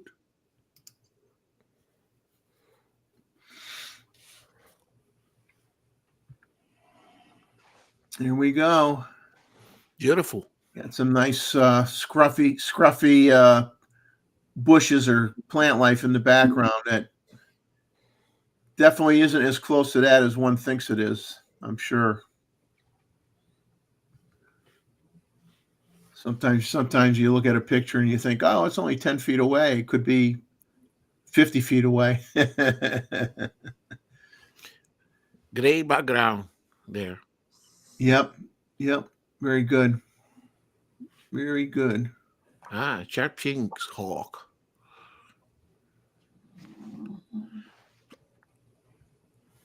Yeah, I love birds of prey. Birds of prey are fun. And a lot of birds of prey, depending on where you live, sometimes you don't see a lot of them, certain species too often, you know. You get kind of excited when you see one. It's like when I saw that red-shouldered hawk in my backyard. I mean, I'd go to the park. I never saw a red-shouldered hawk at the park. I see it in my backyard, of all things. So you never know where you're going to stumble across your subject. Seeing one is an achievement. Taking a photo, that's another level. Yeah. Mm-hmm. Very good, Arthur. Very good. I love it. I love the the details on the end of the wings and everything. Yep. Jeff, could you take our names off the screen? No, I can't do that. You can't. No. System puts it there. I can't get rid of it. If I probably had a more expensive version of this software, maybe I could, but I can't do it. Mm-hmm. Let me just look here and yeah, no, I can't get rid of it. And Jim is in now, Jeff. Who's in? Jim, real Nikon lover. Oh, okay. He need to rewind to watch the ornament. Yeah. Jim, we showed your image at the beginning of the show, so you're going to have to go back. I thank you for you sending me that image of the Z6 III ornament with the message to wishing everybody season's greetings, I believe is what it said on it. So I appreciate that, and I did share that with everyone. Happy holidays from Selective Imagery. So I appreciate you sending that in. I'm going to show you two images. I was going to put these in the photo review January 6th, but I figured, wanted to share a few. We tried to. I'll throw in a few images if we had them, for tonight's show, just as kind of like a little early Christmas present for everyone in the chat, Appetizer. So, an appetizer of things to come. So I only have two images that I'm going to share. So bear with me for a second because I'm doing this the slow way. I'll preface before I show this image that a lot of people don't like. I always complain that I really usually have either all gray skies, all white skies, all blue skies. Don't usually have clouds in the sky too often. So here's an example of the all blue sky, but sometimes it gives you a good contrast with your subject, which I think it does in this case. So I hope you guys enjoy this image. So we will throw it up on the screen. Ooh. So this is a adult bald eagle. They're repairing their nest before they have their decide to have a little fun and make little baby eagles. So they're rebuilding their nest, patching it up. So happened to catch this eagle doing a flyby and got a quick shot of it with the branch. So Jeff, technical question here. Yeah. For the bald eagles here, did you have to underexpose in order not to have the white of the head blown out or not? Because with the osprey, I always have problems. Right? I always have to, dial it down the exposure compensation. But I presume with these bald eagles will be the same. And it's funny. It depends. Like lots of times when depending on the color of the bird, when they're in the sky, sometimes I got to go plus 1.7 with my exposure compensation. But that's usually for birds that are like an ibis that's white or something that's white. You wouldn't be doing that, with a darker colored bird. Exactly. You wouldn't be going plus 1.7. I'd have to look up if I'd even use exposure compensation on this, but I know sometimes what I do when I'm in post and I'm doing this, I'll sometimes I select the object, I select the bird, and I might adjust the shadows or the black on the bird on its own. Or sometimes I play a little game, sometimes I'll just use the normal slider and bring up the shadows a little bit, and then maybe the sky gets a little lighter than it was, and then I'll just grab the luminance feature, Mm-hmm. and I'll drag it on the sky and darken it up to what it was. You know what I mean? Yeah, So yeah, like yeah. when you want to, sometimes you could go in and you can select the sky, or you could select the object. So sometimes you select the object, you fool around with what I don't like is when you select the object and you're making changes, sometimes you got to go in and remove some of those changes between the feathers. Exactly. Okay. And that's a pain in the neck. So what Oh, I'll sure. do sometimes I'll just bring up the shadows or bring up the blacks a little bit. And of course that changes the color of the darker blue sky to very light blue sky. I'll go into the luminescence and I'll put it over the sky and I'll drag it. I'll underexpose I'll bring the luminosity down on the sky and make it look how it looked to me. And that way I'm not dealing with trying to clean up with stuff in between the feathers. Yeah, Saves me a lot of time. Yeah, but I can't always do that. Sometimes I got to do it the other way. The auto selection of Photoshop or Adobe Camera Raw or Lightroom much better, but not infallible. Not infallible. Right. Yep. But the question that I ask is because I have sometimes. I mean, I use the exposure compensation quite a lot, correct? So that's probably I'm adjusting that more than, particularly if you are in auto ISO, correct? Right, in auto ISO, yeah. Yeah. So, but there are some animals that sometimes give you trouble, correct? The ospreys are because they're dark and white, correct? The bald eagles, magpies. Even the backside of the mountain goats, although the bighorn sheep, that's so reflective, correct? It gives you a lot of problem. Well, David's getting ready to take off. David, you have a great night, my friend. Have a Merry Christmas, and we will look forward to down the road of your "I froze my pants off" photo. Oh, I know. Anyway, it's we got lots of trips planned this first quarter of the year, and we're going all over the place. So, is heading to the right coast on Boxing Day, then we come back, and we're going to spend 3 or 4 nights in Banff, and then we come back for 2 nights, and then we're gone up north. And we're back and we're going someplace else. Madeira. So, to Madeira just to warm up, But anyway, have a good night, and we'll see you all on Monday. And Merry Christmas to all of you. The same to you, David, Anita. You guys have a great holiday. Enjoy the season, and more importantly, obviously enjoy your photography. You got a lot of stuff on the roadmap that you're doing, so you're going to be very busy. Yeah, and you can add one more to whatever was in for your attendance, because Anita's been here all night, but she's not signed in. Yeah. Anyway. Guys, be safe on the travel.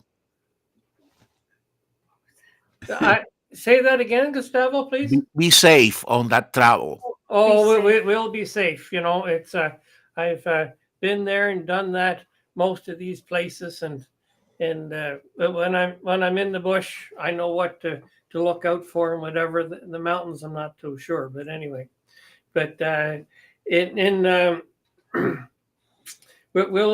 be safe, and we'll have lots of pictures to send Jeff. Exactly. And I may just have to send some from my iPad, so we'll have something there. But anyway, have a good night, and I'll see you all later. You too. Take care. Bye. I'm gonna share my next image. I'm gonna share is I will tell the story a little bit about this before I put it up. Is this was an image that I'll probably never get again. It was with the 800 millimeter. I was nowhere near the subject. I was, the autofocus was, I was probably at infinity. Severe crop. It's a cropped image to basically would produce a 8x12 image at 300 dots per inch. Okay, that's what you're going to see. And but the interesting thing is I've never seen this before. This is another eagle shot. I've talked about how eagles will steal food from ospreys. Osprey will catch a fish. If the eagle's around, the eagle, my opinion, not being a scientist, but my opinion is the eagle doesn't need to steal the fish because it's hungry. I think the eagle steals the fish because it's like he doesn't like the fact that the osprey got the fish out of what it considers its territory. It's the dominant species in the area. It's why it wants to say, I'm in charge of the neighborhood, not you. You catch a fish in my pond, I'm going to steal it from you. But this was a case where this image you're going to see is of the adult osprey, but I have images of the adult eagle. I have pictures of a juvenile eagle. They were attacking, physically attacking the osprey. Ooh. Wow. Yeah. And I've never seen this behavior before. The osprey did not have a fish. I like this image because I like the contortion of the body of the osprey just underneath the talons of the eagle. I actually have a couple other pictures where it looks like the eagle's talon is on the osprey itself. Now I take my hat to you. Now, wow, that's fantastic. Love it. I actually made a 8x12 print of this. It came out very nice on metallic, pearlescent metallic photo paper. Jesus Christ. It came out very, very nice as an 8x12. I probably wouldn't. I don't think I'd make it any bigger because, like I said, the problem you're fighting here is when you're even with the 800, it was very, very far away, and you're fighting the atmospheric conditions in the air, and very high ISO. I mean, this is probably like ISO 12,000. Okay. So you go and you crop this image, you crop an image that's ISO 12,000, your noise is even worse. And even though you're using, Topaz or whatever denoise, or whether you use the denoise in Lightroom, it can only do so much. And when you crop in on a noisy image, it just makes the noisy image even noisier, makes it even harder, to do. But overall, I'm pleased with how it came out, and it captured something that I may never see this again. Well, you may see it, but the fact that you capture it too, right? Yeah, I mean, like I said, the younger, the juvenile was going after the osprey first and chasing it in the sky, wasn't able to get it, and then the adult stepped in, and the adult was forcing the osprey literally to just be feet above the water, trying to outmaneuver the eagle and not get killed by the eagle. And I've never seen this behavior before. I mean, they always harass the osprey enough to make it drop the fish, then they dive and they try to get the fish before it hits the water. But to actually see it trying to take out the osprey was well, first time in the 6 years I've been down here taking pictures. I've never seen it. So, I mean, maybe it happens other places all the time, but I've never seen it down here. So it was quite the moment for me. And I won't forget it. And like you said, I was lucky enough where I got 3 images that are workable from the event that I have to remember it by. So I was really thrilled to death. I mean, Oh, it's very, that's where we say I was very lucky, but at the same time, the old saying is, well, if you're not there, you can't get the image. Well, no. Remember what I said? Luck favor the prepare. Correct? You were prepared. Yeah.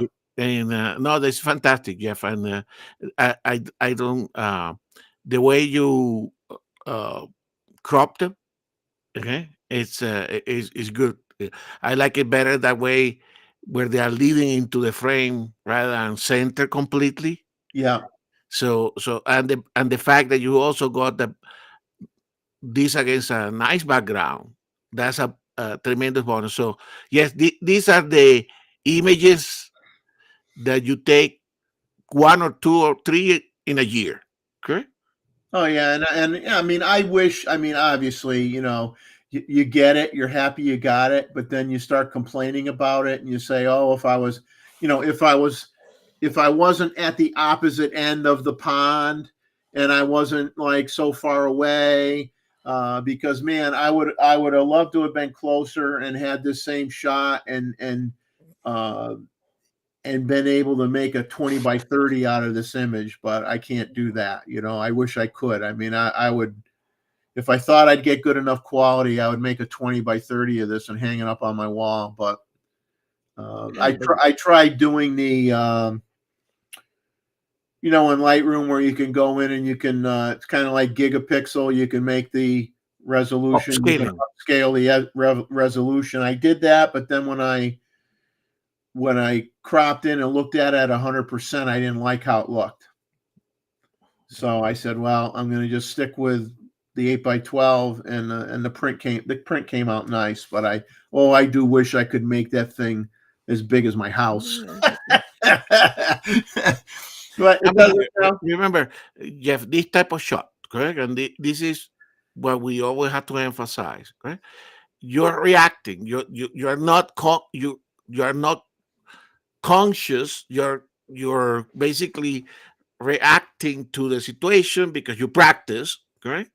And then you allow the non-conscious part of your brain to do it, and probably you have to follow the scene, correct?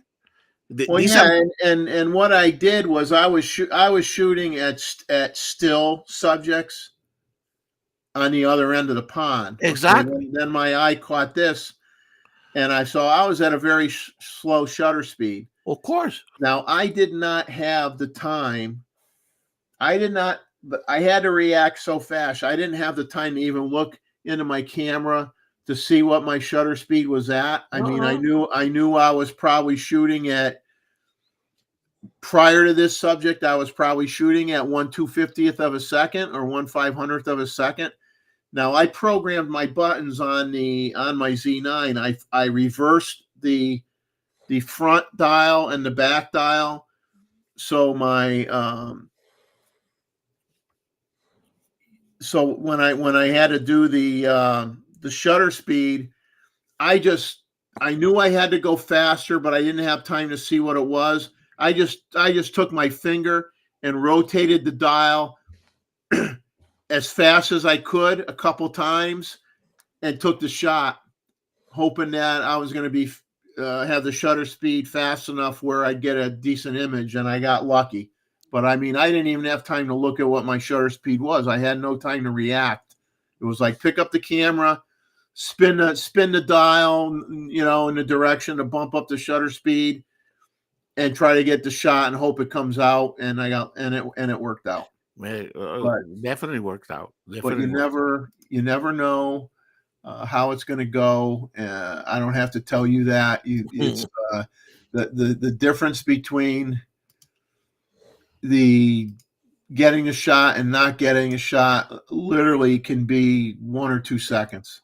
Exactly. And the other thing, Jeff, I mean, for all that, this is where, again, our regular complaint about the internet, correct? And about the YouTubers, okay? I mean, that, of course, you could have made that photo 5 years ago, but the equipment that you have now make it more, give you a better chance to acquire that photo, okay? Oh yeah, if I couldn't rely on being able to pick up on the subject quickly at a long distance, and that's the one thing that's really, I think, underappreciated by the even our buddy that has a lot of hair.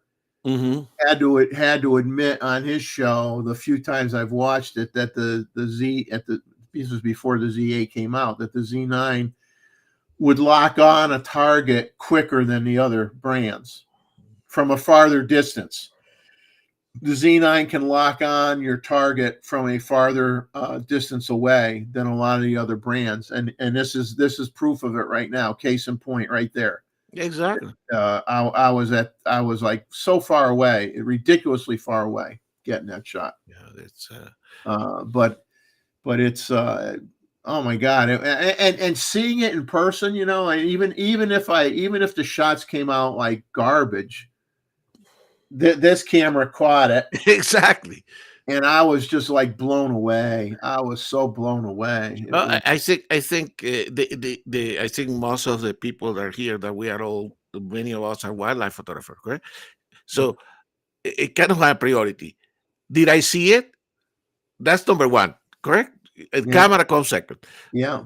Did I get a static photo? Fine. Did I get a dynamic photo? Did I get a behavioral photo? Correct. That's in a kind of priority, correct? And here you got excellent behavior, correct? So you are in level 4, my friend. Well, I had I don't have it on my computer to share. I'll share it on January 6th. I got leave it there. That's a good opportunity. January 6th. I did get some. I'm just going to say I got some interesting behavioral images of white pelicans. Oh, okay. Looking forward. You're going to see some images. Well, it may not be in January 6th. I may end up making a video. Putting it in a video. But yeah, once again, they come down here in November timeframe, and when it starts to get colder, you can have a bad year and only see 3 or 4 of them. You can have a good year, which so far this year has been good. You can have 12 or more. And sometimes they'll split up in 2 groups of not always 6 and 6, but lots of times it happens to be 6 and 6 or 4 and 4. And but they are very social animals, which I have images of things that they did that I never thought that they would do. Okay. And that's what I'm going to either put in a video down the road or share it on January 6th. But you won't want to miss that, because it blew me away. Because there's every wildlife species, whether it be a mammal or a bird or even fish or whatever, have certain social behaviors, but in your mind, you associate only certain behaviors with certain species. And then when you see something that's out of the ordinary, you go, wow, they just as Emerald Lagasse would say, they just kicked it up a notch. Sometimes you see something you weren't expecting. Yeah, you got a question there from Greg. Yeah, 800. Yeah, 800 with the Z9. Yep. And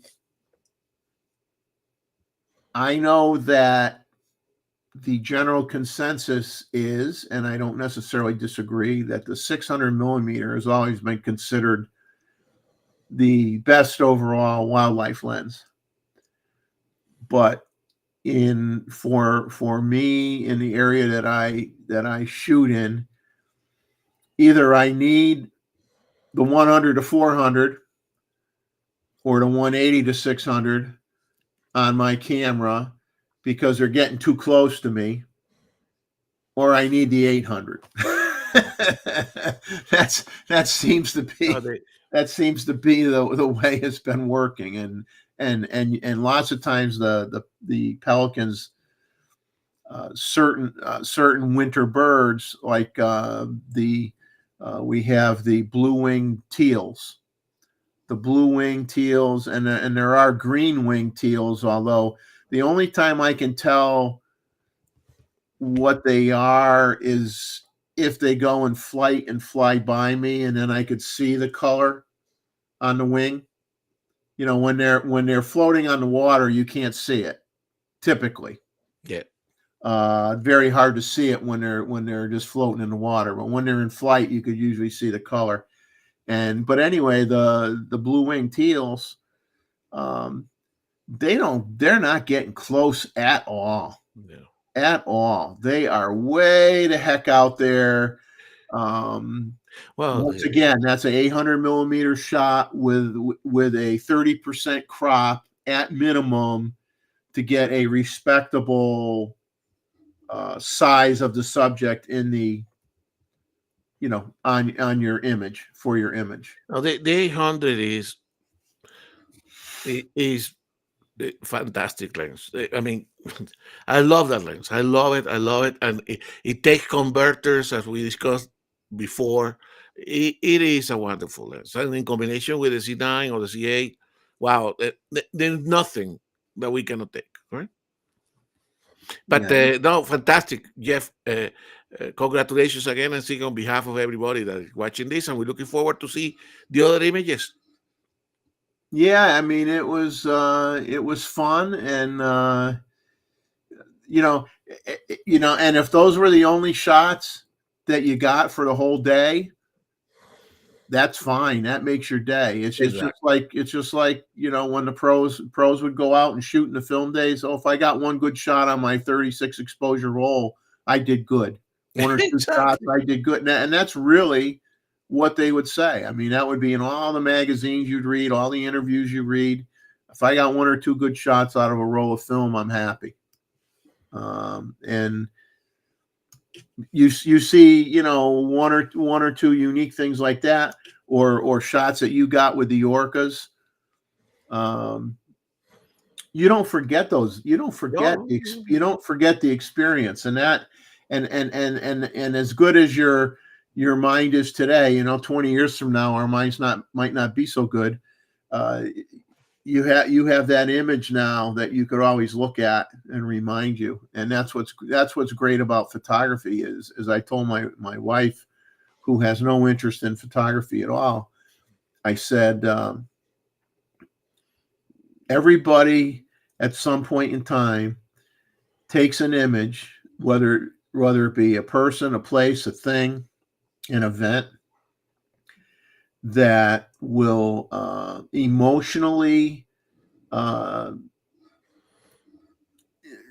mean so much to a stranger, when they look at that image.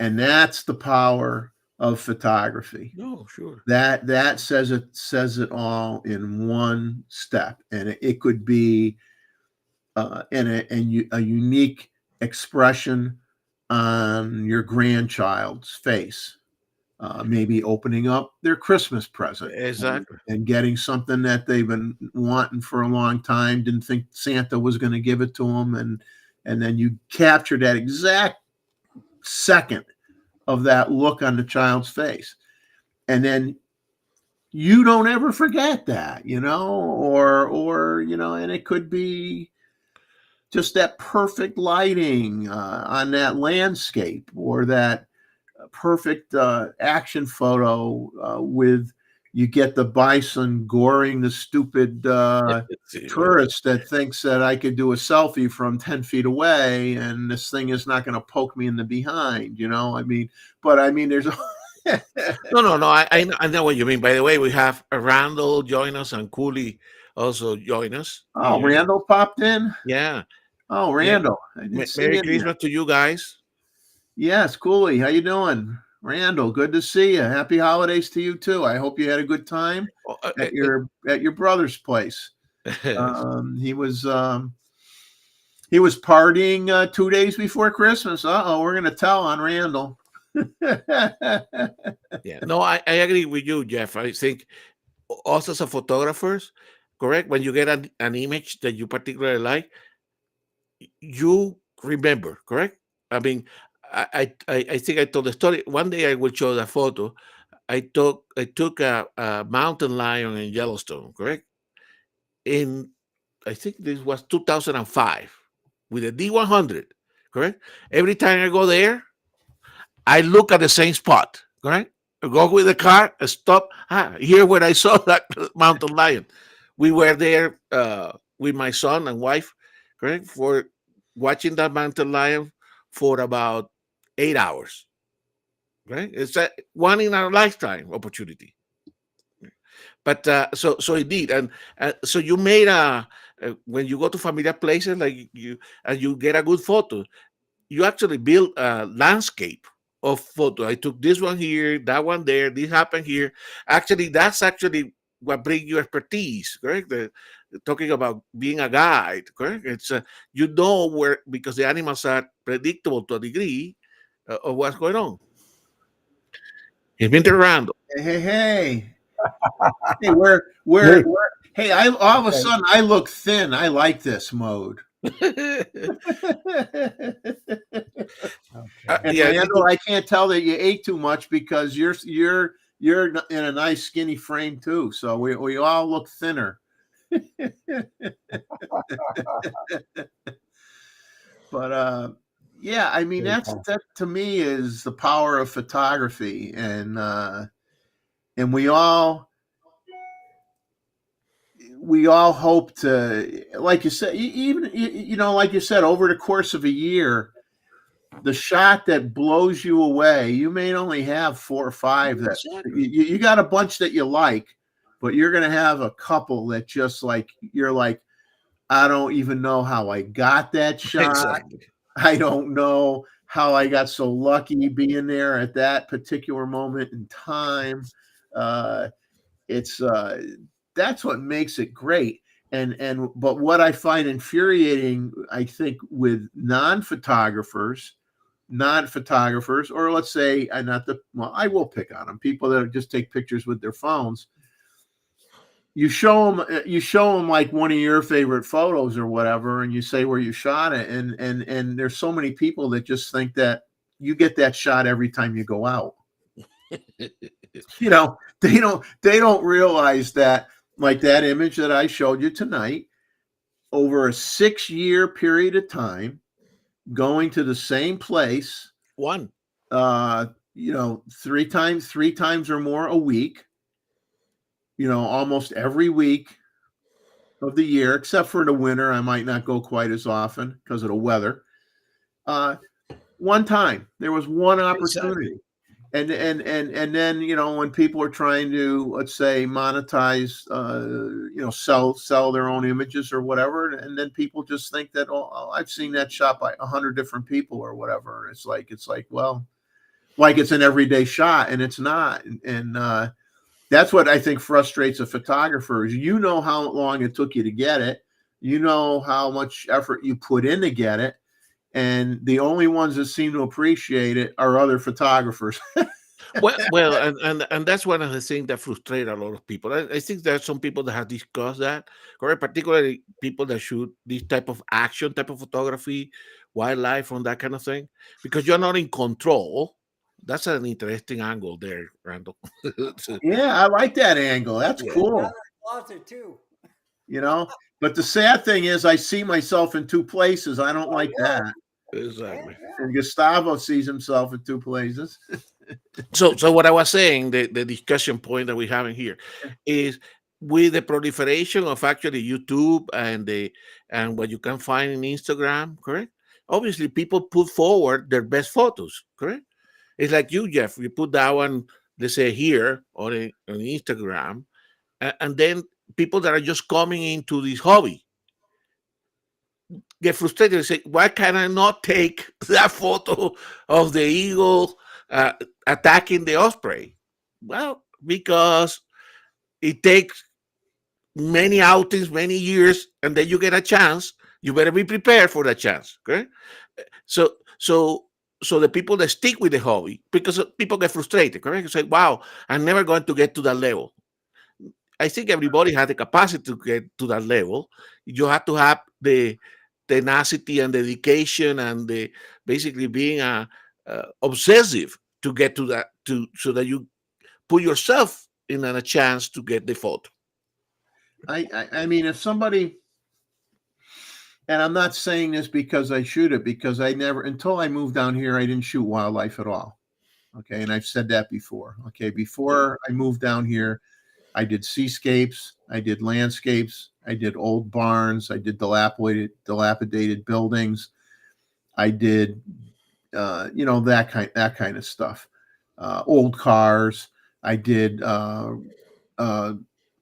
track car races on tracks. Gustavo, you did that. You got published with some of your images that you shared with us before.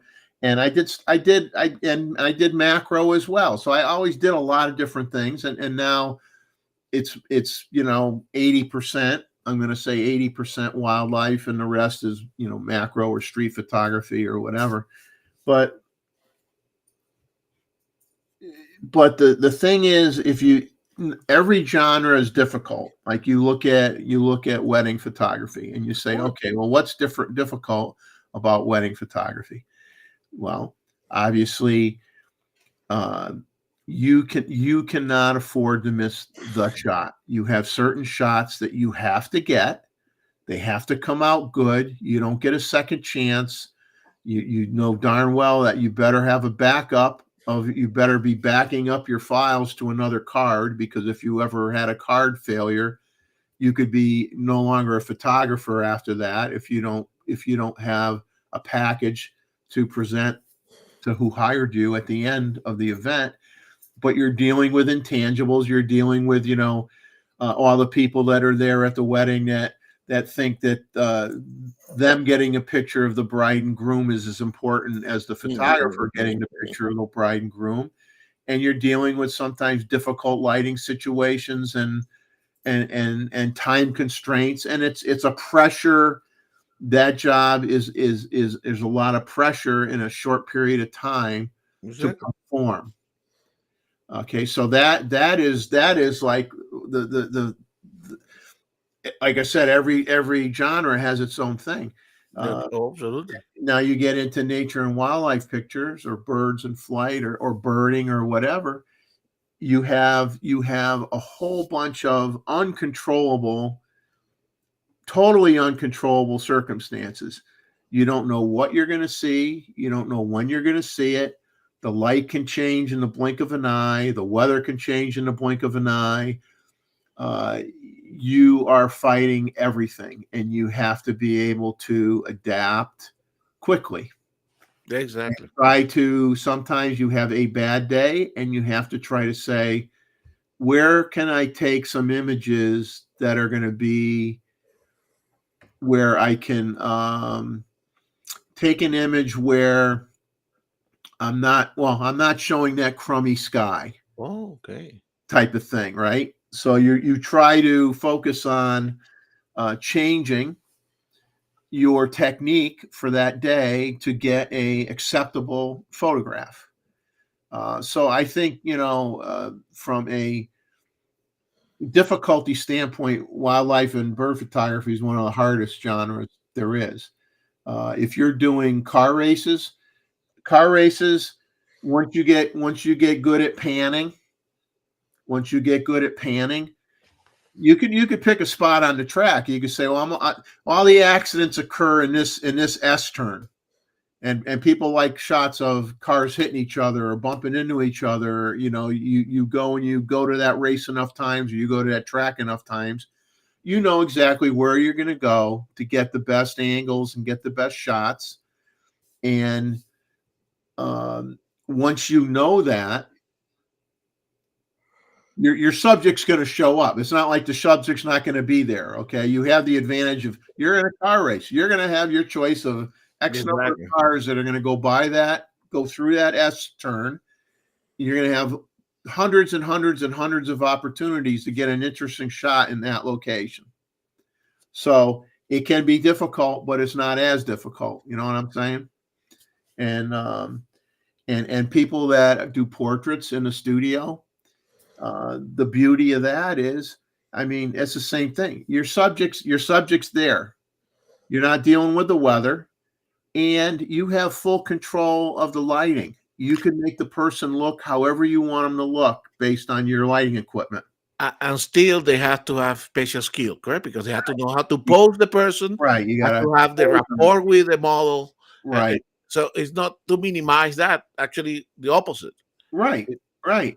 But you have, you know, certain things don't apply in that genre that apply to a wildlife photographer. But like you said, you got to have a good understanding about lighting and lighting ratios and you know, am I going to use an octobox? Am I going to use am I going to put a flash behind the person and illuminate their hair from the back? You know, kicker lights or whatever that they like to use the term kicker lights. So everything has its own complexity, but that's what makes photography so great and that's what makes the people in this that come to this show so great is that everybody doesn't do the same thing. Oh, sure. And that's why, remember when Chuck was doing his series about doing, you know, brought her daughter and the friend and was doing some shooting, correct? It's I'm getting hot. Exactly. Too much thinking there, Jeff. Yeah, I'm starting to get a headache because I'm getting sweaty under that hat. I don't know how I do it when I have to deliver the gifts. I got to wear that for an awful long time. So indeed, when you listen to other photographers, even on doing like portrait, correct? You are basically, even if you don't do that, you are learning. Okay, I can use that for this other type of photography that I do. So there are translatable skills from one set of photography to another. By the way, I think I got some question here. Jim is saying that he got confirmation of the new 180 to 600, and he said that the one that he's having is going to come with a Arca Swiss foot. So the question for Jim is, because I'm actually waiting for the Kirk foot for that lens, right? That's probably when it comes out.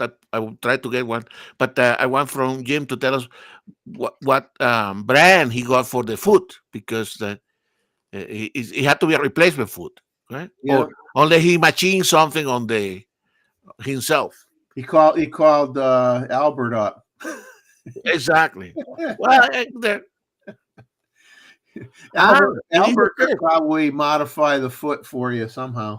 All right. Yes, he got the because I have been looking for that Kirk. I actually even checked today, and I didn't put myself into the list, but I'm actually waiting for that to appear. The last time it was faster to get it from BNH than from Kirk directly. Correct. But I'm going to check it, Jim, because I like that lens with that foot.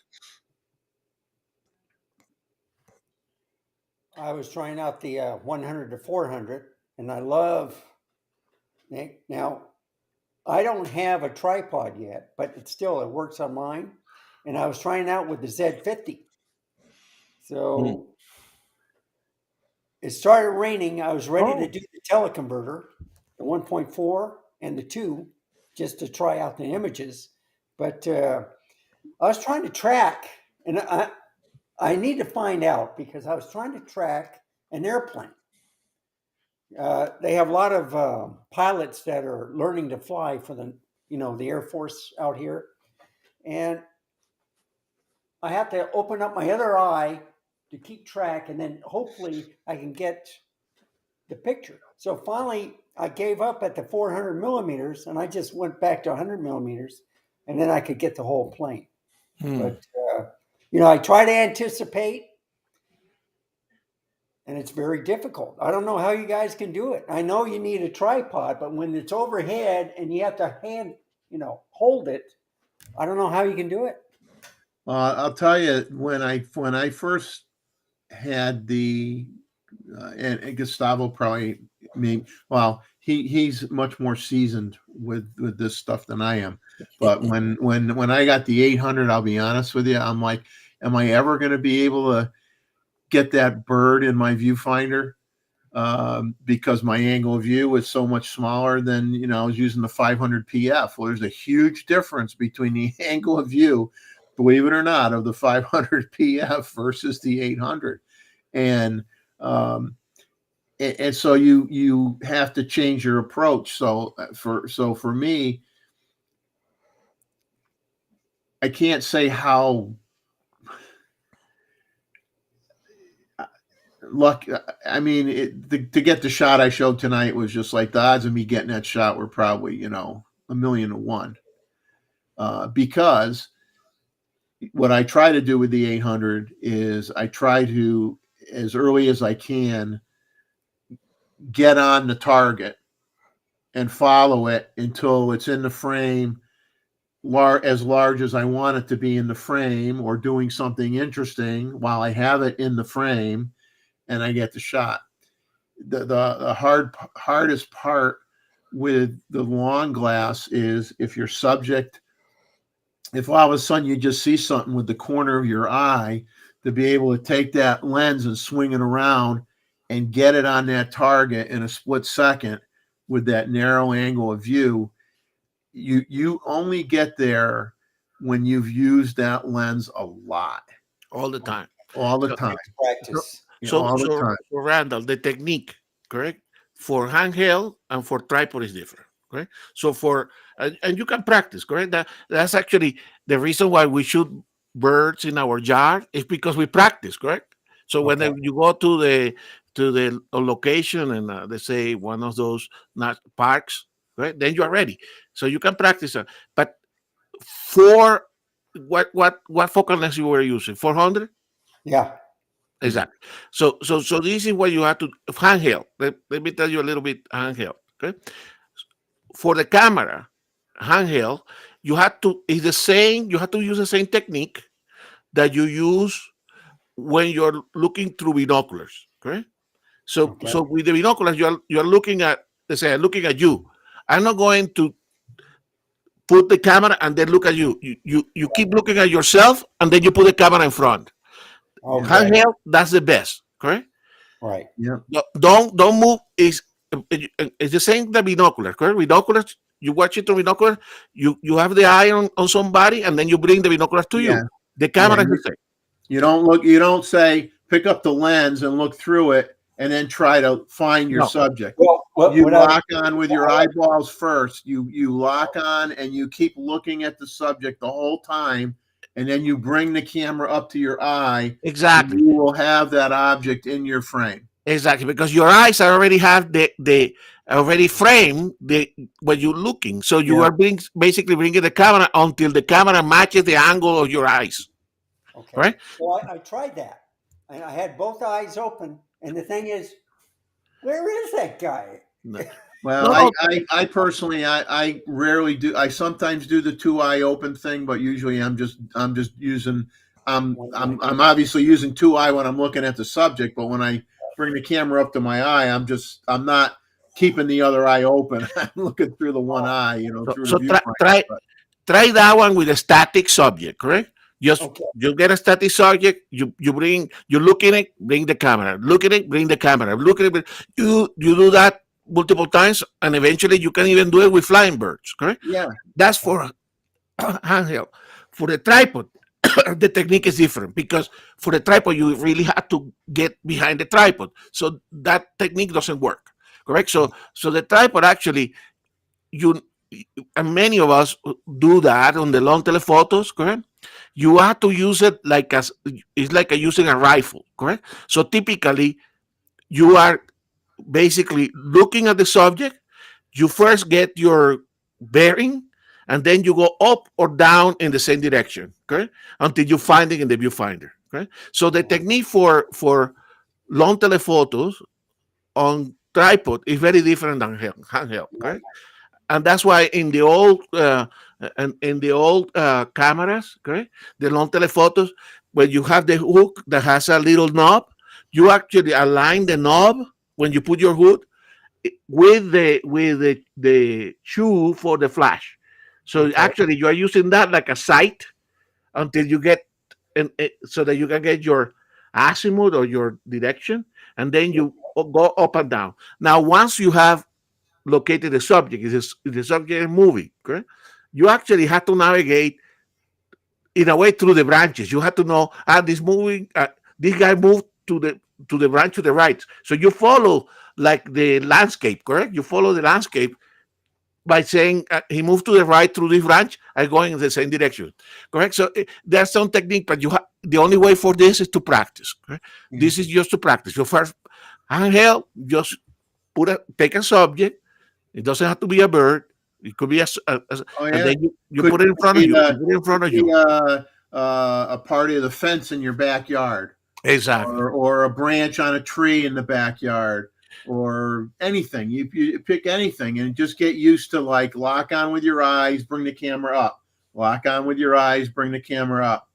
And then before you know it, then you start working on a small bird in your backyard that's on that branch. Okay, there's that bird on that branch. I'm going to lock on that bird on the branch, bring the camera up, and then you work your way towards birds in flight. But it takes, if you were to do it every day, it could take you months before you feel comfortable. But once you get the routine down, it's like riding a bike. Okay? Exactly. And you don't forget how to, maybe if you didn't take pictures for 6 months, you might get pretty rusty. But if you're doing it fairly often, it's like riding a bike. Once you do it and know the technique, you can repeat it and you get really comfortable with it. And then everybody thinks that you walk on water because they go, "How'd you do that?" You're like, "Hey, Randall." You just go, "Oh, no big deal." And Randall, you see, and now you have the time. Correct. So that's right. And so I had it on a tripod, and I'm seeing this plane coming at me, and I said, "Oh man, I love it." And then I realized, wait a minute, he's going over, and I picked up the tripod. No, that's not good. So then I took it off the tripod. Then I started doing like this, and I lost him every time as he was going by. Yeah, you had to, for the plane, you have to apply toward me. But you have to pick up on the plane as early as you can, and then you follow it. You see the trajectory, direction, and you follow it. You pan with it, and you wait. You keep getting closer and closer and closer until you go, okay, that's the size I want in my frame. I don't want to crop it too much. That looks good. Boom, get the shot. But it's so next question on the autofocus. What I did was I was getting frustrated, so I put it on AFF, wide field of view.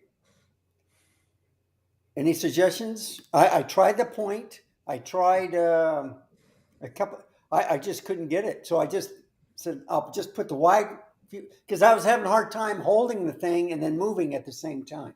Well, a flight, the problem with when you're using a tripods, to me, are great when you're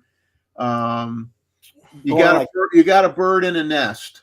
Okay, exactly. You're watching an adult bird feed a baby bird in a nest.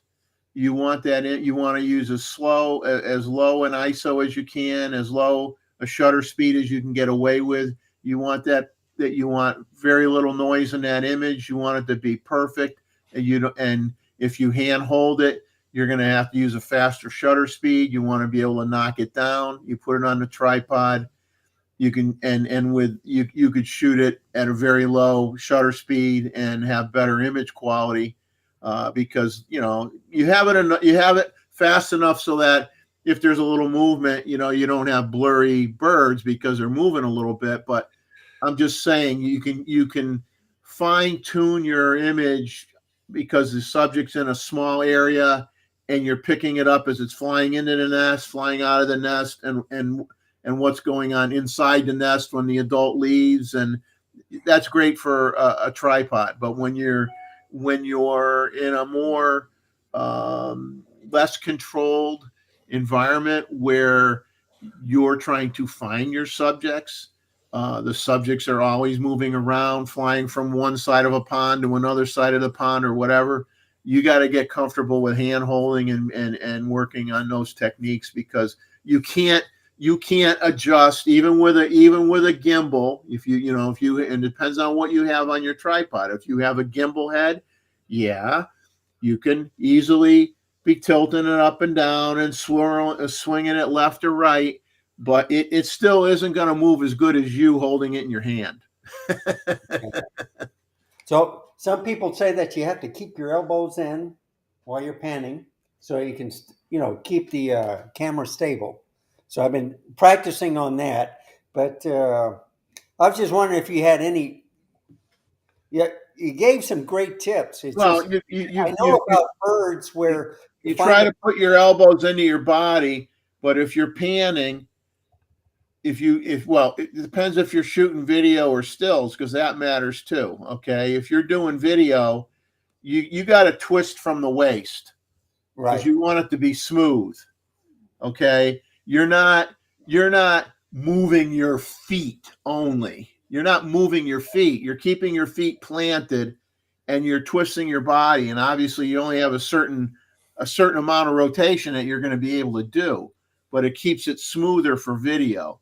Now, for stills, it's not as important. Okay, for stills, you could kind of be a little herky-jerky because you got the shutter speed a little higher. You could do a combination of moving from your hips, and if you can't turn anymore and you need to, you can reposition your feet and then kind of reset and turn, start moving your body again. But if you're doing video, you don't want to be moving the feet around. You want to just be moving your body around, So it depends on what you're shooting, how and what medium you're using, stills or video. And with a gimbal and a tripod. Remember, you still don't have complete degree of freedom, because you have like probably 30 degrees up, 30 degrees down, and of course you can rotate a little bit, but that's your limit, correct? Because let's say if you are shooting straight, something that is straight, and you want to photograph a plane that is more than 45 degrees, if you are in a tripod, you have to basically go down. It's impossible, correct? So gimbals, which are perfect for that type of thing, is basically to allow if the animal move up or start flying off, that you can, but that's the limit that you have. If you want to go beyond that, is handheld, correct? Yeah. And that's the difference why, as 800, although some people use. Luis is taking off. Have a great holiday. Have a Merry Christmas. Happy New Year. If you weren't here at the beginning of the show, Chuck is doing a live stream Christmas evening, 7 p.m. Eastern time. If you have time to stop by and say hi to him in the chat, I'm sure it would be appreciated. But have a blessed holiday. I mean, have a great time. Enjoy the time with the family, because that's what it's all about, folks. It's what it's all about. So have a great one. And he has some good comments before that about these soft hoods, which I have one of those, but I don't use them, don't trust them as much. But we can talk about that another time, Luis, as well. Yeah. I want to put up this comment here on the. This is another thing. Here's another tip for folks. And I found this out when I bought Gustavo and I were both researching and looking at fluid heads for video. Now, on some of the longer lenses that Nikon makes, obviously they're not Arca. No one makes Arca Swiss feet for their tripod. They're default tripod feet, right? Which is a shame. Don't understand that.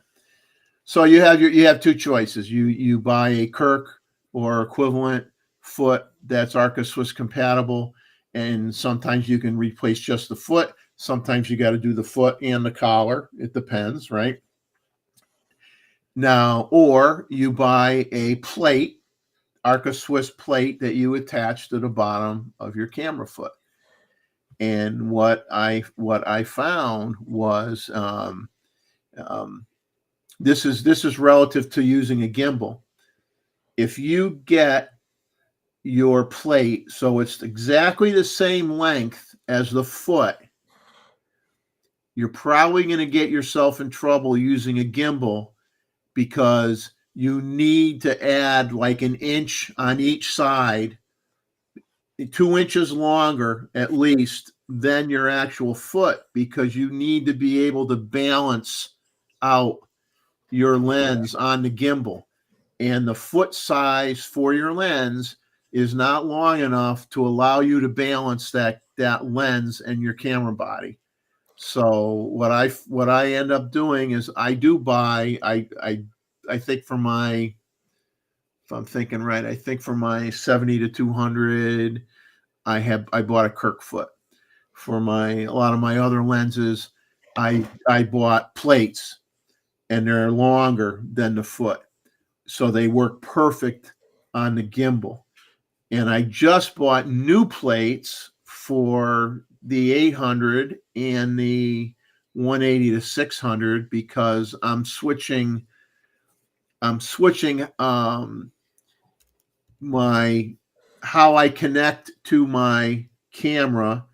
And I got a spare one here that I bought.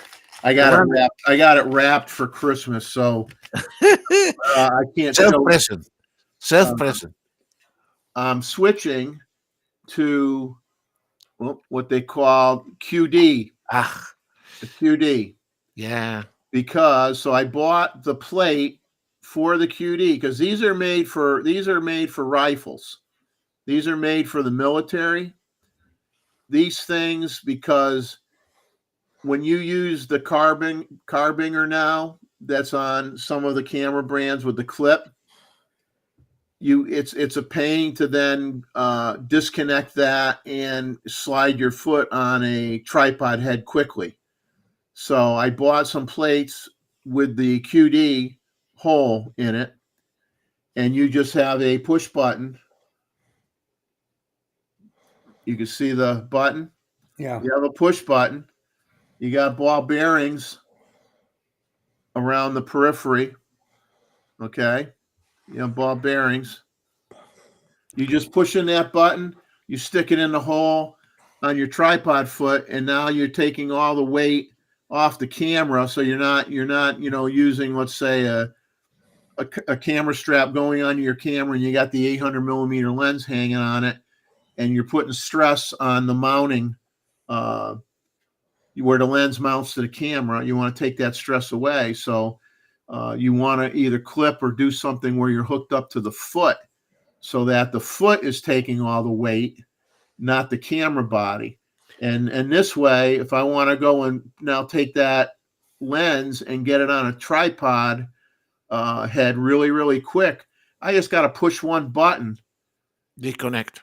And I'm disconnected. I could slide that foot right on the tripod and take a picture like that. So Randall, you're talking about the 100 to 400, correct? Right. Correct. Okay. So I have it, correct? But the one that I show you in a second, correct? So what Jeff is talking about, correct? Because if you have that lens and you are thinking about tripods, correct, for the future, Right. what we're talking about, correct? What Jeff was talking about. So this is the Kirk foot that basically replaces the foot that your lens has. Lens half for the foot. Yeah. Right. So this foot fits on the new 600 PF. It fits on the 100 to 400, and it fits on the 400 4.5. They all use the same curve foot. And what Jeffrey was talking about. So this is if you have that lens, this is one if you're going to use tripod, correct? Right.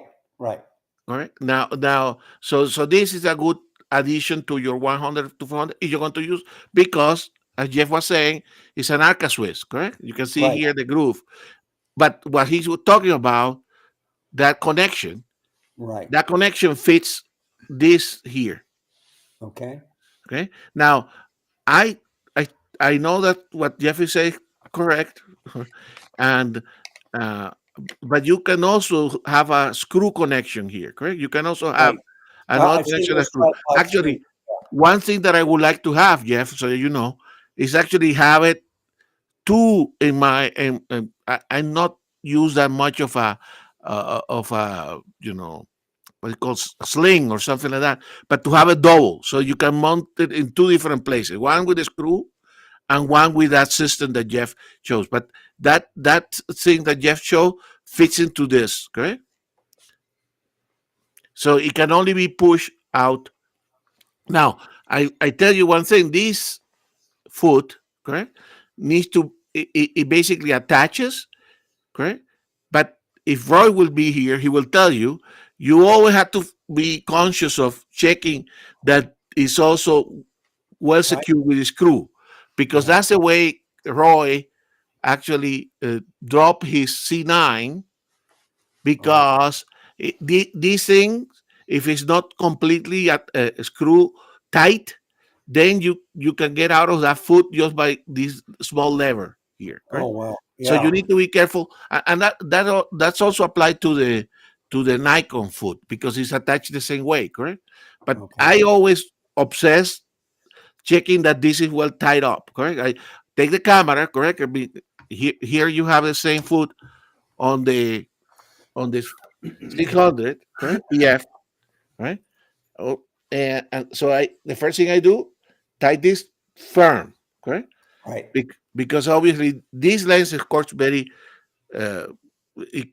you can handheld, but that doesn't mean that you're going to hold it by the camera. You always hold it by that. You use that as a handle, right? Okay. So good addition for your 100 to 400 is to use this, okay? And then you practice what I told you. So I'm looking at that. I'm not looking at this and then bring it. Right? You're this, it goes this. Here it goes this. Okay. So you're a left eye shooter instead of a right eye shooter. Left eye. Okay. I'm right-handed, but my brain is left-handed, which apparently is very common for photographers. Correct? Visuals tend to be left-handers. Yeah, they're called switch hitters. Exactly. Yeah. So anyway, so for the I can show you here. You're going to be alone for a second here. Yeah. Okay.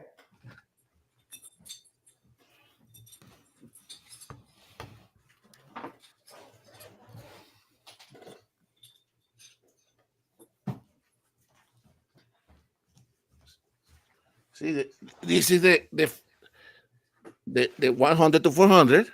Right. See, I have the same foot. Okay. So that's the foot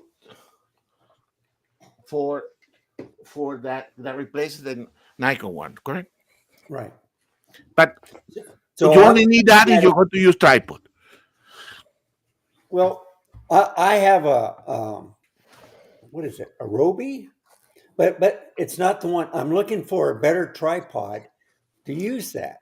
And You have here in the community here a lot of advice on tripod, I can tell you. Yeah, I can see that. So it's not only the tripod, but the tripod heads, correct? Yeah. I think you review some of I the. can go to my local camera store and they can set me up. But Typically, I'm trying to get now on the tripods. Do you like the bottom part where they have spikes instead of the rubber feet? Well, you could buy some that you change that have the spiked feet hidden. You screw the rubber in and the spikes show up. You spin it out, the spikes are covered. You have some that you have to take the whole thing off and screw the spikes in. You got all, tripods are like toothaches, you got a million different kinds, different levels of pain with a tripod. I get advice from other people that says, well, you want not a heavy tripod, but you want it sturdy enough so that it won't blow over.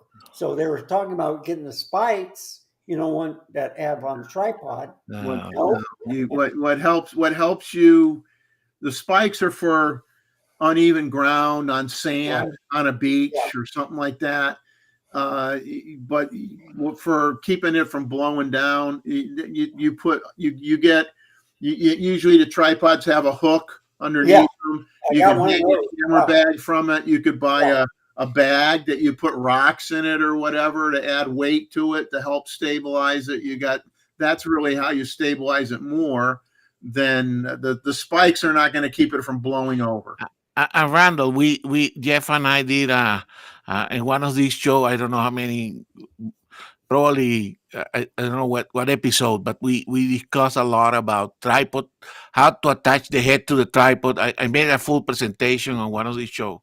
So you can look at that back. If not, you can always call us. We can give you some advice. But because tripod, I tell you, that's a curse of photography. In terms of, you always buy one and then you find that you need another one, and so you got to really think about why do you need it? Exactly. Make up a checklist. Why do I think I need a tripod? Okay. Where am I going to use the tripod? Am I using it indoors in a studio? Am I using it on rocky terrain? Am I going to take it on the beach? Where am I going to use it? Then you got to say, okay, do I want one that has enough sections so that the camera, I can extend the legs long enough so the camera is level with the eyepiece is level with my eyeballs. Okay. I don't want to be like, oh, it doesn't go tall enough. I got to squat down to look through my camera.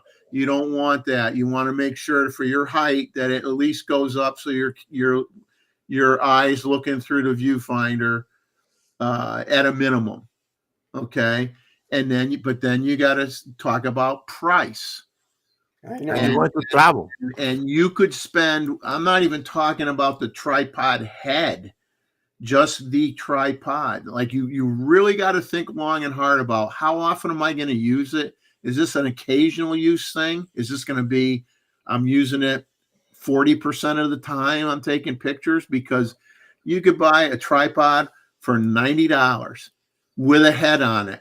You could buy a tripod that's just the legs, carbon fiber, for $1,000, and then spend another $500 on the head.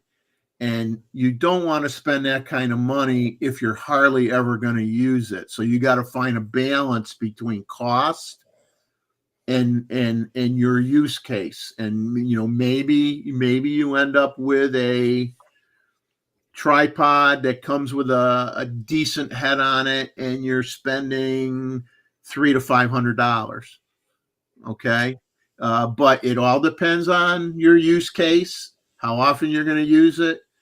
Like anything else, you don't mind spending good money on something you're going to use a lot, but if you're only going to use it once in a blue moon, do you really want to spend $1,500?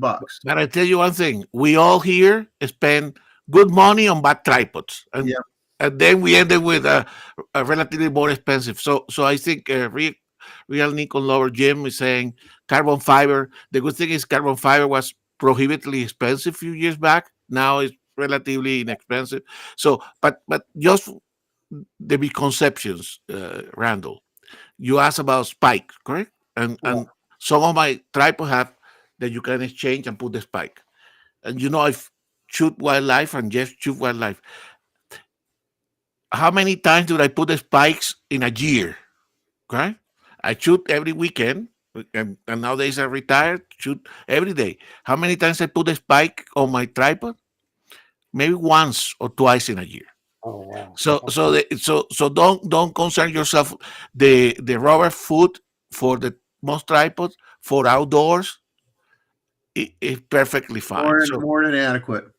So you unless you go and you tell me, hey, Gustavo, I'm going to be shooting in ice, correct? Not even in a sand in the beach, correct? You say, I'm going to go to a place where I'm going to a glacier. Then I say, okay, yes, put the spikes. But the use of spikes is a misconception. And then you always have the problem, correct, that the spike, you carry a lot of garbage, right? You put it in the litter of the with a lot of leaf, and then you take your tripod, and then you have like you look like the garbage man with picking stuff out of the floor. So don't concern, but we can give you good advice. And there is nowadays, I tell you but the question that we got to ask you is, what is the maximum weight that you're going to be using now, and you have to anticipate in 2 years, okay, for now, because for the 400, for instance, the 100 to 400, you probably can get a good carbon fiber tripod at a decent ball head, if that's what you decide, that is not super expensive. Yeah, and I would recommend that when you look at the most weight that you're going to use on it, or what you think you're going to use on it, buy a head that is rated at least 30% higher than what you need. Okay. So that if you ever have to add anything extra on it, maybe you add a flash on your camera, right? All of a sudden it's on a tripod. That's more weight. Or, or you buy another lens down the road. Give yourself some wiggle room, what you think you need for weight, what you and then add some leeway, because you don't want to be using any piece of equipment at 90% of its capacity all the time. That's not a good thing. It's kind of like, Safety margin. You don't want to get a car with a 150 horsepower engine, and because you like to drive fast, you're always using 150 horsepower. The engine's not going to last very long. You have the car that's 300 horsepower. You're only using half the capacity. The car is going to last a lot longer. So you got to use the same logic when you're buying, figuring out the weight and what you need to support with your tripod head. I'm going to back up a little bit here. And then this is the camera. This is the add-on camera plates. Okay, they're Arca Swiss. They're slotted. Yeah, and I don't like that model because it has one screw. You want the one with 2 screws. Right. Yeah. Now what I'm doing is with this QD that I showed you earlier. Mm-hmm. I'm used to I bought a separate strap that has a QD at each end, and it's meant to have a single attachment point to, a foot that has the QD attachment, like Gustavo showed you on that foot with the round hole in it. Okay, I bought plates that have the round hole in it to facilitate the QD connector. So the camera strap I bought from Leo Photo, it loops around, and one QD plugs into a receiver, and then you have one QD loose that plugs into the bottom of your foot. So then you only have one attachment point. And even though these things are rated 100 times higher in weight than your gear is ever going to weigh, being paranoid, exactly, you may want to have 2 attachment points. So exactly. So what I'm going to do is I'm probably not going to use that strap. What I'm probably going to do is I have my Peak Design strap. Okay. That uses the little, that little loop. It's hard to do this. Okay.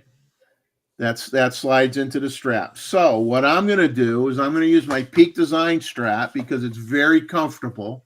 This is the wide version. Okay, it's got a lot of webbing on it. It's comfortable. I'm going to have this on the camera. I have these on the camera now, on the lugs, one on each side. Okay, I'm going to take one end of my strap and hook it up to the camera. I'm going to take the other end of the strap, I'm going to loop this through the QD ring. Okay. Okay, I'm going to loop it through the QD ring. And once I do that, now I can attach the QD ring to the other end of my Peak Design strap. And I can plug this into the bottom of the plate, and I can put the other end of my strap on the existing on the existing one that's on my camera body. So now if the QD fails on the foot of the lens, I still have the other end of my strap attached to the camera body, and I'm not going to lose it. So I have a support on each end. Basically, I have a support on each end. So I'm going to get tricky, and I thought about that, and then I watched a video from a YouTuber that I like very much, who basically had a whole recent video on the different kinds of camera straps, and he had I think it's the Carbinger type, which is, I think, is that Really Right Stuff, or it makes that strap, if I think I'm right, Really Right Stuff. Yeah. But anyway, he's actually going to do what I just described. He's going to use the QD on the plate and use the other end and put it on his camera. So he has 2 points that are secured, and you have the full flexibility of adjustability. You just use like a seatbelt. You just pull this thing up, and you can move your camera up and down on your body really easy. So I had already decided to go that route, which is why I bought the extra QD. And I'm going to see how it works. I'm going to see how it balances. I'm going to see how it feels with one end hooked on the camera body and one plugged into the foot. But I don't want all the weight on both sides of the camera body, because I just don't want to do that with the longer lenses like the 180 to 600 or the 800. A 500 PF, I don't care. That doesn't weigh nothing. I could just hook up the strap right to the camera. 500 PF doesn't weigh that much. I'm not worried about loosening up or damaging. The 800. 800, the 800, yeah. Because right now, when I'm using this strap and I got it on the camera with the 800, I am holding the foot of the lens in my hand and lifting it up, so I don't have any pull on the strap. And also, Jeff, sometimes you are with the 800 in one camera and with the 500 in another camera, correct? So you have to have but Randall, one point for you specifically, correct? Because you are very much into video, correct? Right.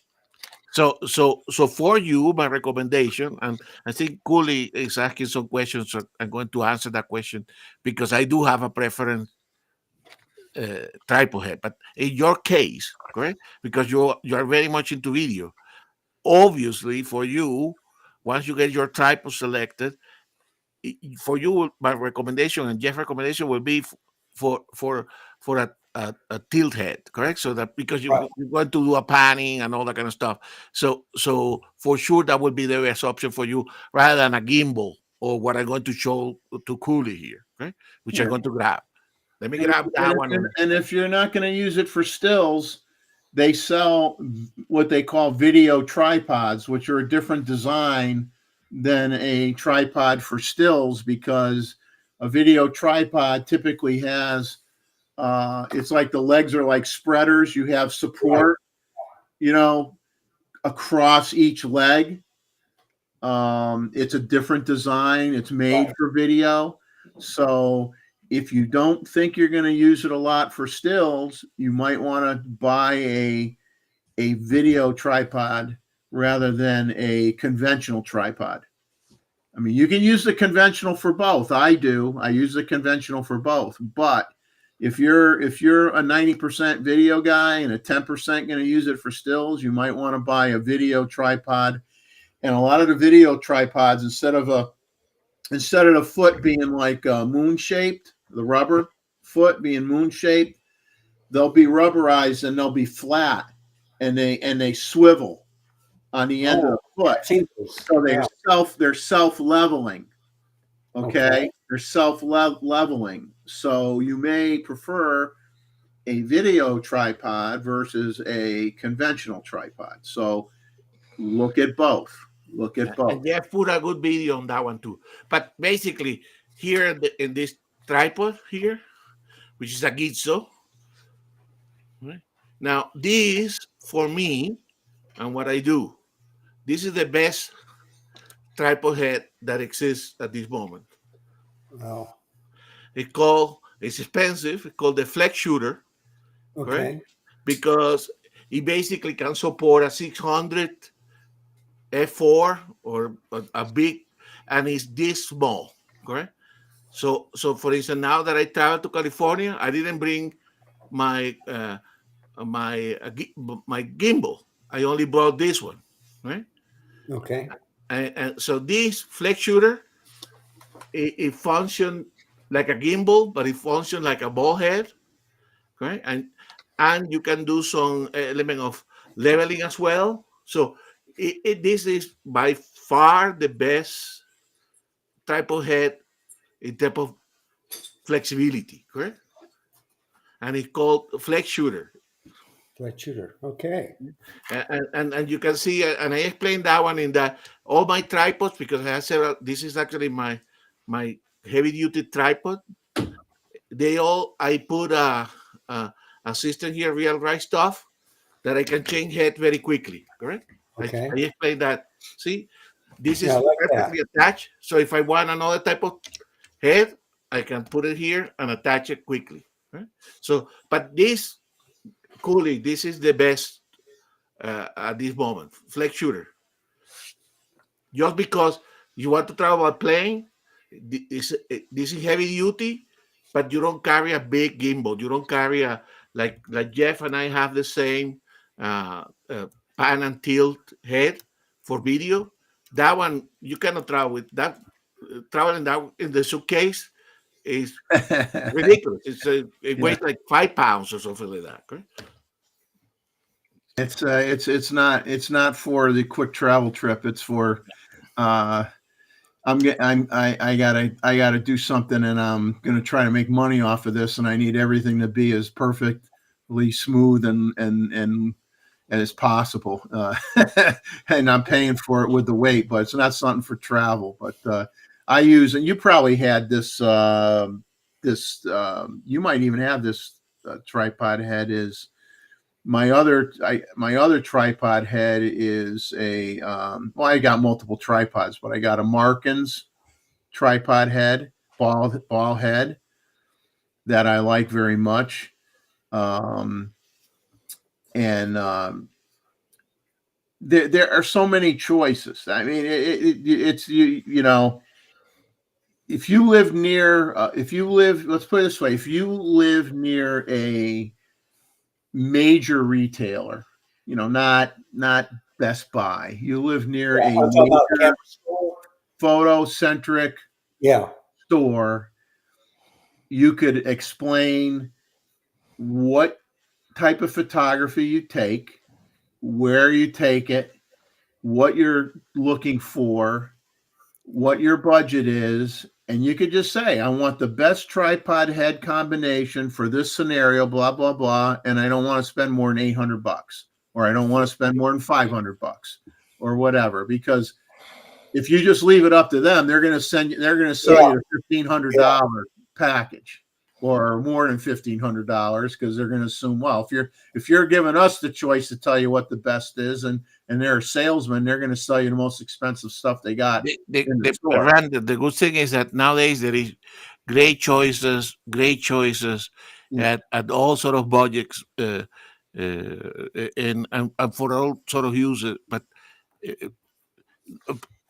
when you have your mind what you want, we give you an advice, because it is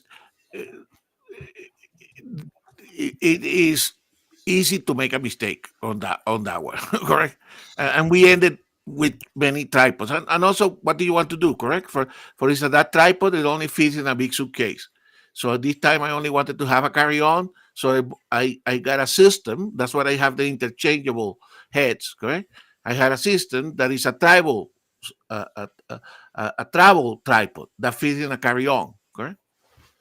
Yeah, if you could get, and I did a comparison between the Peak Design travel tripod and because I was looking at that one. It's portable, and also it can go down low, right? yeah. Yeah.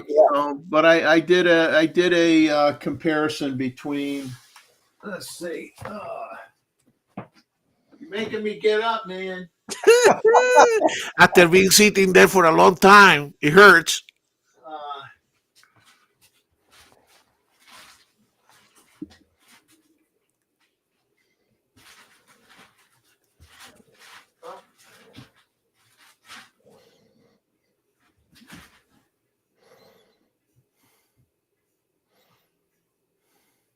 And Randa, we send you an email with whatever details you need, correct? Okay.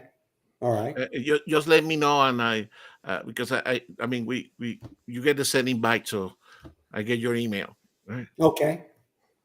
But you need to tell us what you want to use it for, correct? Okay.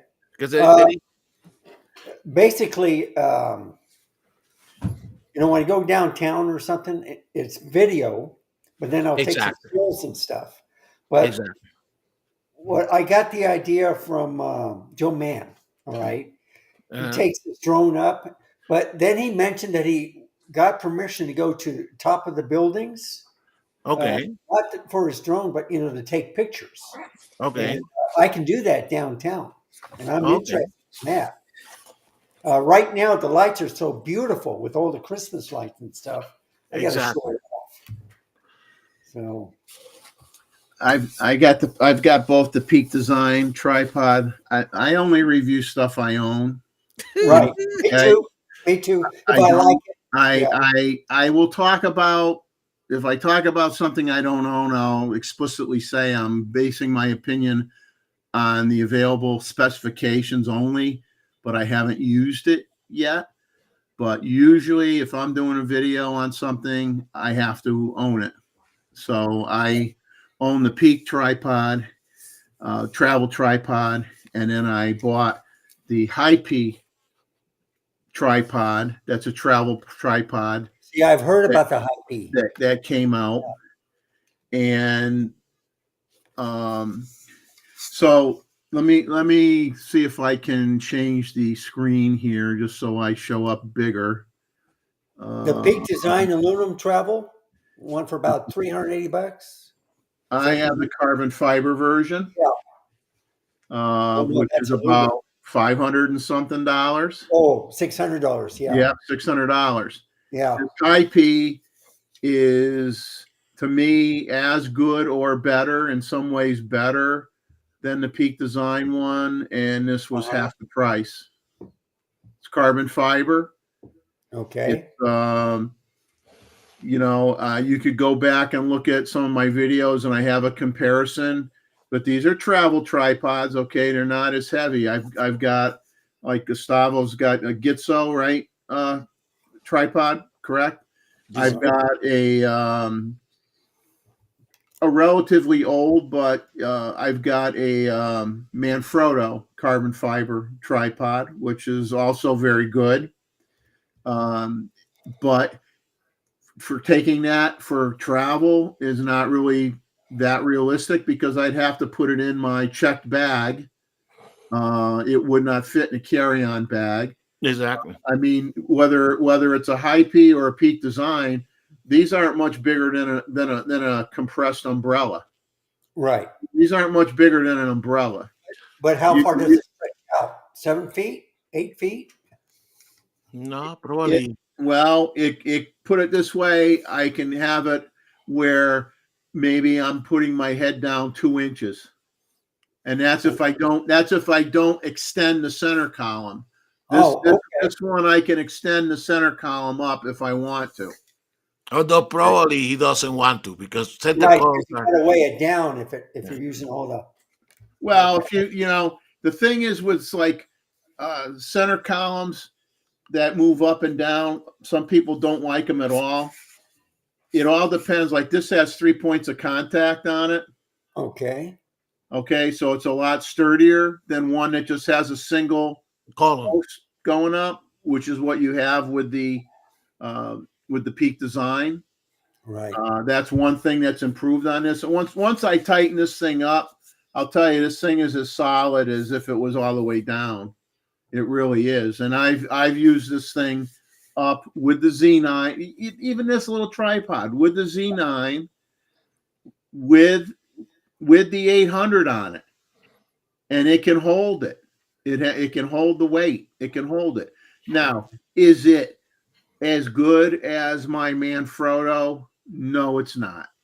You're talking a lightweight travel tripod versus something that you're putting over your shoulder and walking around with. You can't compare them. They're not apples to apples. But from a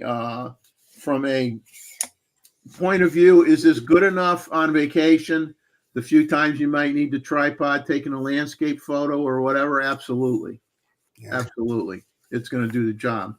But, I mean, if you just want to look at travel tripods, I did a real thorough comparison, point by point, peak tripod versus the high peak tripod. And they're both carbon fiber. They're some cases very similar to each other, and I do the pros and cons on both. And there are other people that did video comparisons between the two that came to the same conclusions that I did, that for the money, the high P was the better value. Are you talking about the almost a $1,300 one? Pardon? The high P, the most compact 3-in-1 travel tripod. Yeah. Yeah, that's it. Yeah. So Randall, and the other thing that you need to make is, for instance, Jeff likes the click, correct? I like the twist, locking in the legs, correct? Okay. Personal preference. I all my life I have used the ones that exactly. You see? Yeah, I like the click, and a lot of people hate the click. Yes. They like the twist. Exactly. And I don't hate the twist. Exactly. I just always had the click. Now, David here. But if you want to be in the click, you got to get the click. Exactly. You're not in the click if you get the twist. If you want to be in the click, you got to get the click. David from the Drunk Wedding Photographer make a very good point here. Tripods, actually, and tripod heads. That's something that you can get good bargains, right? So because they come on sale more regularly, say, than camera and lenses. Okay, so if you know what you want and you don't need it immediately, you can wait a little bit until you find exactly what you want. So Jeff put me in here big for a second just to show Randall, because again, talking about video, correct? Yeah. So remember, this is the one that I travel, the one that I use every day, correct? But if I'm going to be shooting on video, this is the one that I bought because Mr. Jeff recommended this one. Yeah. All right. So this is a heavy duty pan and tilt, correct? So this one actually, when Jeff recommended it, and I think I bought it at a time, actually returned the one that I had bought before and got this one. And I think also Greg managed to get this one. This one was on sale like $200 less. It was like $500 regularly, and then it was like $300, right? But this is a heavy duty. So this is what you need. Obviously, can handle anything, but this can handle the 800, the old 600. I mean, this is really, really heavy duty. So for video, this is the type of head that I would recommend for you. It doesn't have to be this model unless you tell me, hey, Gustavo, eventually I'm going to get bigger lenses, correct? Even the 80 to 600, which would be heavier than you 100 to 400, then you start thinking about something more beefy like this. When you buy something like this, you're set for life. For life. Now that particular model has a pretty high weight capacity to it. If you're not using the real long, heavy lenses on it, you could go down one model, okay, and get one that's rated for less of a load on the head. So you don't necessarily have to buy the $500 one that maybe you get on sale for $300. You might be able to buy one that's $300 because you don't need one for the amount of weight that you're going to put on it. But like I said, if you're ever going to use it with a Z9, you know the weight of your Z9. You're going to put the FTZ adapter on. You use an F-mount glass. What's the weight of the FTZ adapter? What's the biggest lens you're going to put on it? Add up all the weight, add 30%, and then say, okay, do I need that one based on the biggest lens I'm ever going to want to use? And if the answer is no, you can find one that works exactly the same as that, looks exactly the same as that, pretty much, but has a lower.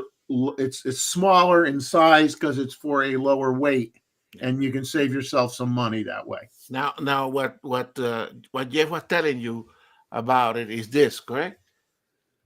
This portion here, you can level it. Where is the lever for the? Okay, you can change it and make it level, because for, let's say, still photography, it doesn't matter if it's not perfectly level, but if you are panning, you want the panning to go along the horizon without any kind of going sideways, correct? So for these pan and tilt type of heads, it is essential that you also have a leveling base, correct? And this one comes already with a pre-built leveling head. Jeff, when he has a separate leveling head that give you a little bit more flexibility, but this one already has a leveling head, or not, is in the other tripod I have a leveling head, correct? Yeah. So that's important, Randall, but there is a lot of opportunity. So you need to think a little bit, because otherwise you buy one and then 3 months after you buy another one. If you end up paying double that you initially intended, okay? So anyway, so that's our advice, because we have made all the mistakes here. Right? Yeah. And like I said, if you're going to be shooting primarily video too, you might get a video tripod that has the spreaders on it versus one that has just the individual legs. Okay.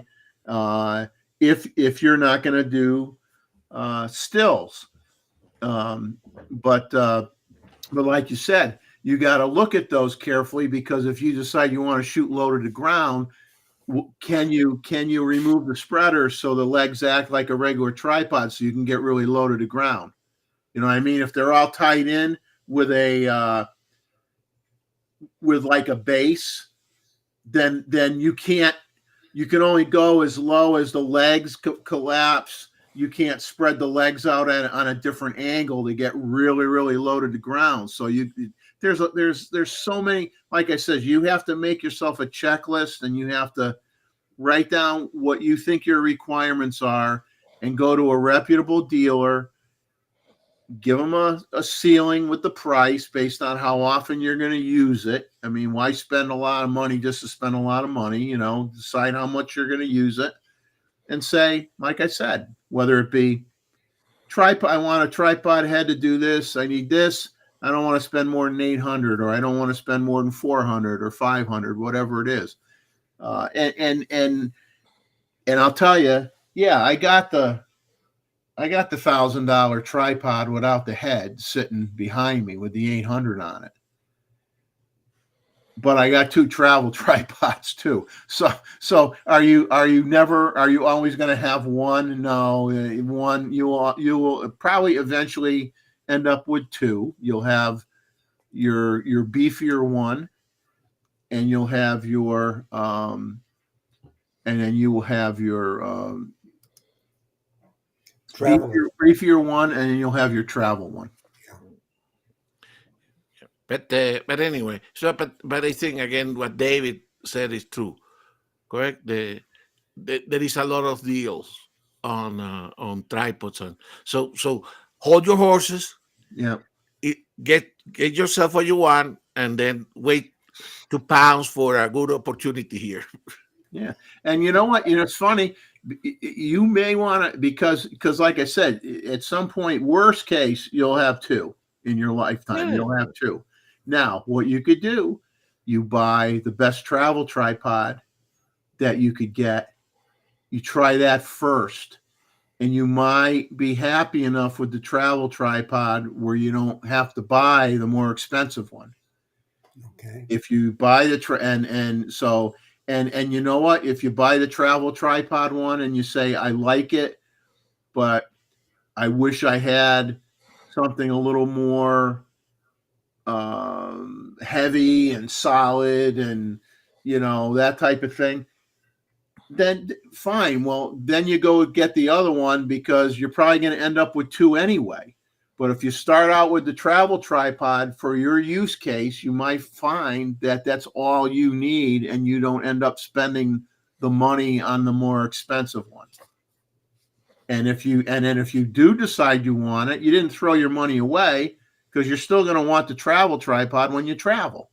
Exactly. So baby steps,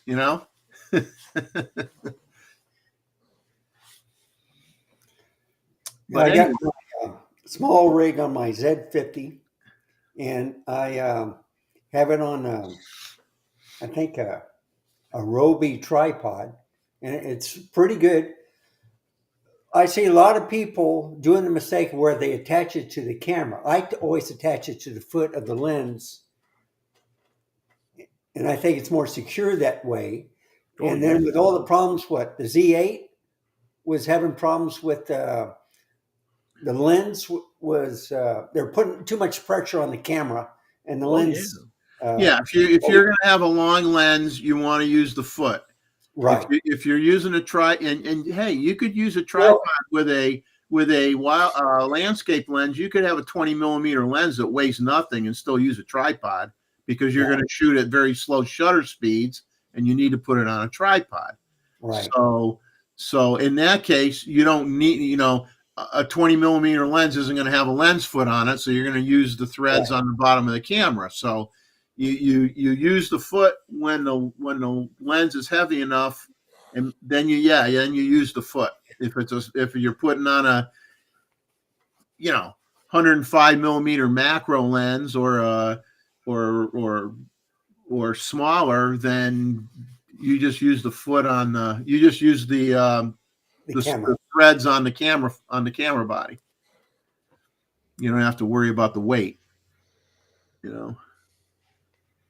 But Ritz Camera, I thought they were completely out of business. So if they're still in business, I used to live at the Ritz Camera near me, but they all left Connecticut, and I think they're out of New York. I don't think they're in New York anymore. If they are, I'd be surprised. So if they're still around, that would be interesting. But if you got a big store, not as big as a B&H, but something that's different. There is San Antonio. He has a good store. You got to have a good one. Exchange Incorporated is excellent. Oh yeah, But they have tripods, but they're not the ones that I was looking for. I'm kind of like an abnormal. I'm not like your regular photographer. I'm more into video and. Yeah. like I said, don't rule out a video tripod head, because like I said, with those anyway, the way those feet are on those heads, they lay flat and they move like this. Well, no, and they lock, And correct? they can lock, but you could level it out very easily with that, and it's a bigger surface area than the rubber feet on a conventional tripod, because it's a longer pad, more contact area with the ground, and I don't know, you look at both and you just tell them what your use case is and say, hey, 90% of the time I'm using it just for video. I'm not going to use it much for stills. They're going to swing you one way or the other. Yeah, they tried to swing me to the gimbals, and I said, no, I don't want something like that. No, if you're doing video, you need to have something like Gustavo showed you, where you can pan, where you can loosen it up, you can tilt up and down, and you can swing it back and forth. You can pan it, you can tilt it, and so you need a video head, not a head for stills, if you're going to use it mostly for video. Because believe me, you're not going to do any panning. You get a ball head, you're not panning. Yeah, ball heads are not for panning. You'd have to have the ball heads loose, and you're doing all the work. right. You're doing all the work. When he was showing me the arm, I was looking at holding the camera, and you're trying to pan it. You got the base loose so that you can rotate it, but you're doing it all. Yeah, holding the camera. You want the lever. You want to be able to just move it with a lever. So I have two of those Manfrottos that have the lever. All right, but they're cheap. Oh, then you have it. Have it. Yeah. Here, let me show it to you. Oh, yeah. My first tripod, and everybody's gonna laugh, but I'm only a kid now when I bought this tripod, and I think they still make it. It was called a Slick U212 tripod, and that was all that the whole tripod head was like a plastic resin of some kind. and it had the tilt and the panning, but it was like, hey, it was $100. I was in school. I didn't have no money. It was better than not having a tripod, but not by much. Only by about just a little bit better than not having. Exactly. Yeah, we're gonna quit, guys, at 2 o'clock. We appreciate everybody hanging in there so long on just before. Well, officially, it's Christmas Eve right now. It is Christmas Eve right now. So you guys hanging with us into Christmas Eve is fantastic. And once again, I'll wait till Randall gets back, but I'll just say we all wish you a fantastic Christmas and put the invite for the photo review with it. And Randall's going to make sure he doesn't drop the camera off of the. Yeah. Now this right here is the Z50. Okay, but I got a small rig cage on it. Here's the 100 to 400. Exactly. Okay, but what you're talking about is I got the one with the handle with the Manfrotto. This is a Joby. Okay? Yeah. But it's nice, but I like the Manfrotto because it has that handle out and I can go up and down and stuff. This one, I can only do that. Right, well, you can't go up and down. Or, I mean, your travel one, all right, that makes sense. I like that. But then when you show me the arm, I got one of those, but so I was trying to do it there, and then I realized it couldn't go up. It's just, it has a leveler and everything, but I can't raise it if I have to. Yeah, because it's that's a ball head style. Yeah, and the risk is that if you lose the ball head, to reposition because it's made for stills, then it can flop, and then that's the easy way to exactly. Yeah. Yeah. You want to get the one with the arm on it sticking out. Yeah. So you And- see, so your Kirk plate, I'm going to get one of those. Yes. But I'm also like the part where you talk about the two. So the tripod that I have, which is a camera one, where you have the base where it's supported on the bottom, Yeah. they have that, the arc plate. So, Exactly. Now, that's the first thing I do, Randall. I change all the food to Arca-Sui.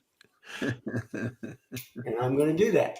Yeah, and I have to be different. I have a combo platter of feet and plates.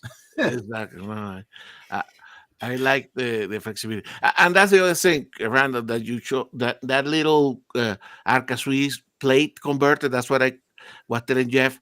That one that you have has a single knob, right? Yeah. The typical ones, the better ones that you can see, the foot of the 400 has two knobs. Yeah. Right? Well, what I have on my 800, the plate on my 800 has two screws. Exactly. A That's quarter pretty inch and I think it's a quarter and a 1/8. The quarter and 1/8, but then I buy you got to buy the, sometimes you got to buy the adapter. Exactly. You got to buy, well, sometimes you get two quarter-inch screws and you got to buy an adapter. Exactly. So that's the problem too. Even with the plates, they don't always make it clear whether the screws are the same size or not. And then you get it, and one screw's bigger than one screw's an 1/8 and one screw's a quarter. And you're like, I didn't know it was that way. I thought they were both an 1/8, or I thought they were both a quarter. And some feet on your lens feet have two different sizes. Sometimes they have one. Sometimes they have two the same size. It's just like I think the Nikons are the typically Nikon has two, right? And that because Randall, as you know, the one thing that you don't like is when things get lost because you are putting pressure. That drives me crazy, correct? When things start getting a little bit loose, and then you're trying to secure a certain position, and you by putting pressure, all the screws have come a little bit undone. It's a bad recipe. I like the locking plates where you can. I think that's a lot better secure than with the knobs. All right. I changed for mine. The one that I got, and with the arm and stuff, but it's cheap. I mean, I already broke part of the handle one time. Just exactly. Because, when you fold it up, all right, and then you haven't used it, and then you try to put it back, it says, "Why is this like?" And then it came off, and I said, "Oh my!" So it was loose. And then you have to tighten it, and so you can have that motion right there. So. You don't want any movement on those things, right? Unless the ones that are you intended for. But yeah. But definitely look for don't get a ball head if you're doing video. That's a bad omen. You don't want to go there.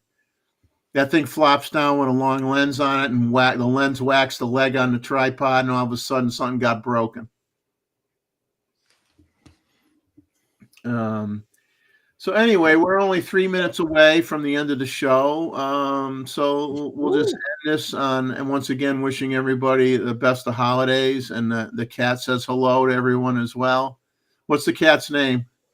His name is Dusty. He's a great cat. He was on my best friend's porch, and you wouldn't feed him.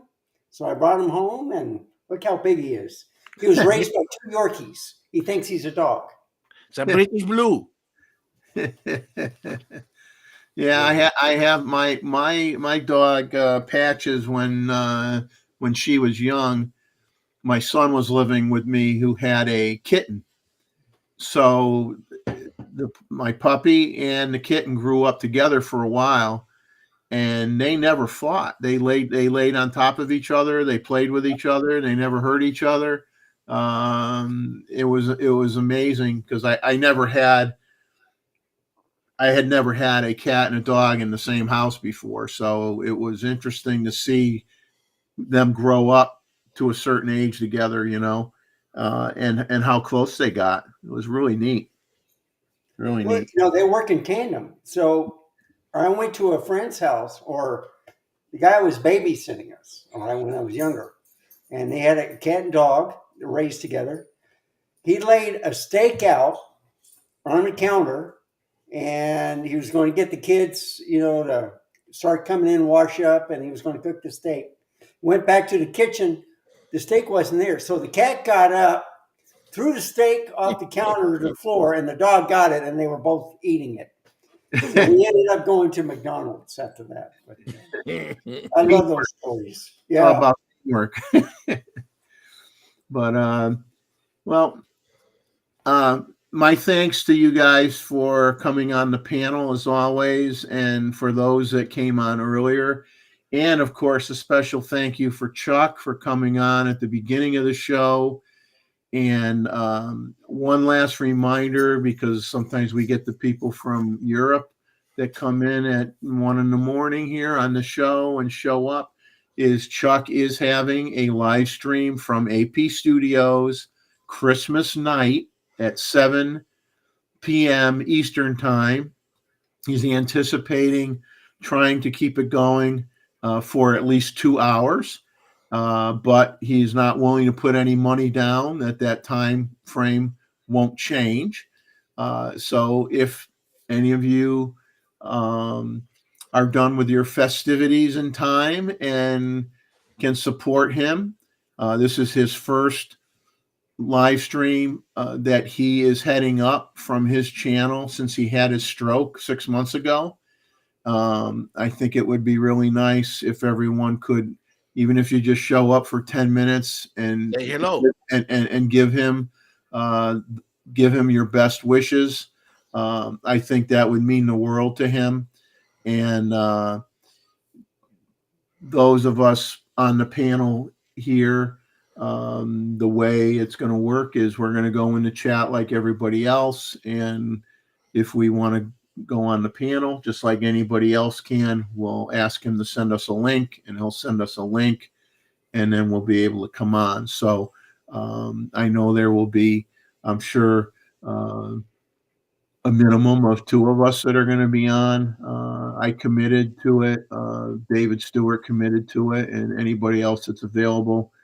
You just do what I'm going to do. I'm going to say hello in the chat. I'll say, send me a link, Chuck, if you want me on, and that's up to him. He is going to be sharing. He's going to be sharing his story, which is going to resonate with people who have either had a stroke like he did, or know people in the family that have had a stroke, and he's gonna go over everything that he's gone through, where he sits now with his current status, and share that with everyone. Which, believe you me, takes a lot of courage to do that, for someone to do that. But he is the improvement in his vocalization in the last month has improved greatly. As long as he slows himself down and takes his time, it's pretty darn good. It ain't, it's not perfect, obviously, but he can make a point and make a statement, and you understand what's going on. And yeah, he's still going to struggle here and there, but he's night and day compared. As he said on the show earlier, when this all started, he could not count 1 through 10. Okay, he couldn't even count 1 through 10. So he's done miraculous in a really as far as a stroke victim is concerned in a very short period of time, has come a long way. Yeah, and let me say one thing here for the people that remain that intend to join. Let's all be in our best behavior, correct? Don't try to stress our friend, all right? So, there are topics that he doesn't like to be discussed, politics or cursing or anything like that. So we need to be mindful that we're going to be in Chuck's show with the style of show that he likes, correct? And don't bring up the Nikon ZF. I was thinking of mailing him one. You might get a letter bomb in the mail if you do that. Yeah. I don't know. I would hold off on that one. But our friend, like you said, Jeff, our friend Chuck is a courageous man all his life. He's showing again that's the case. And but there's also us being our best behavior as well. Yeah, and everybody needs to be understanding that there's going to be times where he struggles a little bit or has to pause for a few seconds and collect his thoughts and be patient with that. Don't get critical with that. None of us know what he's going through unless we personally had that happen to us. And I think it takes a lot of guts for him to do what he's doing. And he needs our support. And hopefully, hey, you know, the rate he's going, I mean, a month from now, watch out, folks. He may be running his channel twice a week again and kicking butt, you know. So I wouldn't put it past him. He's working very, very hard. Let's say he will be kicking butt. But hopefully not my butt. Exactly. All right, guys. Merry Christmas. Merry Christmas, everybody. Wait a minute. Let's pretend what's. All right, now we're official. Merry Christmas, everybody. See you hopefully on Monday night. Take care.